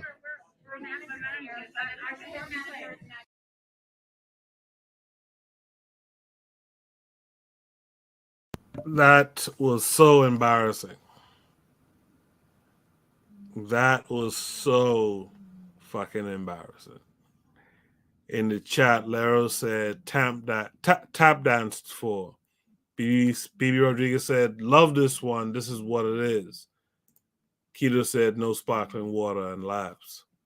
Lero says he tap danced for. Keto says clown. The learning Keto says, dare sir, build a brand and wear it. That was absolutely cringeworthy. Kare, I want to start with you. Just go around. What say you to that? Yeah, you see, this is the opposite of me right here. You know, this guy's complaining. He's, I'm spending $29,000. These people don't care about $29,000. They make that, that's nothing to them. That's like a penny. They don't want you in their store. That should be the first sign that they're ignoring you and giving you the runaround. They're getting a kick out of this. You know, that look at this guy. He's taking to Twitter, a grown man crying about not getting champagne or sparkling water. Embarrassing, man. I would love to hear Azuliism on this one, man. Azuli, we'd love to hear from you on this one. To play devil's advocate, if the Negro is spending $30,000 in there, hey, they could at least give him what the other people are getting. But what can we expect? Did Tyreek Nash say anything about this ADOS? He ain't saying nothing about that coon. That's a coon move right there. Who goes to you a 40-year-old man? Again, it's like, didn't they do that to Oprah too when she went to Paris? Like they kicked her out of a high-end store, and so they do all this all the time. So it's an embarrassment that this guy, but he's a rapper. These rappers are mentally challenged. This guy is 40, but he's really 15. So, I mean, I'm glad that happened to him, but is that a wake-up call? No. And this is the telling thing of what he just said. The bill was $30,000. He said it's $30,000, but we ain't paid yet. He didn't say we just working at the store. Yeah. We ain't paid yet. He's still going to pay. This is the masculine energy we have here? These are the men? This is disgusting. But then again, hey, he's sending these people's kids to college. I bet I would have asked him for $500 to shoot my movie. He would have told me what the F I look like. So that's just terrible, bro. Like, who does this? Like, why don't you shop? Why don't you shop? But this is the thing. You know what Tyreek Nash is gonna say? He's gonna say, "Yo, it's the immigrants that got in his mind that's making him do this." So it's another L, man. It's another L. Let's hear from Oni next. Yeah, so I can't blame White Boy for not noticing this guy. I don't even know who this is, honestly. I did not know who Jim Jones was. I cannot expect. Oni, stop lying. How old are you, Oni? Is that how old am I? Yeah. 30 something. Why? Yo, don't tell me you didn't know the song when that song was out. Ballin'. You know that song. Stop. Don't try to put Ballin'? It was a rap song. You don't know Jim Jones? Wait, you said the song was called Balling? He was part of Dipset. You don't know the group Dipset? I know Dipset, kind of, but I wasn't really into Dipset like that. You know, Yeah, I know that's Cameron. You said Cameron, yeah. Cameron's a Dipset, right? Yeah, he was part of that group. But go ahead. Yeah, but we part. Wasn't he the leader? I don't know. But anyway, nah. So I don't really mess with Jim Jones. I guess maybe he's from the Cameron era. I don't know. But yeah, if white people don't recognize him, like that makes perfect sense. And then I mean, I think when Oprah got played, like Oprah, they were like Oprah don't have enough money to buy something. Like that was kind of like how you don't know Oprah, but like to not know Jim Jones is not surprising. You know, he didn't get the VIP treatment he wanted. Maybe he's just not a VIP to other people. You know, it kind of reminds me of I think Kevin Hart was saying that Eddie Murphy was white people funny versus how Kevin Hart was black people funny at the time. Now he's obviously white people funny too, but white people famous or whatever. But it's like, yeah, I mean, he just wasn't a VIP, and it's like whining about sparkling water or whatever. Personally, I've added him to my BAN list for the week, and that's like pretty much like I'll flesh it out tomorrow. But right. Yeah, this is just the kind of weak mindset that black folk can do without. Luckily, unfortunately, a lot of people did not like fall for his, right, right. Mr. Untouchable. This guy, Jim Jones. Jim Jones is a name for a white preacher who takes some people to Guyana, right? Yep. So why does black man name himself Jim Jones? Anyways, what I'm Mr. Untouchable. Yeah. A guy who took black people to Guyana and killed them. That's not Don't only forget black. that. Don't forget that part. Don't forget that part. No, but that's true. So is he gonna kill people? But it's funny because this man, it looks like he's a very wealthy person with that amount of diamonds and things around his neck. I mean, why wouldn't he go? He's a Puerto Rican. Don't Puerto Ricans have clothes stores where you could get the same kind of? Because he only wear like hoodies and shit like that. You can't buy them at a Puerto Rican store. Why do you? He's not Puerto Rican. He's black. He's African American. He's not Puerto Rican. Oh, I Google him. It's a Puerto Rican and Aruba. Yeah, his mom looks Spanish for sure. Oh damn! Tariq Nasheed is gonna shit on that story. Yeah, So I'm thinking, and he's from the Bronx too. So don't they have Puerto Rican clothes store in the Bronx? Why does he have to drive all the way to Manhattan to go to Gucci to fricking go spend all his money there that he probably busts his ass earning? I mean, it's so ridiculous at this point. But I personally think that this whole scenario is fake. I think they faked this whole scenario. You know why? Because prior to this, he told a story that he learned how to kiss by tongue kissing his mommy in the mouth. Yep. So that was really a big story on him. And I think that this kind of thing was really it's a sleight of hands, you know what I mean? Trying to go away from that particular story. Because these guys that are attention whores. But he made a mistake in going in and telling that story, you see. So I just think that this is a contrived story to take away from what actually happened to him when he was a child and tongue kissing his mommy in the mouth. So, these guys are ridiculous, man. I get no love for them brothers. None whatsoever. They clowns to me. D-Web, what say you? Yeah, the funny thing is he actually does have his own brand, I believe, his own clothing brand. However, he's choosing to, wear the Gucci. I guess the Gucci's was hot, right? You know what I'm saying? And I think what stood out to me is like knowing the economic situation that a lot of people are in right now. If you ever try to go buy some oxtail recently, you know what's going on, right? It is not good out here. I feel for you brothers in New York because I'm in Florida and I'm hurt. You feel me? So it's like, the situation what people did when you talking about spending $29K in Gucci, which the brother pointed out earlier, that's nothing to Gucci. They probably had Elton John in there the week before spending $100K. You feel me?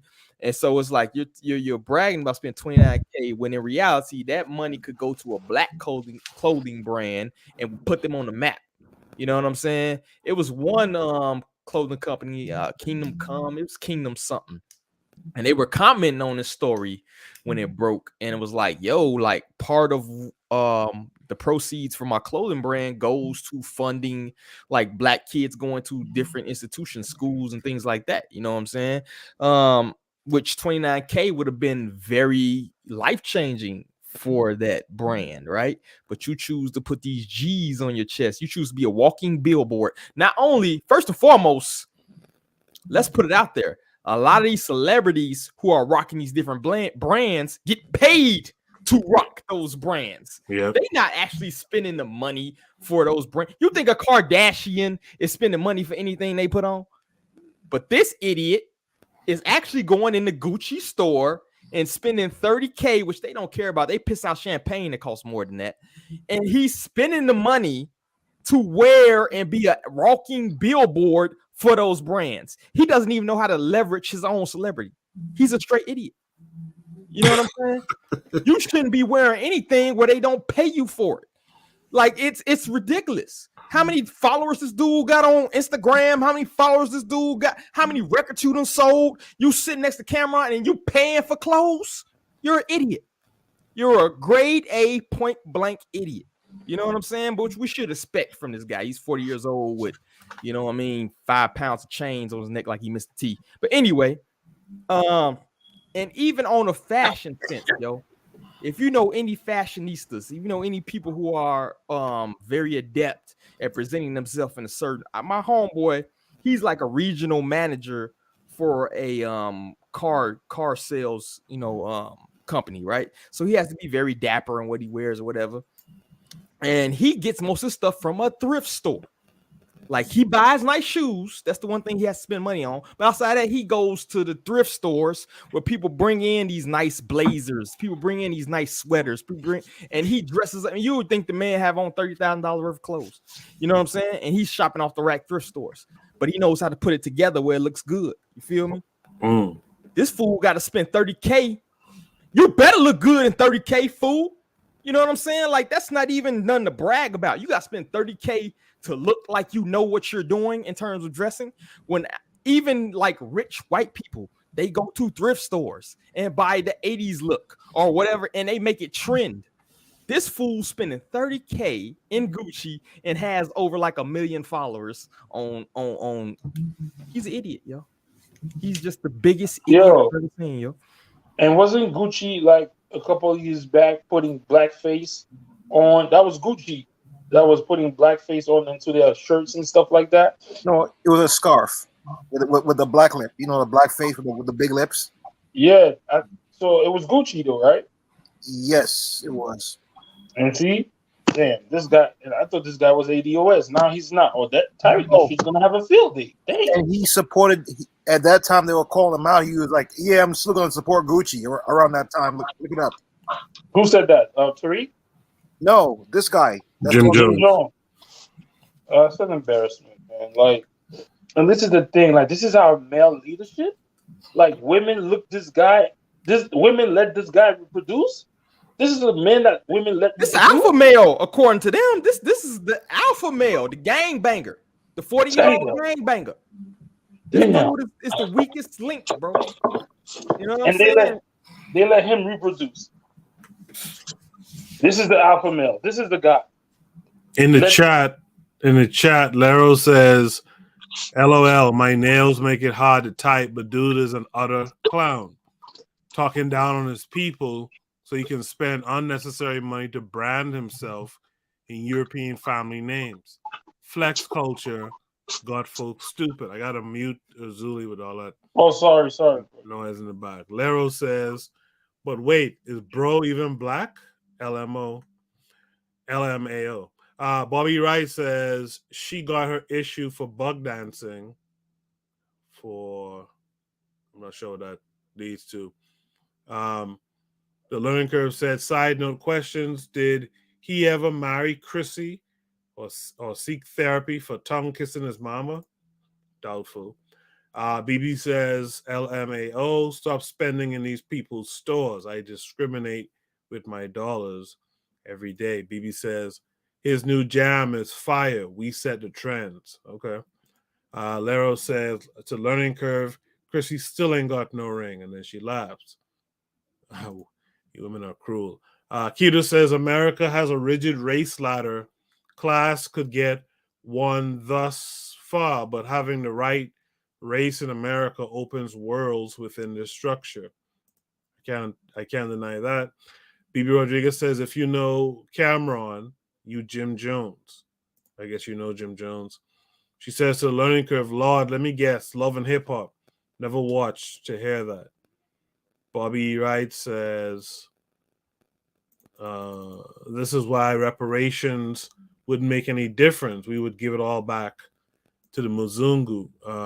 Bibi Rodriguez says reparations matters to doers. Let the doers get it. The doubters, naysayers, and perpetual wasters don't need it. The learning curve says to Lero at Bibi, yeah, I watched and tried to keep up with it, so I have something to talk to the younger ladies about.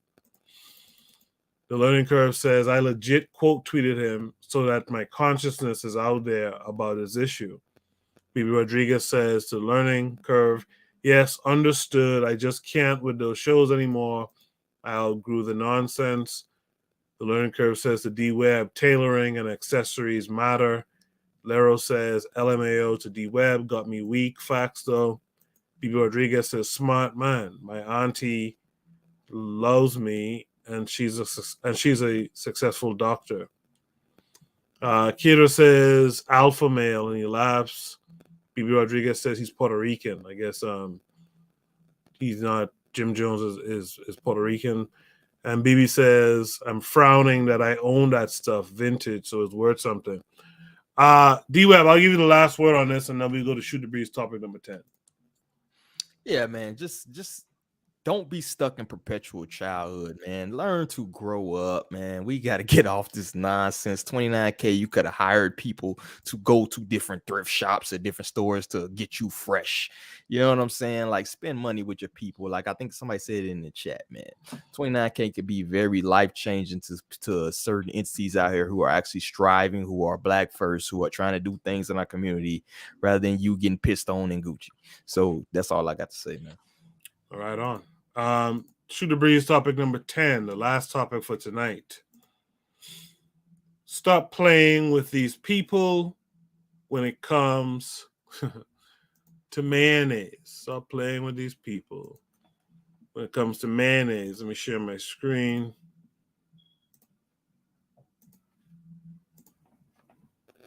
All right.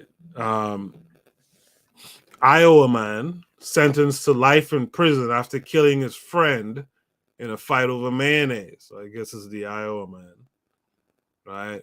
Christopher Erichbacher murdered his friend Caleb Solberg over an argument about mayo. An Iowa man was sentenced to life behind bars for the murder of a friend he repeatedly ran over with a pickup truck after a fight about mayonnaise. Christopher Erichbacher, now 29, used his truck to ram Caleb Solberg, 30, outside a cafe in the small town of Pleasga on December 17, 2020. The Des Moines Register reported Erichbacher initially drove away, then came back and ran over Solberg 2 more times, according to the Register. The two had been out drinking at a bar with another person earlier in the night in nearby Moorhead. But things took a turn when Erichbacher spread mayo on Solberg's food, which riled Solberg and sparked a bar fight, the Woodbine Twiner Herald reported. A furious Erichbacher called Solberg's half-brother, Craig Pryor, on the way to the cafe and threatened to set Solberg's house on fire and shoot him, the newspaper said. Pryor later came to Dave's old home in Pleasga, where another confrontation was brewing. Erichbacher eventually rammed his truck into Pryor, then rammed Solberg. Erichbacher's first blow to Solberg did not kill him. He can be heard screaming for his brother Craig Pryor. District Judge Greg Sleenstan wrote in the verdict, according to the Twiner Herald. Rather than just leave, Erichbacher went down the street, turned around, and came back to strike Solberg a second time, to be sure he had completed the job. Eric Baca drove his truck up and over Solberg one last time. Eric Baca then drove off, but his truck broke down a short while later. On the phone, he told Pryor that he had killed Solberg according to the verdict. Eric Berger was convicted after a bench trial in December last year and sentenced Monday. So this is a funny, weird way to end Shoot the Breeze tonight. Iowa man sentenced to life in prison after killing his friend in a fight over mayonnaise.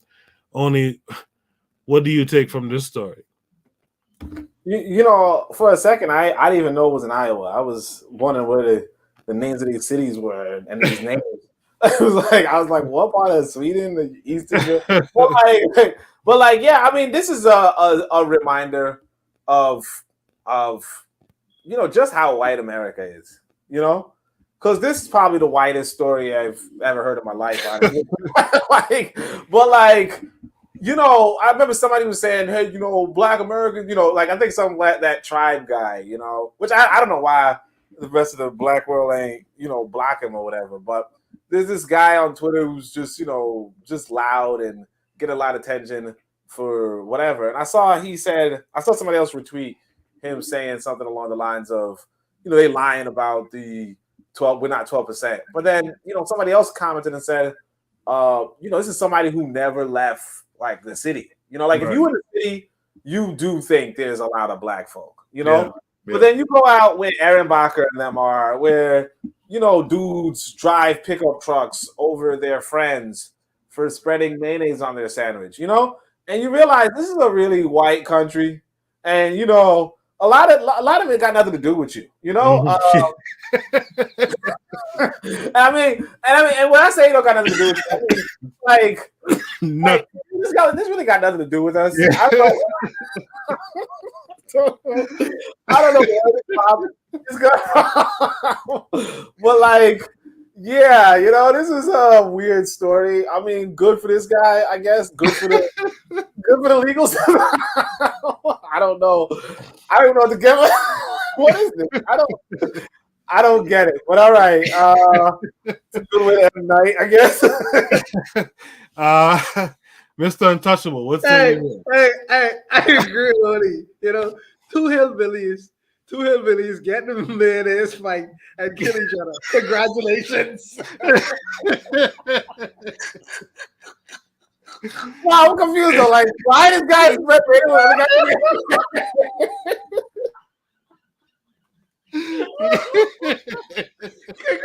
Congratulations.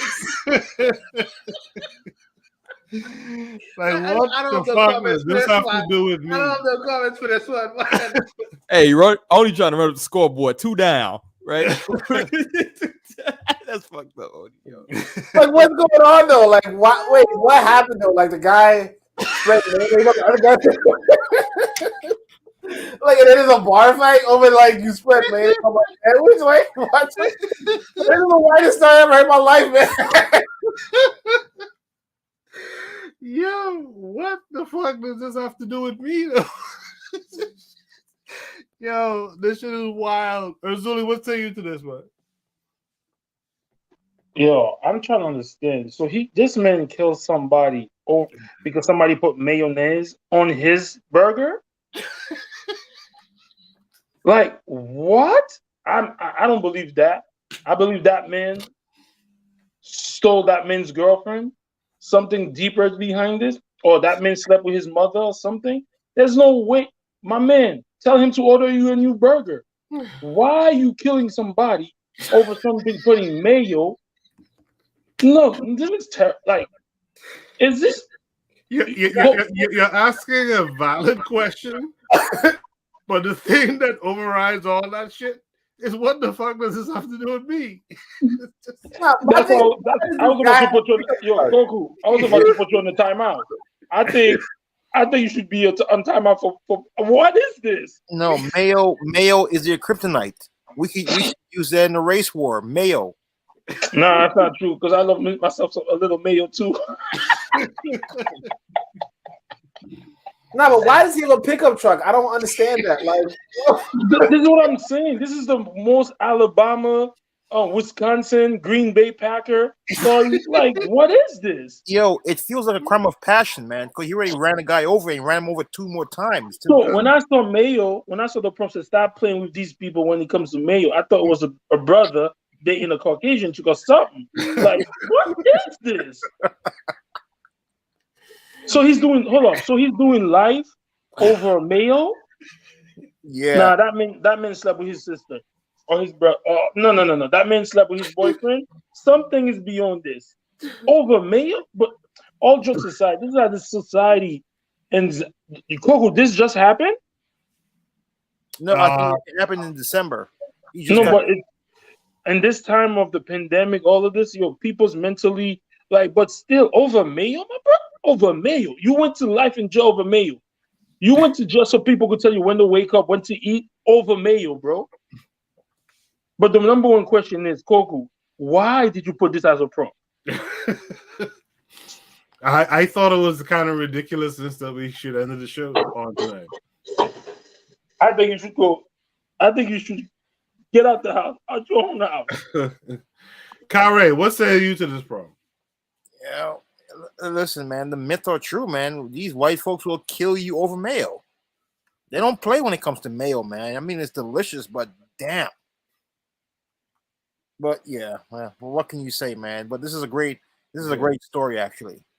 Yeah, but literally, why do I care about this story? Why do I? So any of them white supremacists start throwing all them negative shit about black people, throw this at them. They'll shut up.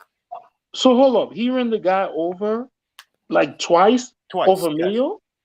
Yeah, he went down the road, bust a U, came back and rolled over him again, and then one more time to finish him off. Nah, that guy slept with his girl. That guy told his girl or slept with his mother. Something there's no way. I think it's some kind of Brokeback Mountain shit too. Well, I think the guy just spread mayo on his sandwich. I don't understand why he spread mayo on his sandwich. Like, I mean, I get it. Like, are we talking about real mayo or the other kind of mayo? Like, is this a Miracle Whip on that? That's what it was, bro. I think you figured this out, Zuli, bro. It was Miracle Whip instead of real mayo. So he had to get about. You put that Miracle Whip. That makes sense. That there we go. Oh yeah, that's fighting words right there. Well, I want to thank everyone for tuning in tonight. I want to thank everyone on the panel who took time out their day to spend with us shooting the breeze tonight.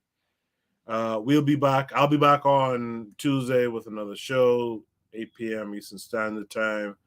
And Thursday, I'll be on the KWAZ Radio YouTube channel. And we'll be back here again next week for Shoot the Breeze. Post your topics on the Discord under the Shoot the Breeze channel. And I'll make sure I'll put your topic up. Bobby Wright in the chat says, Koku, remember in 2017 when Tamara Mowry's husband checked her when she asked if he wanted extra mayo on the sandwich. Yeah, that was weird as well. But yeah, thank you guys for tuning in. Thank you guys on the panel. Mr. Untouchable, thank you. Mr. Untouchable, any last words? No, respect to you, respect to the panel. Great show, everyone. I'll see y'all guys next week. Yes, sir. D-Web, what say you?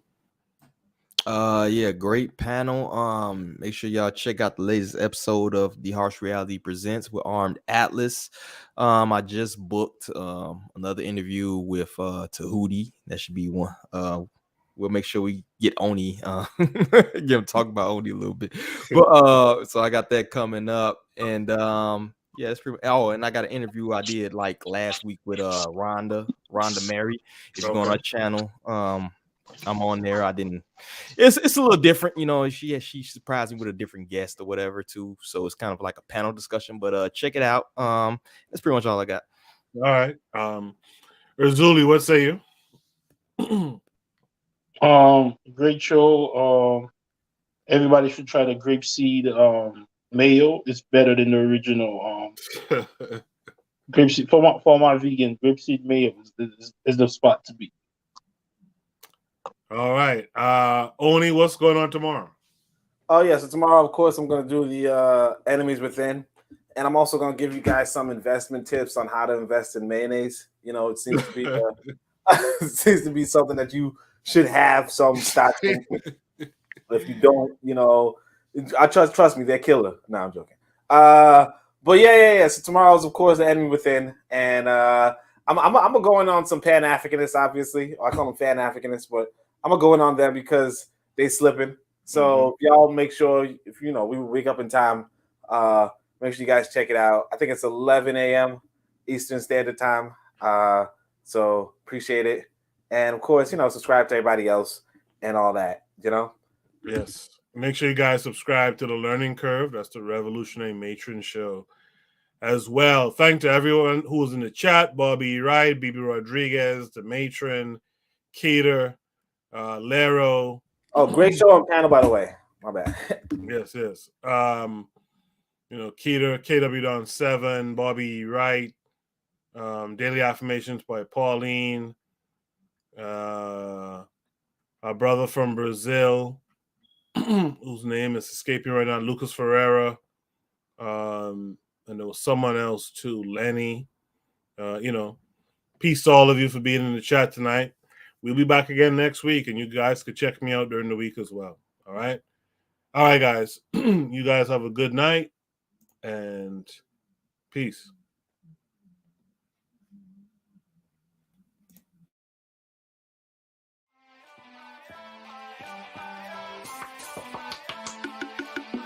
Thanks for listening to the Bitter Medicine Podcast with your host, Koku.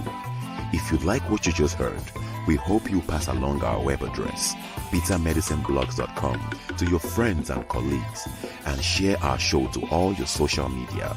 Be sure to check out our archive section on our website for previous podcasts. This has been a KWAZ radio production. Join us next time for another session of the Bitter Medicine Podcast. Follow us on Facebook at Bitter Medicine Show, Twitter, Bitter Meds, Tumblr, Bitter Meds, Instagram, Bitter Medicine.